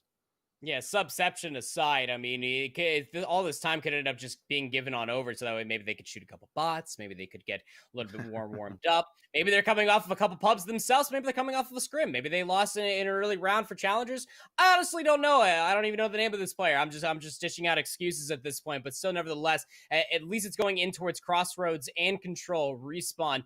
We've seen, at least earlier on, that even a team can absolutely outslay. You could feel comfortable on Crossroads because you could just sit back, play your game, give a couple call-outs here and there, try to give yourself to be able to play the zones. At least you are benefited by having Oryx, who we know is a standout OBJ player, so we know that they're going to keep their focus over towards the objective, whatever zone might end up being the case. This is from Roach Gang's perspective as well, but then you just have the opportunity to be able to sit back because, you know, even the standing three of Verdenex, A6, and Oryx have been absolutely lights out throughout the entirety of the day. At least we've been watching this Roach Gang roster and all through the previous weeks that we have been seeing them play out inside these tournaments. So you are joined by three very strong members. So it's all just about coming in, being as comfortable as possible, like you talked about, and just being able to play that game. Just maybe, you know, get a two-piece here and there. Wouldn't hurt anybody.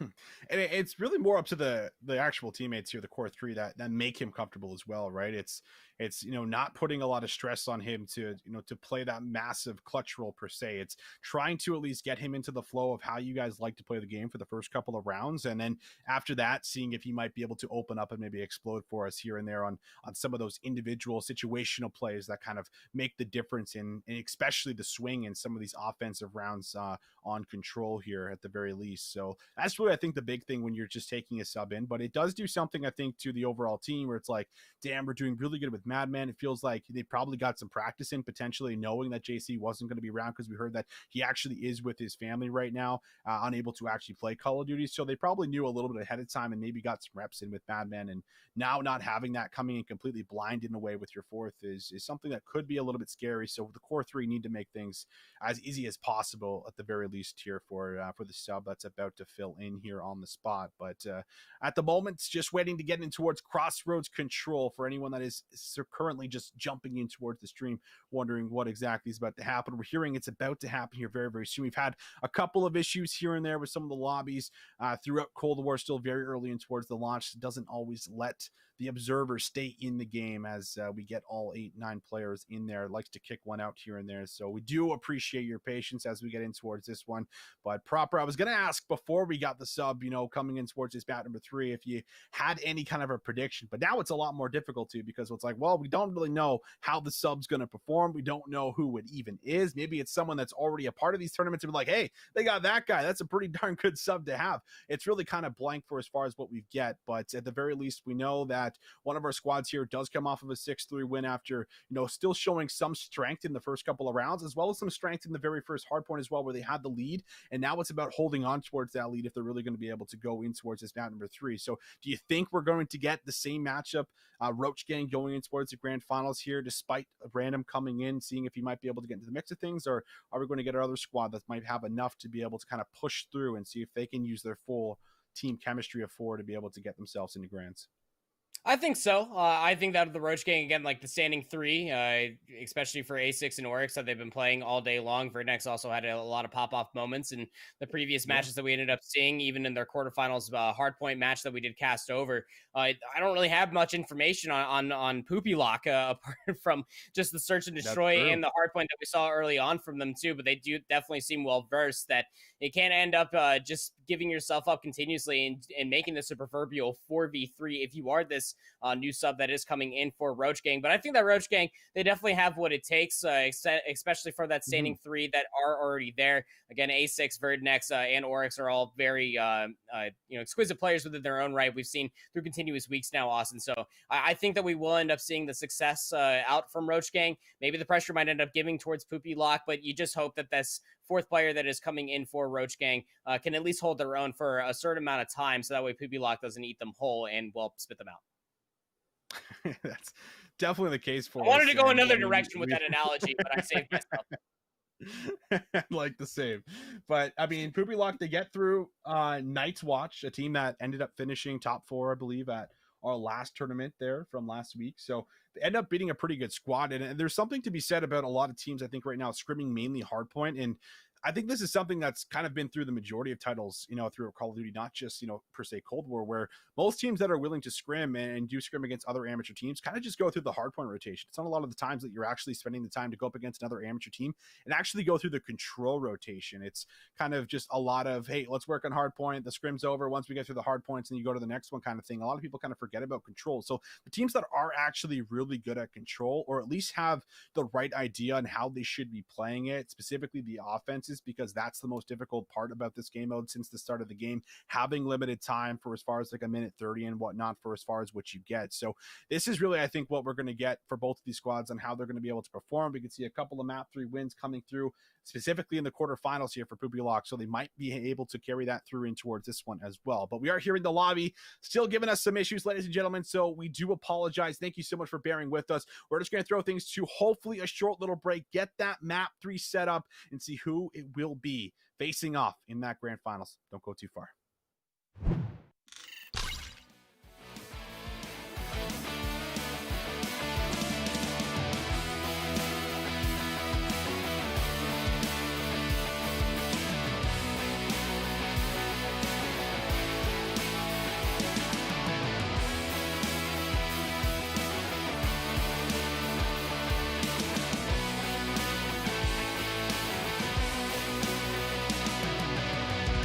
Almost there. Go, go, go.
Hello, everyone, and thank you so much for your patience, but we are back heading in towards, of course, our $1,000 Call of Duty Cold War tournament presented by Totinos. We are in the middle of our second semifinals coming through for map 3 on Crossroads Control. About to be an absolute barn burner for as far as who is coming in. And well, we have Scotty P, the big sub that ends up coming in towards the mix for Madman, who's actually legged out in our last game.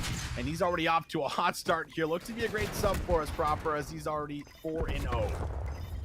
Yeah, apparently Scotty does know inside this lobby so far, as they do have that very nice start. It's going to be a very early A zone coming through from Roach Gang, and look at the shift of focus and all of the kills as well as they work their way over towards B. Last standing player here will be Oryx. Praise will swing wide, and we'll find at least 2 kills before being traded on out, but almost about to be that first tick of progress over on the second zone there for Roach Gang.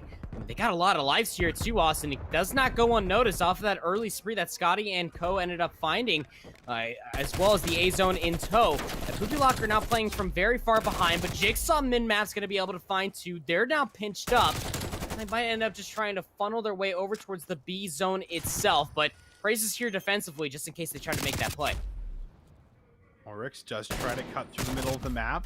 Will be spotted out. A6 fighting for spawn kills in towards the back here. And you do have one player that actually ends up slipping off of the map for a quick moment and gets himself in behind enemy spawns. That's player number 8 that we see, Praise. He's trying to play his life as he's trying to set up a spawn trap. Meanwhile, Jigsaw has presence on side or inside of the actual point. Gonna sit right on this head. He finds himself a kill. Jigsaw with 1.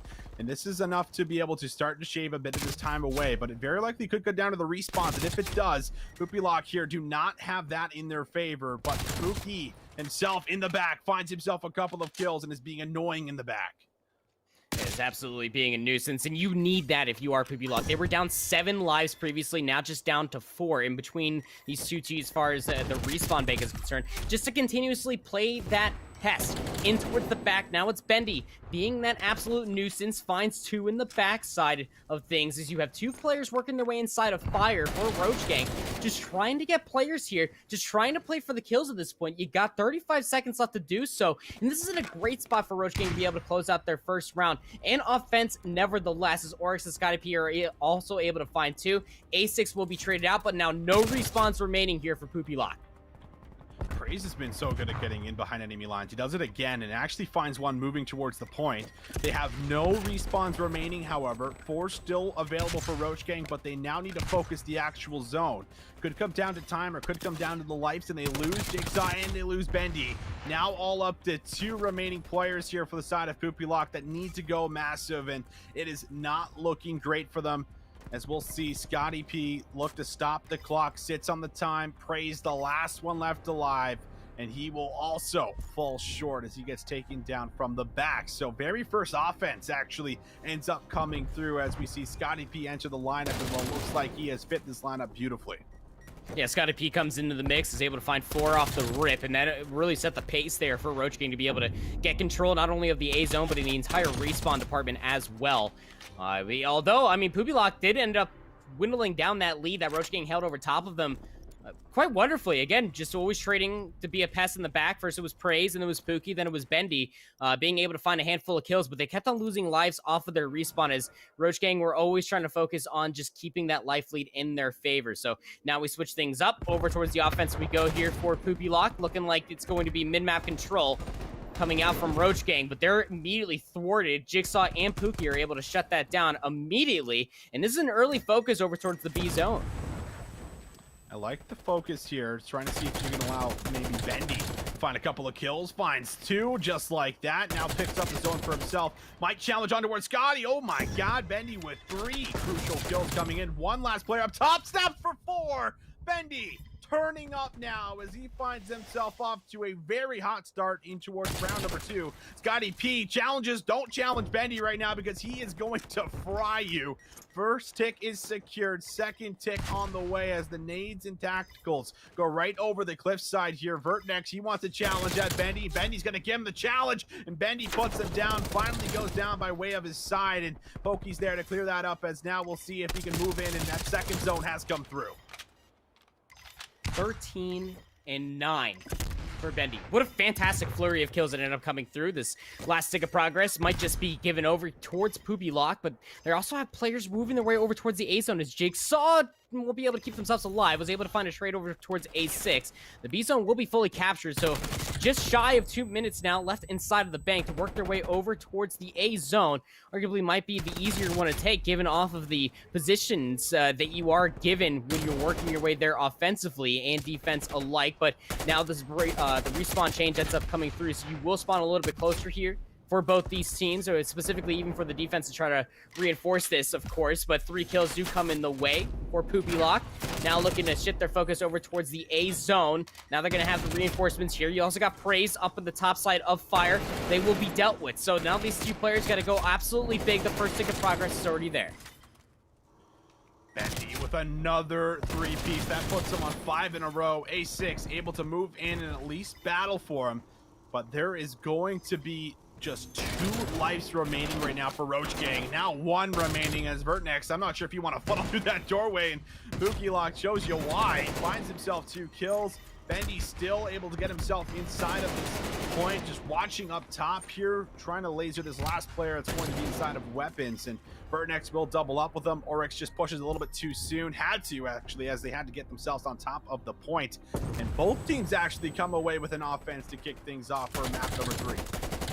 Yeah, in Crossroads Strike Control, I barely see it myself, Austin, but I don't know about you. But it's one of those map mode combos you can absolutely snowball. Again, just given off the circumstances that you find a good opening of kills, and then the defensive team are just always funneling through these very small doorways, these very small choke points, that you just absolutely start losing your lives. And even when that first zone does go over and you sit there and you look at your defensive team, you're like, okay, that's fine. We'll just heavily defend this one zone. What's our respawns looking like? Oh, we're down by 12, maybe 15. Oh, well, yeah, this just became a little bit more difficult. We saw that now for 2 different offenses for both these teams moving in towards round number 3. Offense for Roach Gang looking like they want to hit over towards A, but are they going to read the players through the middle of the map? Answer, kind of, as they do lose 2, but it's just going to be 1 more player left over here for next, not too far away from Oryx to help things out, but they need the respawns and they need the pinch to come over before they can fully commit over towards A.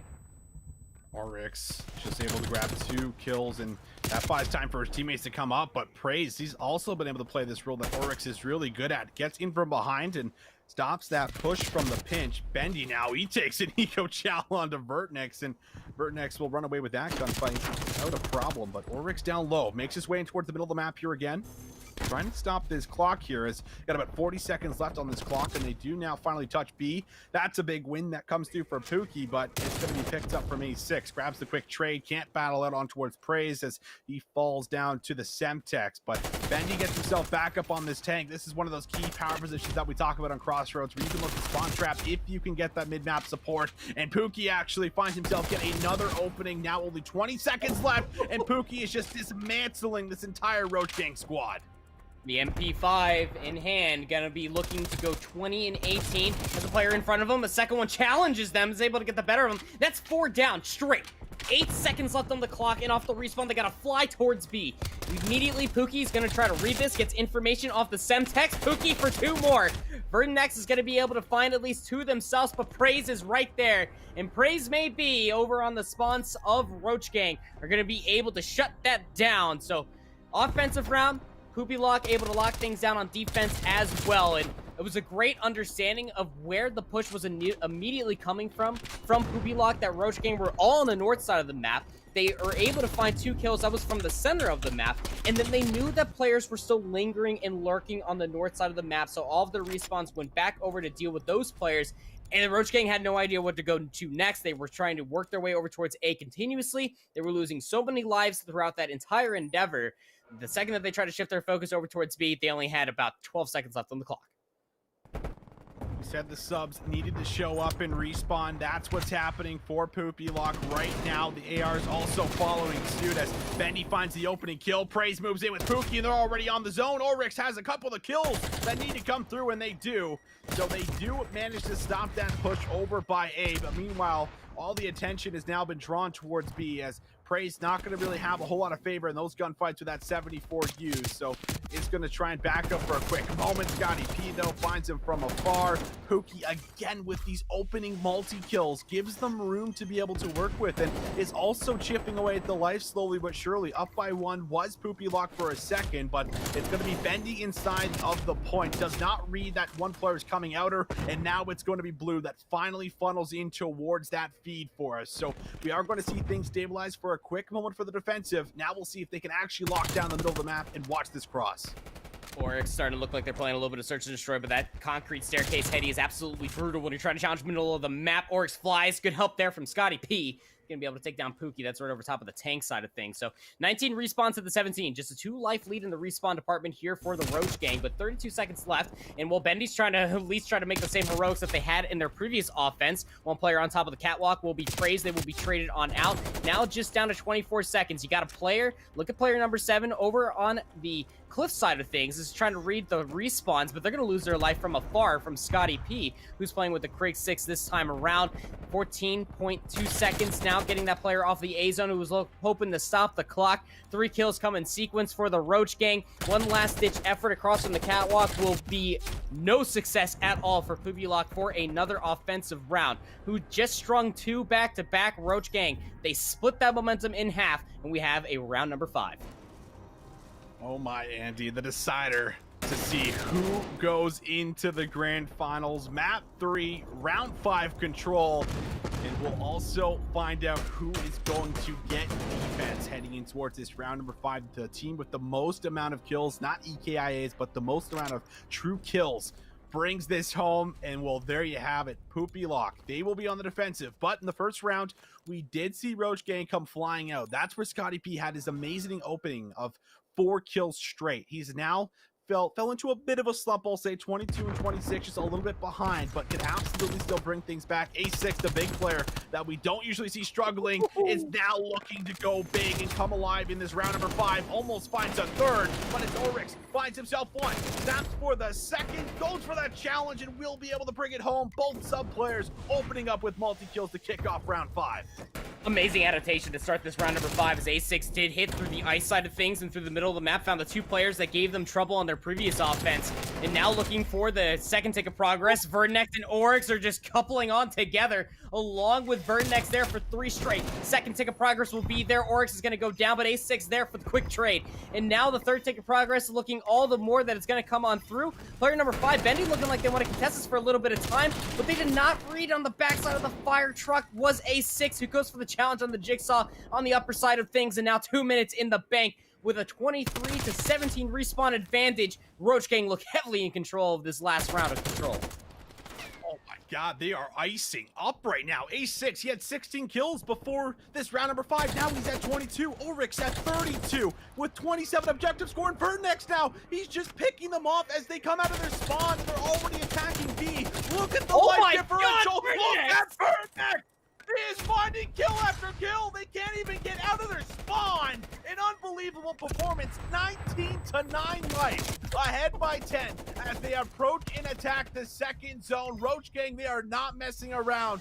They are looking for the dub, and they want back-to-back week wins, and they might just get it. A6 also picks up the top cliff and is locking them down. They can't even move. Only 2 lives remain, and everybody on Roach Gang is having a heyday.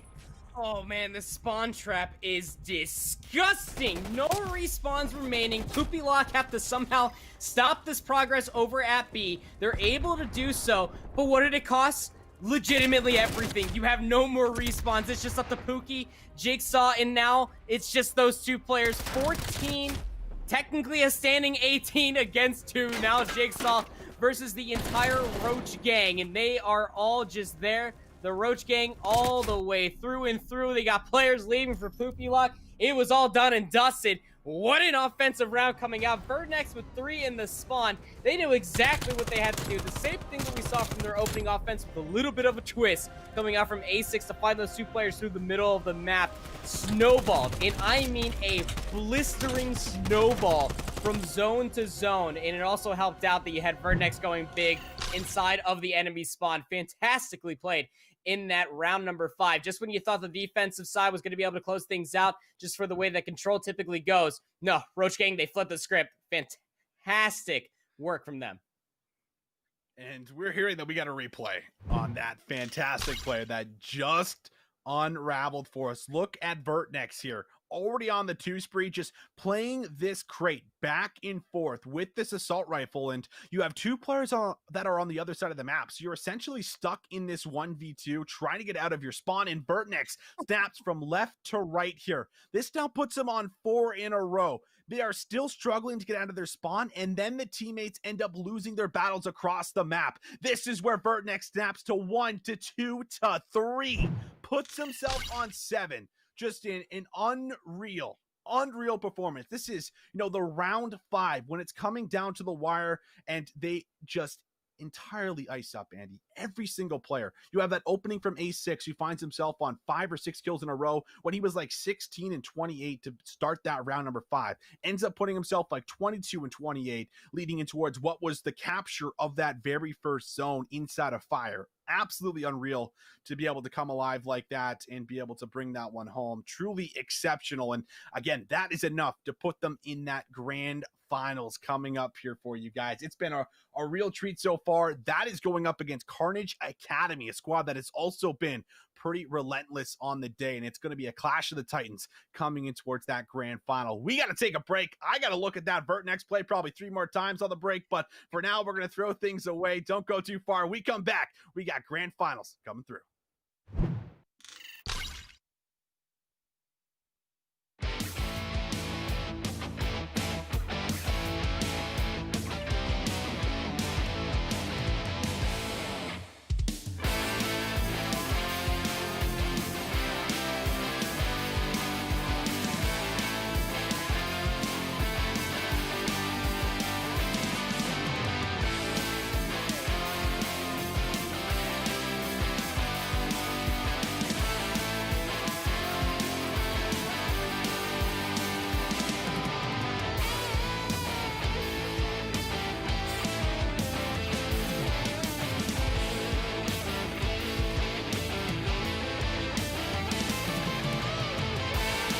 That'll melt your cheese.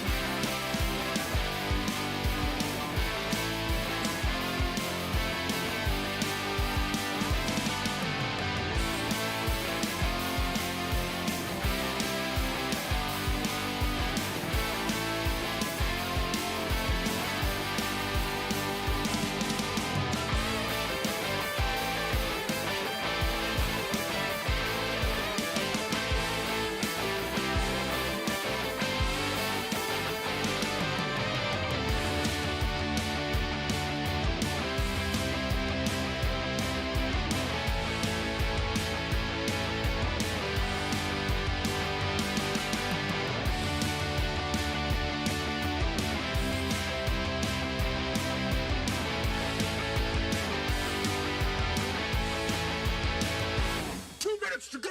Let's get saucy.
They're heating up.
minutes to go.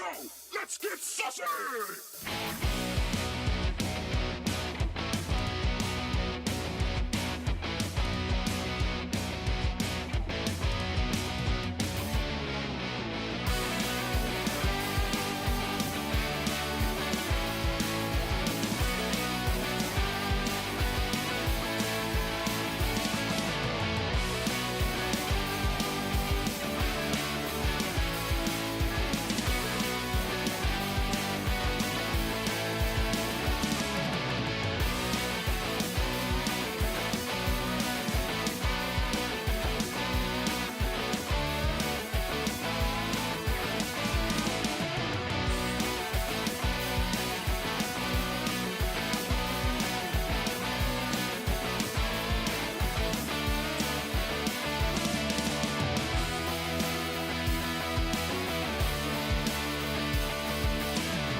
Let's get saucy!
Almost there! Go, go, go!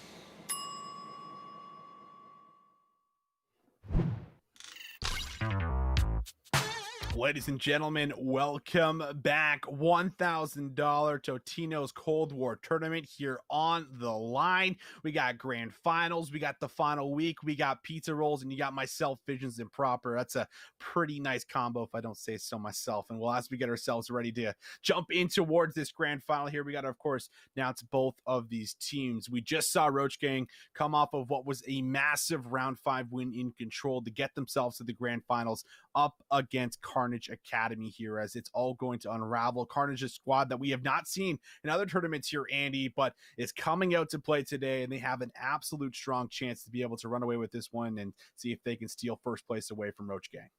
Yeah, and well, they're going to have their work cut out for them, to say the least, too. I mean, we even saw just Roach Gang coming back in, just the sub of the sub. JC was out, then we ended up having Madman step in, and then we ended up having another player stepping in there for the end of it all and being able to absolutely come to life there. That crossroad strike Control was absolutely massive. Vernex went so big, and if you missed that, make sure you go to Esports Arena's Twitter account, drop them a follow, and make sure you go back and watch that clip, because it was insane. But as it all stands, we are here in a best of 5. Carnage Academy looking to play upset versus Roach Gang. Their first tournament here in the Esports Arena. Totinos 1Ks looking to go all the way into the best of 5. Roach Gang looking to put them down. Scotty P is that sub of the sub, looking to do just that.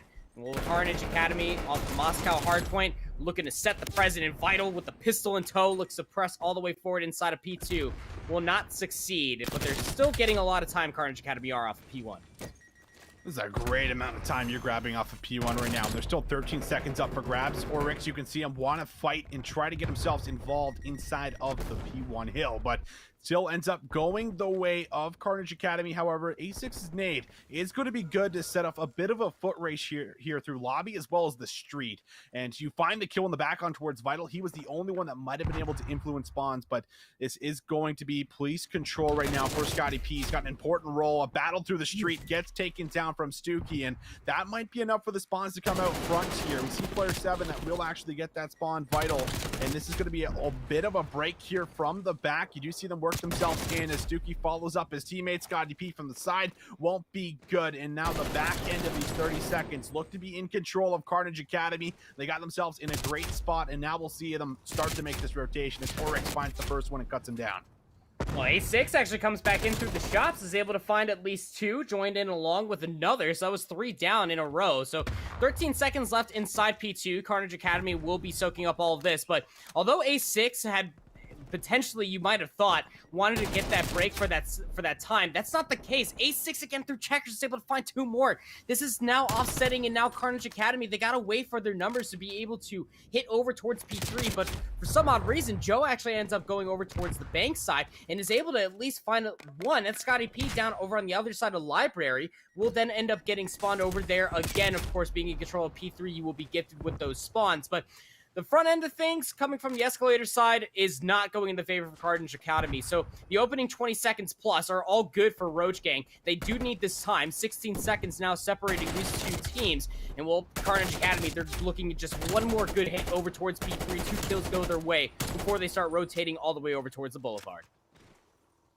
Starting to make this rotation here just across, and still a battle for what could be just a bit of the scrap time. We'll see if they decide to hit this, and one player here, number 5, looks to be just inside that back alley. That's Joe, and he actually turns his attention towards this rotation, but A6 cuts him down, making his way over towards the street. Finds one up top. Lunar is able to just barely survive as he throws himself on the hill, lays down, catches A6 off guard. So a couple key kills do end up coming through, as Stuki now responsible for watching this right push, and I think he gets information onto one, but this is a bit of a pinch. Both players now trying to attack from both sides of the street, and that will be good for the pinch as they fight here. We'll make sure that this initial time is going to go in their favor. Scotty P needs to pick this up. Good snap onto Joe. Ooh. Can't snap for Vital as he moves in and finds the 2-piece.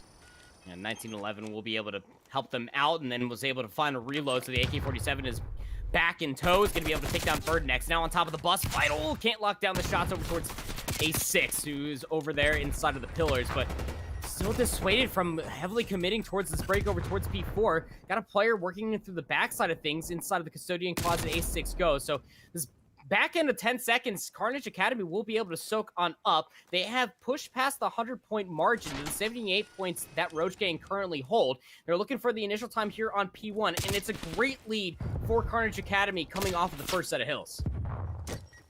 Vital, really crucial role to play right now as he's being pushed out from both angles. So Esky control goes the way of Roach Gang here, starting to move in towards the hill. It's going to be Burt next, who had that stellar performance in that last round of Crossroads Control, trying to carry that through in towards map 1 of the grand finals, but falls. Oryx will be able to move in, but the trades just back and forth between both of these squads, and now Roach Gang, they still do have control of the hill as Oryx able to work himself for a second, gets a read on the spawns coming through the middle of the map by Globes, decides the reposition and starts to cut off this rotation. I love this play from Oryx. We've seen him be the objective player, but he's more importantly trying to make sure that they do control spawns leading in towards the future hill, as A6 has a big win, does find himself one, but Stuki gets him for the trade. So scrap time should end up going over if they find Vertnex here, and they will be able to do that. They grab the last 8 seconds, and now will start to make their way in towards what will be a massive P2 rotation. If we see Roach Gang hold this, they can take the lead.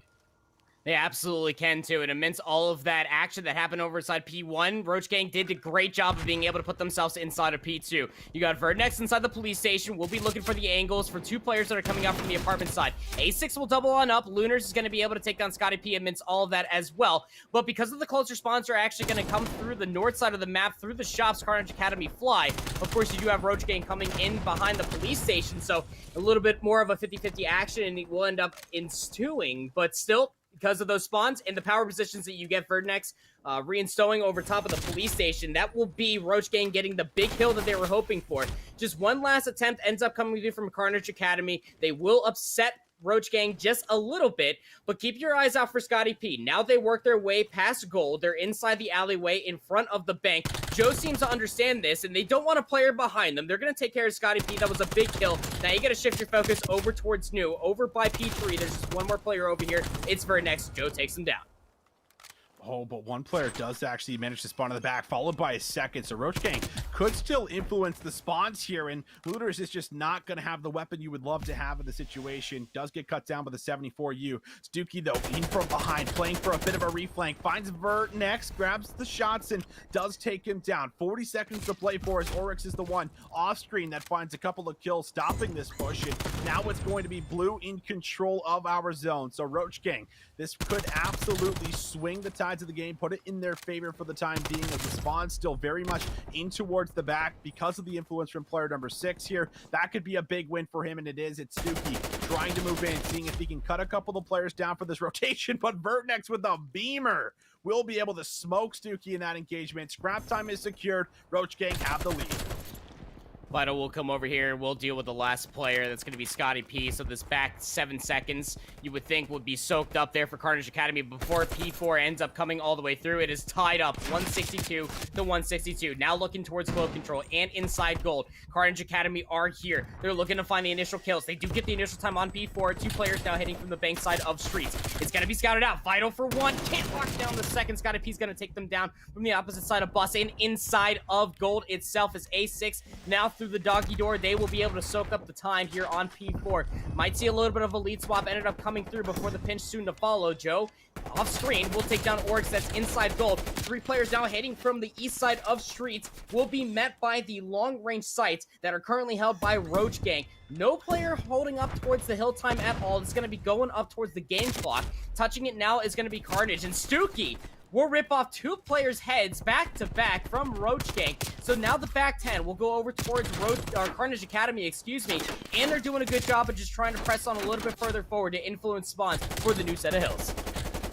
This is insane right now. Stuki is still putting on a bit of a show. Finally, it's Vertnex that grabs the trade, but they force those spawns pretty far back. And we will get a bit of a flip on the map as Roach Gang need to now move themselves over towards the Eskies, which is exactly what they're doing. Player 1 and 3, A6 and Oryx, big sub duo, might look to try and push down here or try to push all the way to the back and see if they can get an early flip for P2. Meanwhile, Joe, he's just trying to bounce back and forth between the middle of the map and does finally go down here from the side. This should be interesting. The spawn's actually now going to be in favor of Roach Gang as things flip out in the absolute worst point of the game as you want yourself in control of P2. I think it's very likely to determine the entire thing, and Oryx does go for that gunfight, finds himself 1, can't combine for 2. Stuki trying to come out on top in the trades, but now it's all down to A6. A 1v1 for the scrap time here. The last 10 seconds might just end up being contested as A6 has more than 1 to deal with as those players come right back off the spawn, and there you have it. Scrap time will go over for the last couple seconds for Carnage Academy, but Roach Gang,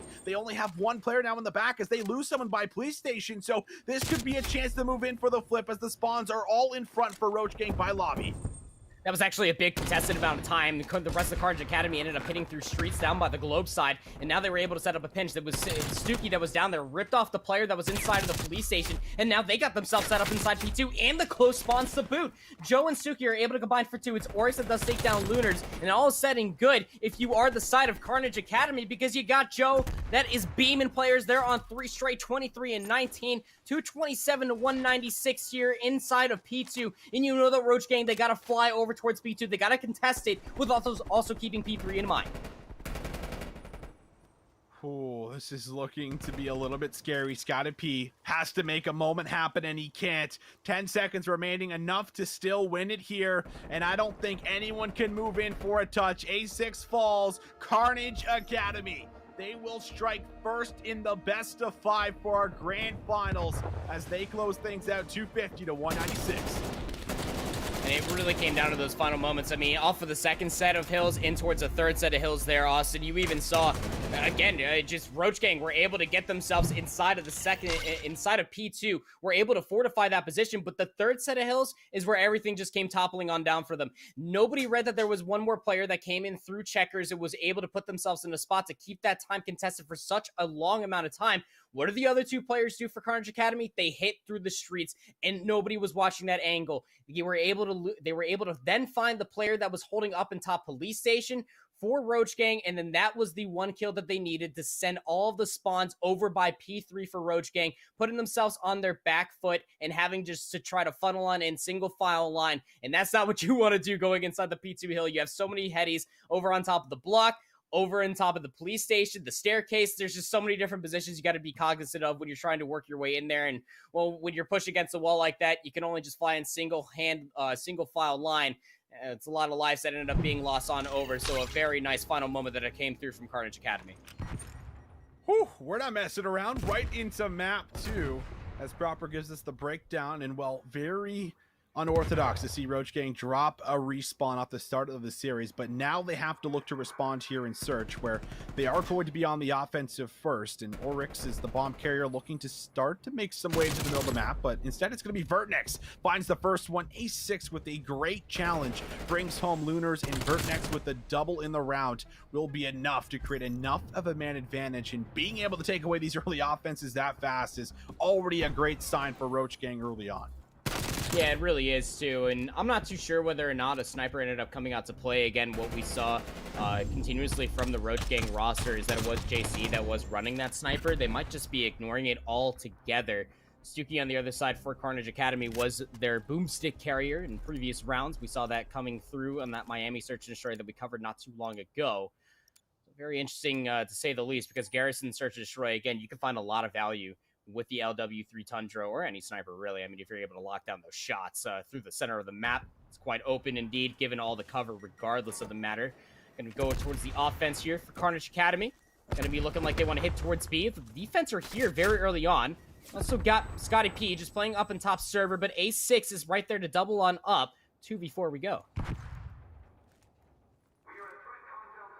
Stuki just looking for any signs of life here for a shot. There's his shot. He brings it home. Finds Vertnex. We'll maybe look for the second, but A6 intervenes right in the middle of the map and ends up finding the effective trade. So Vital, the last one left alive here in the 1v3, has to retrieve the bomb, has no idea where all three players are going to be playing from. And while he is pinched from the side, I think that was A6 that brought home that final kill here, and already off to a 2-0 start for Roach Gang. No signs of slowing down thus far. Yeah, and again, it also comes in the conversation when we talk about the Roach Gang here. They got a core 3. Of course, JC not playing with us is spending time with family ahead of the holiday season.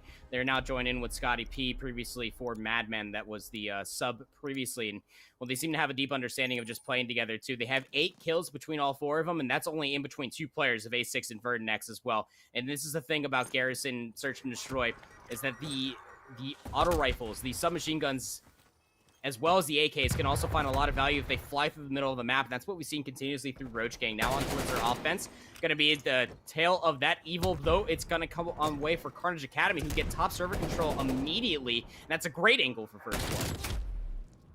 Oh, that's a challenge that ends up coming through, a double chow. So they do work the player off of the tank, but it comes at cost of one of their own.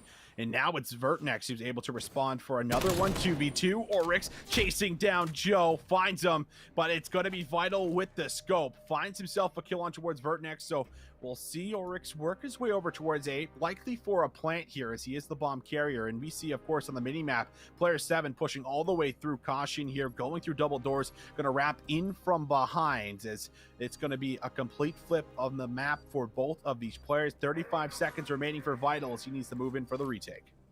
And Vital's got the sniper. We'll pick up a Krieg 6. Sees that Oryx is inside a cobble. Now is going to go for the challenge. Oryx had no idea, but the shots are not good coming out from Vital. So now the chase is on. 22 seconds left. The game of cat and mouse. Oryx just needs to survive. Tries to go for the peek on the other side of things, but the bomb site not too far away from where Vital was able to find the kill. So great clearance of the entire A site. Got the information of where Oryx was located at inside a cobble. Just Oryx could not get away from Vital sightlines. Will be able to stop the momentum that Roach Gang were looking to hold over towards Carnage Academy, finally putting themselves on the board.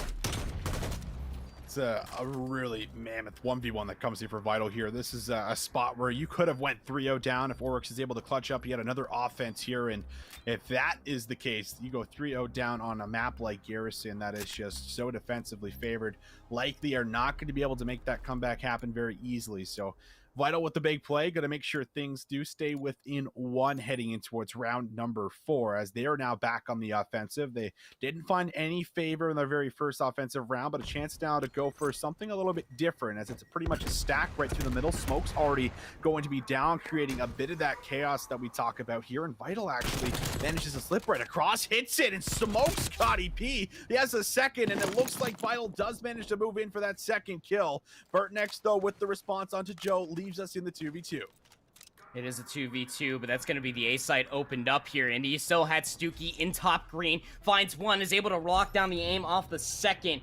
Off screen, of course, as we were watching the bomb being planted, but still, fantastic work coming out from the Carnage Academy squad. We'll see it from Stuki's perspective in the best play from the round itself. These are not easy shots to lock down, but Stuckey somehow is able to do it, gets the information in tow. It was a great opening, of course, that ended up coming through. They just hit it hard and hit it incredibly fast all the way through the catwalk side of things. To get top green control was the success that Carnage Academy were looking for, stringing together 2 rounds. Stuckey and Vital here, both 4 kills now for themselves. Lunar's a bit of a slow start, not finding any kills just yet. Joe with 1, looking for everyone else now to add and trying to help out in some of these future rounds, as Oryx has pretty much hit this route just about the start of every single offense here, right towards the middle of the map. And he can be a playmaker, but you have to be careful when you do have that bomb on just how far you might press forward. You got to check a look right inside of green, doesn't find too much. He has a player close by double doors. Trophy system down, looking to set up for what could be that B bomb plant, but you want to get a pick really before you feel comfortable dropping this bomb. Now the opening, A6 gets information that there's a rat inside the vents. Vital can't get away. Was tagged up previously, so A6 will be able to lock down that first blood. Could open things up to try to push over towards the B site, you would think, but Lunars finds a trade over towards A6. Works is still close over here, is throwing some shots that's over towards Stuckey, but the fight over top green will go in the favor for Joe, quickly traded out by Vernex, who rips the head off of Lunars. So now 2v2, Oryx still holding onto the bomb. Their sight line will be taken out. Stuckey does take them out of the mix. So now a 1v2, 11 seconds left to play. You know that Vernex wants these kills, is able to find Stuckey, is trying to chase this kill. Over towards the last player is going to be Joe, who is just playing coy inside of the cobble and then watches that angle from the end of green. So now 3 rounds in a row for Carnage Academy are really starting to get a good grasp on how Roach Gang are wanting to play the Search and Destroy. And that round actually comes down to the massive engagement there between Joe and Scotty P. Scotty P just gets smoked on the pre-aim, and because of that, Joe then has the threat of being able to watch over the middle of the map, just peeking out of green, coming in from behind, stopping that plant from going down, and everyone turns their focus towards top green. They end up getting picked from lights, and of course, it comes down to the very last member where you're just honestly searching and hoping you get towards that gunfight, and it never really comes through. So Carnage Academy bouncing back, showing some great composure here, but it will be Oryx who opens up with a first blood heading in towards round number 6 for us. Lunar is taking Oryx's spot, ends up finding Scotty P on an aggressive push, and now things even right back up with 3 members on each squad, but A6 aggressive push here finds one. Everything just unfolds so quick. Vernex, last one left alive here, will be able to move in, and actually it was Lunars who does end up falling as the last alive, and that will be the response round you want to have for Roach Gang. That would have been absolutely massive. Lunars was going to be able to turn that around, but you're going to have to lock down Vernex first and then somehow keep yourself alive inside lights. But here's that challenge again, just aggressively challenging A6, who was prone. Of course, that opening shot onto the legs will be able to help things out all the more so. But the pinch was all the better for Roach Gang. Again, stopping the momentum now that Carnage Academy were setting themselves up afloat. 3 rounds in a row is no easy feat. Roach Gang now looking like a very strong team. Of course, if you look at the mix, 8-5, 8-4 for Vernex and A6 respectively. Move over towards the offense here for Roach Gang yet again. Previously, try to slow roll their way over towards B. Lost a few lives along the way. Looks like they want to hit B again. Is anybody going to read that Vital is hitting the south side very quickly? Couple of these rounds on their offenses, they've just loved to get control of green. They've done that with just straight pushes off the start or late hits in towards green. Vital is down low. Oryx going to pick that up, make sure no one's going to be pushing through the vents, and A6 gets picked. That's a massive loss here in the middle of the map. Losing a member here on offense, not a situation you want to be in. I believe that might have been one of the ARs held from A6 based off that challenge hopping up on the tank, and Oryx caught in a pretty awkward position where he might try to maybe bait out something here, but the smoke is going to be eaten from that trophy. So now you don't even have the smoke to go down to be able to create a bit of chaos, and it might just be a brute force here forward. Trophy system's going to come down, keep themselves alive from any Semtexes and stuns, and the smoke grenades that end up coming through for the retake will not end up being there if the bomb even goes down. Oryx work their way inside of lights. They are not looking healthy at all. Vernex is there for the trade with the 1911 to take down Lunars. 14 seconds left to play in this 2v3. Bomb still being carried by Vernex. Scotty P flies towards Brick's side. We'll be able to find one that's Stuckey, but now it's all up to Vital. They were inside the vents the entire time. Did anybody end up reading this? Vernex has no choice, wants to try to hop onto the bomb for the plant. Doesn't have enough time for that, and there's Vital finally revealing themselves inside of the vents. We'll find the final kill as Carnage Academy make this a one-round affair. And you think Vernex Vernix just checks down low there for a second, watches that vent. He might have gotten the peak here and come out on top of the gunfight, but Vital honestly just playing his life, plays inside that vent, make sure no one's gonna be able to get this bomb off, and I believe found a pick in the meantime while all that ended up happening here. So what was a really nice start here for Roach Gang has been answered with from Carnage Academy just about midway through this map number 2, where they have had a lot more of a firm control over it, and this is still enough for them to control the lead as they're going to be up by 1. Lunars is going to grab this bomb for us, and a lot of these pushes, of course, taking place by B. Not easy to get yourself inside of A unless you're coming down to some of these 1v1s or 2v2s, as Vertnex is trying to maybe finesse a little bit here, trying to bait out some shots, goes for that peek, and that is just such a hard challenge to win if you don't have a scope, and Joe will find an easy kill as everything else just pretty much unfolds instantly. Joe's left all alone, and well, Joe is dead. Joe tries to fly towards the catwalk for a trade and instantly gets smoked.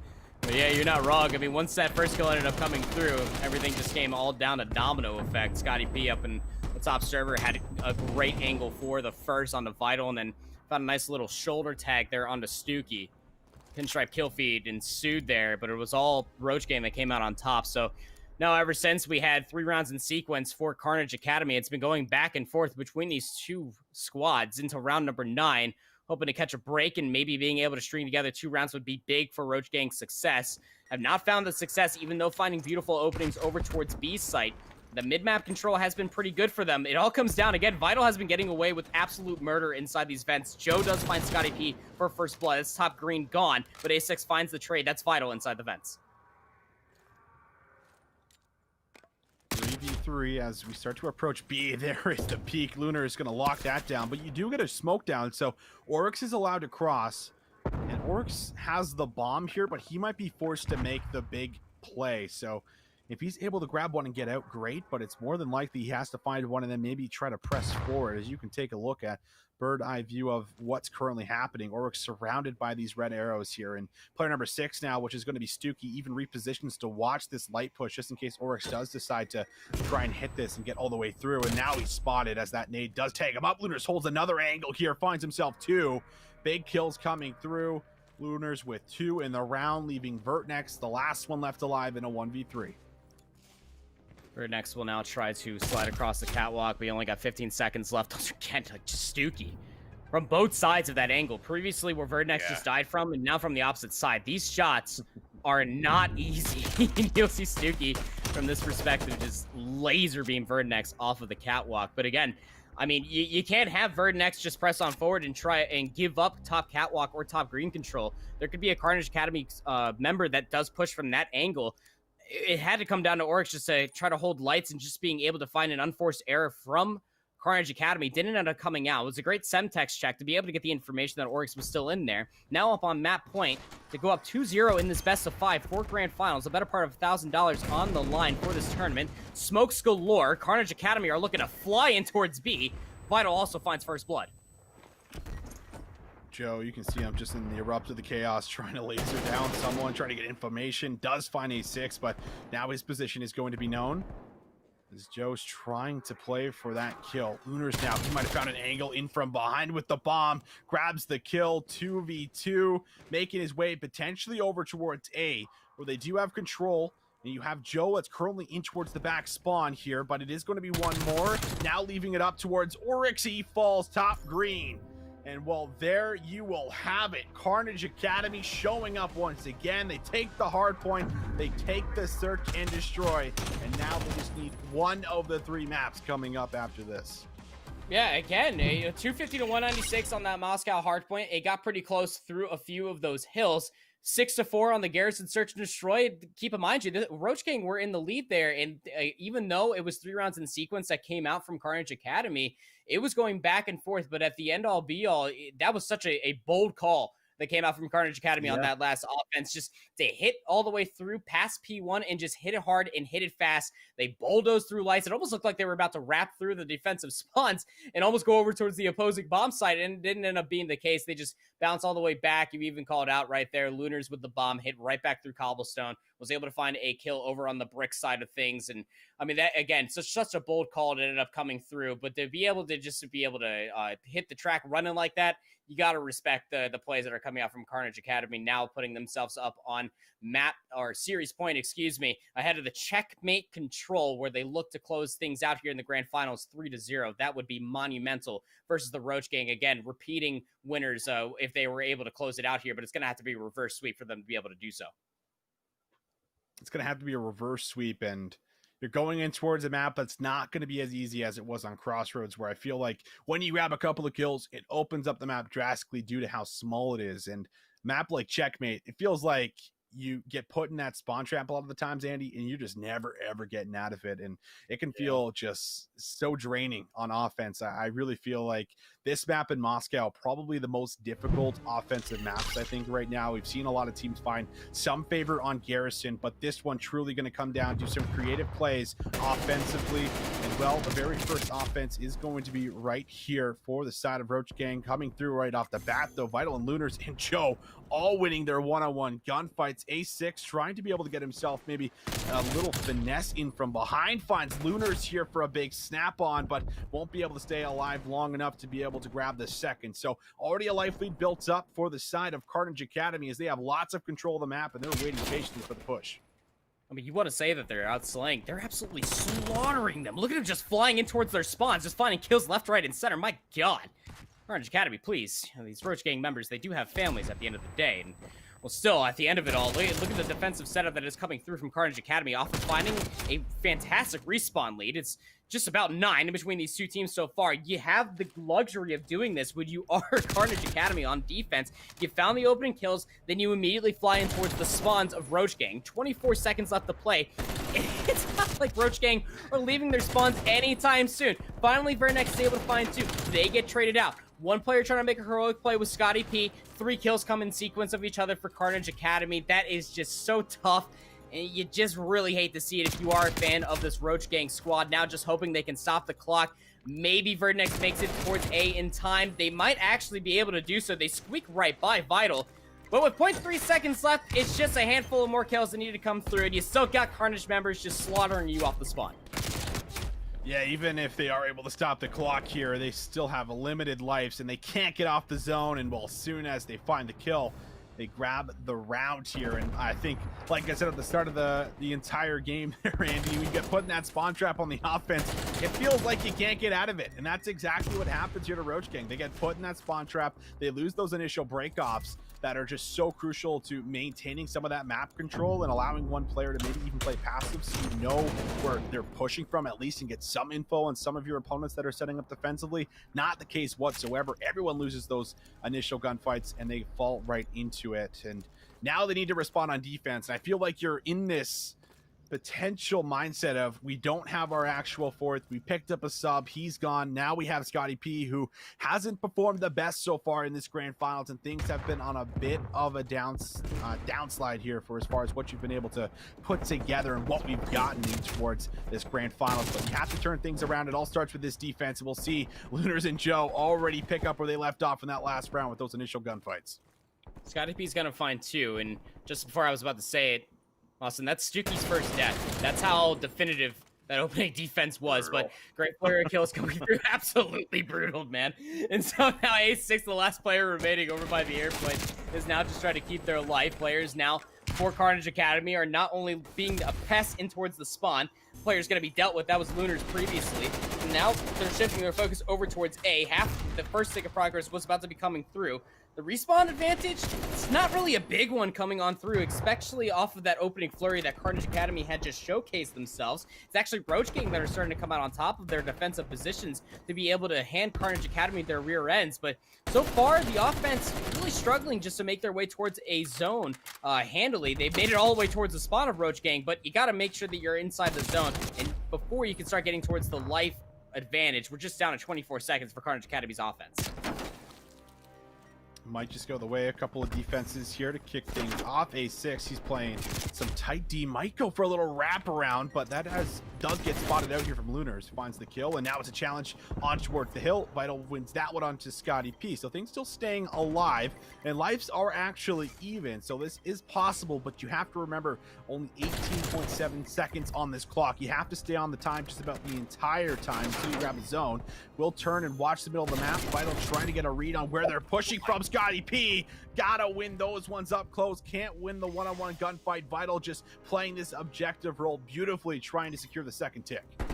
This is a lot of trust that Vital's going to be able to keep their life. I mean, players are near for Carnage Academy to reinforce this this A zone and stop the clock if need be. But again, it's just a lot of trust. So Vital's going to eat a Semtex. They're only dropped down to 120 HP. Still have a lot of good help. Joe's going to be able to take down A6, but all the focus is through the middle of the map. This is life's now starting to go in the way for both of these two teams. 6 respawns to 6 respawns now, and this is exactly what I was talking about. Joe was not too far away, so they're able to pick up exactly where Vital left off. They're at 13-7, 15-7 here for Joe. The A zone has been secured. Now we can shift our focus over towards B, but it's even respawns 5 apiece with a minute and 10 left in the clock.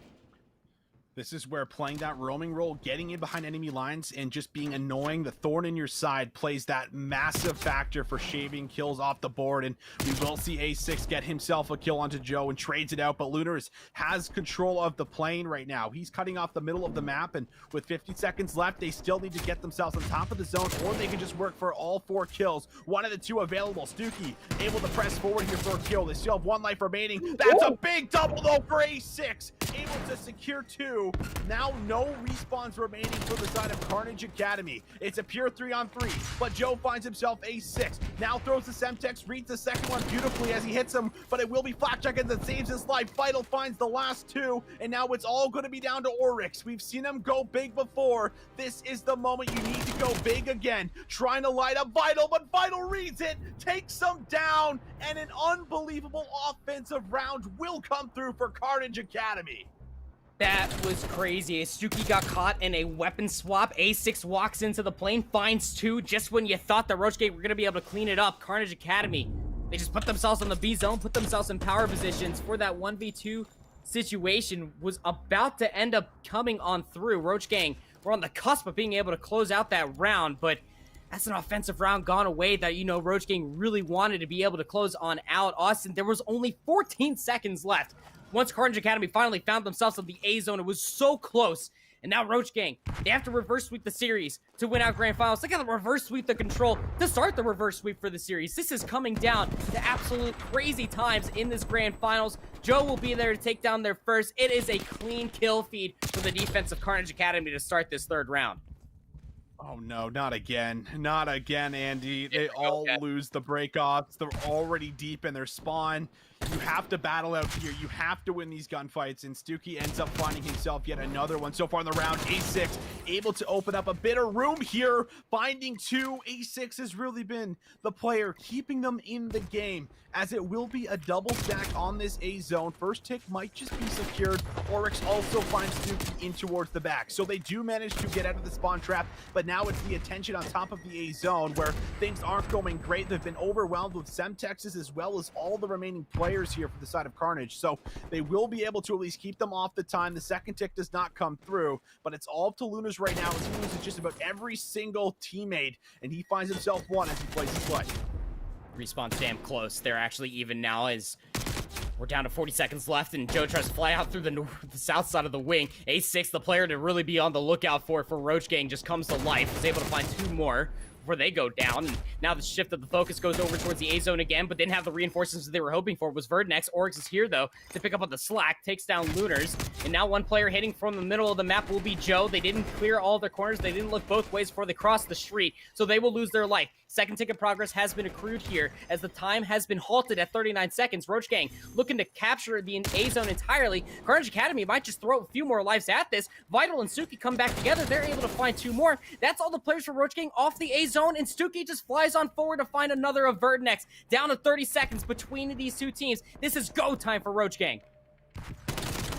absolutely go time here. Joe with a big battle, won't be able to find the one-on-one, but Vital able to cut off the middle of the map. The last 17 seconds, the time comes to a pause, but it's not before Vital finds a couple more kills. A6, last one really pushed up on towards the map as his teammates are coming out of spawn. Looks like it will be a touch by B, but it's a very exposed zone here as we see Lunars now try to press up, gets top yellow control, now waiting for his teammates to collapse, and Stuki and Joe both win their one-on-ones. 3 seconds remaining, no time for a touch. Carnage Academy coming through hot in the grand finals. It was a 3-0 in control and a 3-0 in the series, getting the job done, shutting down Roach Gang and denying them back-to-back championships here. Big plays coming around for the Carnage Academy boys. I mean, these young bucks come into the mix here, Austin, and they're just like, oh, 1K tournament hosted by Totinos Pizza Rolls here on Esports Arena. Yeah, we'll take that with a smile on our face and Totinos in our mouths as well. You know, that's fantastic coming out. Again, these players, I only really just know the one of Stuki. Again, a player you got to really be on the lookout for, whether you're playing challenges, challengers, whatever it may be. The player is just so smart. Stuki is just so smart for how young of an age that they currently sit at as well. And when you're backed up by players that we just saw from Carnage Academy being able to keep up the pace with all of those with all of the aggressive plays that we saw, search and destroy, hardpoint, and control, they were just so definitive in every single point of interest that they wanted to play there. That control, even in that offensive round that we saw coming out from them with 14 seconds left, they just barely touched the A zone and they turned that into a giant snowball, came down to a 2v2 of which they were all the wiser. They just kept themselves so calm and put themselves in prime spots to be able to shut down pushes continuously. Even when you saw that Roach Gang were about to try to steal away that offensive round, they just, again, off their respawn, they just collect themselves, wait for the reinforcements, and they just attack it so brilliantly. Well-deserved for Carnage Academy. Last week it was Oryx, the big MVP player for Roach Gang. This time around, I feel like Vital really takes it for me there, Andy. Just like it's kind of summed up, just able to play that trusting role that you framed up in the middle of the game, hopping on that point, winning a couple of key 1v1s, allowing his teammates to slay in and around him in that control, and getting that second offense, I think, was really just the cherry on top to secure that dub. Just congrats to those guys. Carnage coming out here, putting in a roster, and just looked phenomenal throughout the entire tournament. But, ladies and gentlemen, we still have an analyst desk to break this down and go through all the plays on the day. So we're going to take our leave. We're going to take things to a small little break. When we come back, we got our analyst desk coming up.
welcome back to the final stage of the evening. We are wrapping up what is the last bit of the Call of Duty Black Ops Cold War Totinos Power Squad Tournament Series. Today, of course, was the final tournament of the series.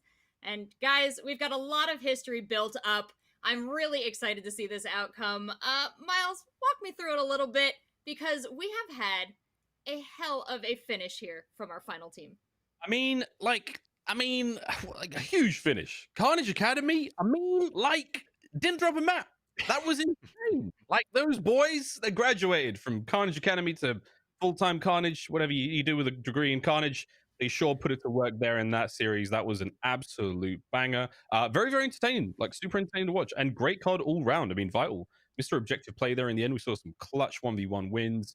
The gunny was there when it was needed, but overall, just big fans. Also, winning offensive rounds in Control, not as easy peasy in CW as it probably should be. We'll see how we go with that. And taking a look at the bracket here, too, I do want to take a minute and shout out, of course, Roach Gang coming in, a close finish there at the end, going with a substitute, then a second substitute. Not quite enough to get them over the finish line, but an impressive showing from them as well.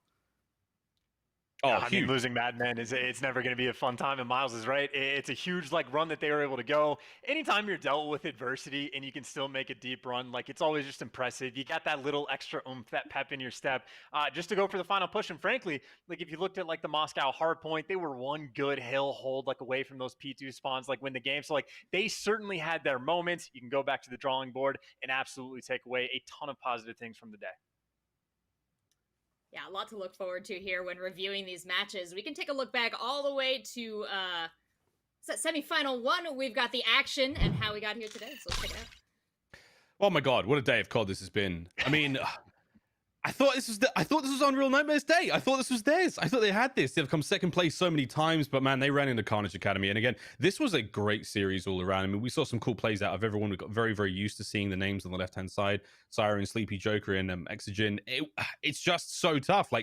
It's clear and present to me that I think Carnage Academy, this was a much more well-prepared squad. Chance, I mean, you can back me up on this one, dude, but they held hard points fantastically. They had locks on spawns. I think at one point throughout the day, I think it may have been here, you watched them play and you just said, I think we may have found our tournament winners. No, absolutely. There was quite a few different players on a few different teams that had a ton of skill, which obviously Carnage did not lack. But they were the best team across the board. All the setups they had, the hard point were on point. Never had any holes open. They had more in their bag of tricks in search and destroy than any other team, right? They're coming out with round 11 strats on Garrison, just triple hitting over towards Lights, getting full control, and just kind of constantly making these adjustments. You had sniper plays coming out as well. They were the complete package. They were the whole team across every single game mode. Again, if you do not drop a map, obviously the team has put some work in. Fair way of putting it, mate. Fair way of putting it. If you don't drop a map, it's clear and present you did your homework. Yeah, you guys were shouting out the play that was kind of setting a lot of the players apart in this tournament. Who looked like a professional player, who was kind of coming in for the open tournament experience here. Carnage Academy really set themselves apart. So congratulations to them moving on. Of course, you had to see the second replay from their semifinals. Let's check it out.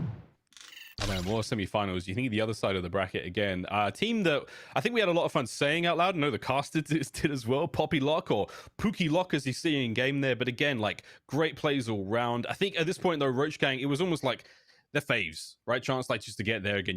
Trying to go back to back here in this competition. I had faith from start to finish. I really thought we were going to see big things. Madman coming in at the last minute, trying to do what he can, to bring, the thunder here. But at the end of the day, they managed to get themselves to the finals. They can't be too disappointed with that one. And it was a close-knit ending.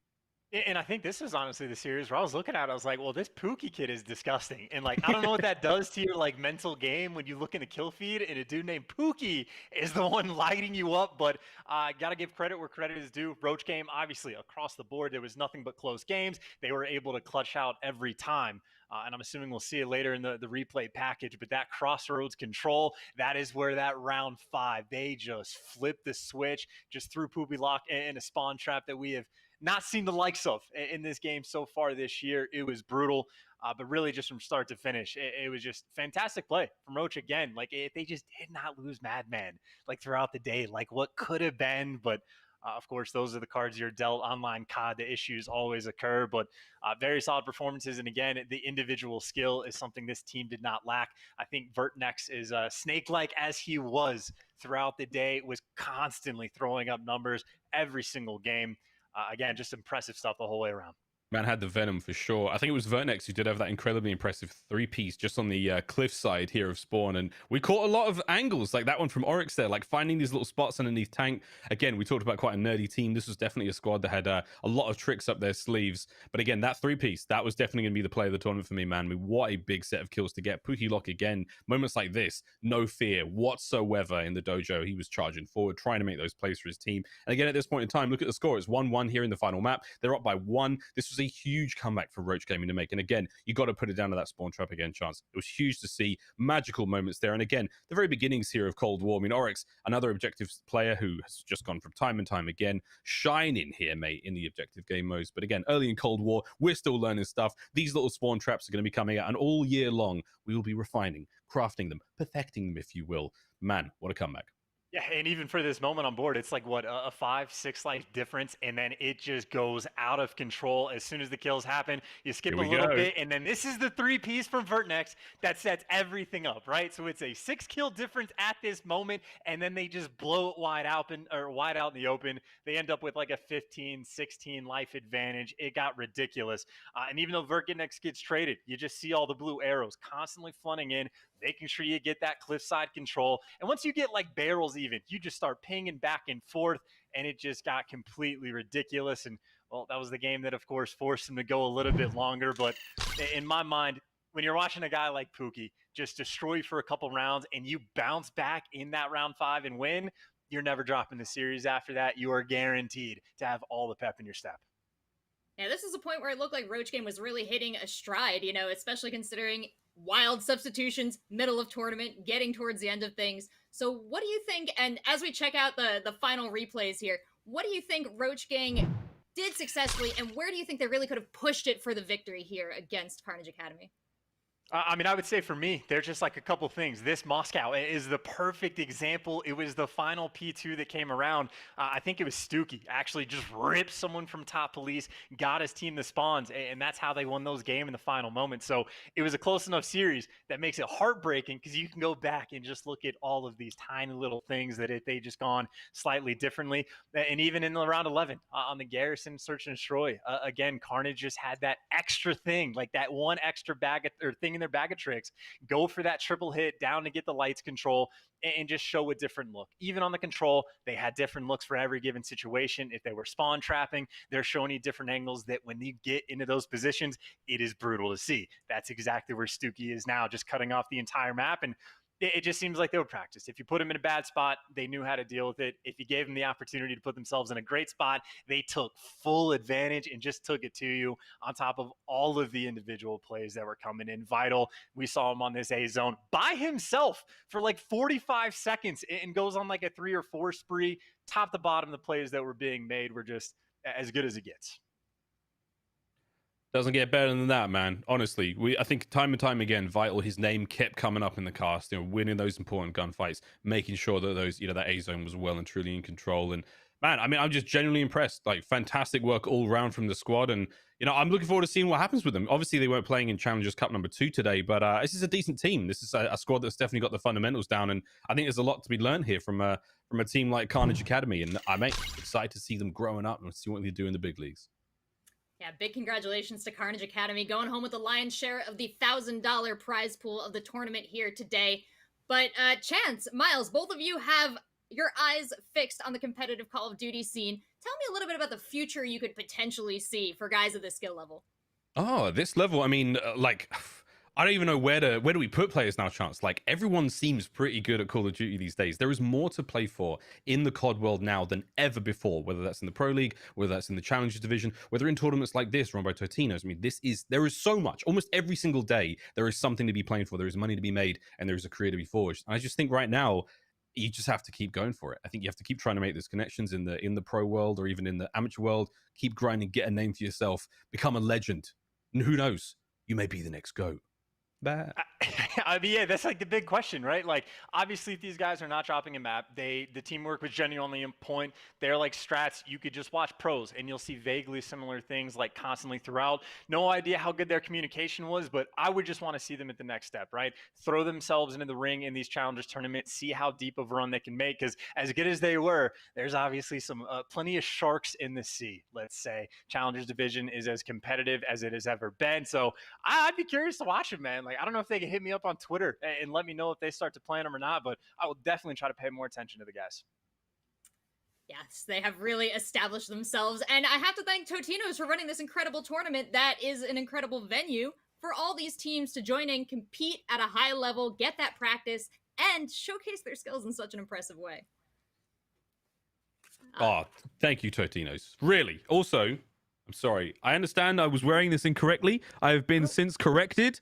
It is a nose and mouth gaiter, not a face gaiter. I read the instructions wrong. That's on me, not on you guys. Thank you.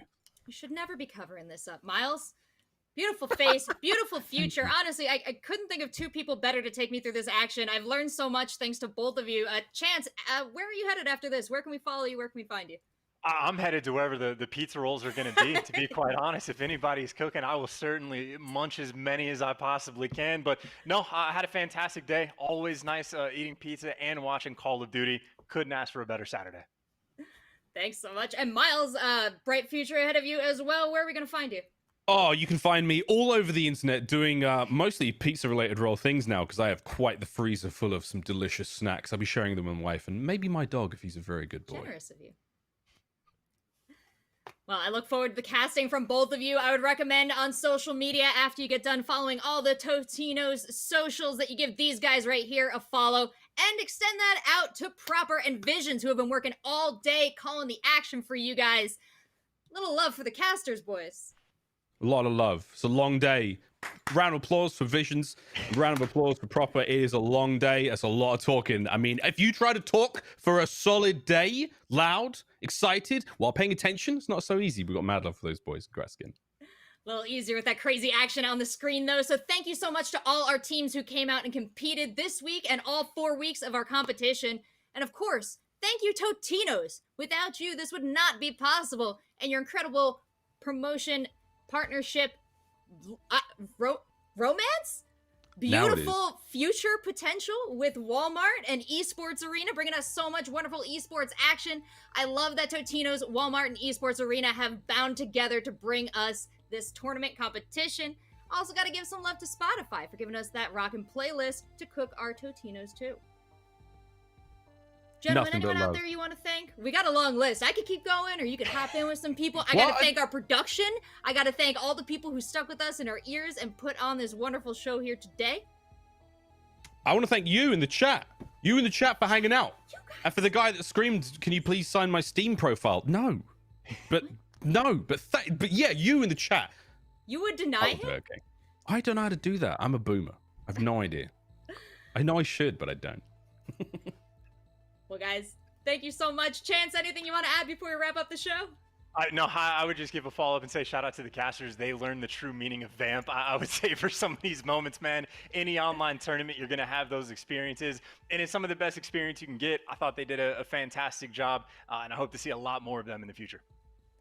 Well, big love, of course, to all of our partners here today. That's Walmart, that's Totinos, that's Esports Arena, and of course some love to Spotify too for the playlist, our casters, our production. I think we hit them all, but ladies and gentlemen, chat, the excitement does not have to end. Our sweepstakes are going all the way until December 21st, so you can hit that exclamation point Totinos, you can hit that exclamation point Power Squad, or you can hit that exclamation point giveaway. Punch those links, get yourself some Totinos, punch those codes into the game, get yourself some camo, some double XP. As we learned from Miles, it does not stack with the current XP promotions. You can really drag all the fun out all vacation long. Gentlemen, Miles, Chance, and all the wonderful people watching, thank you so much. It has been a pleasure. Enjoy your Totinos.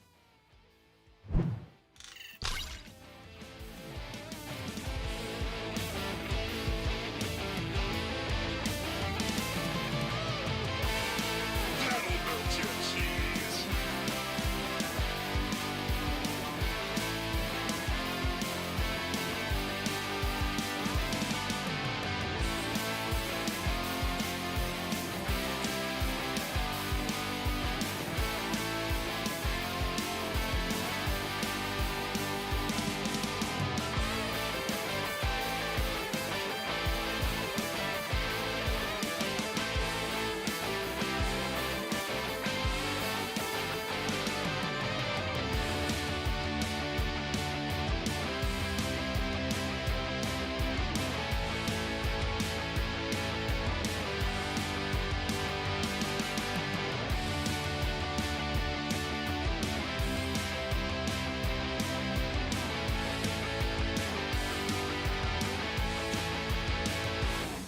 minutes to go. Let's get saucy.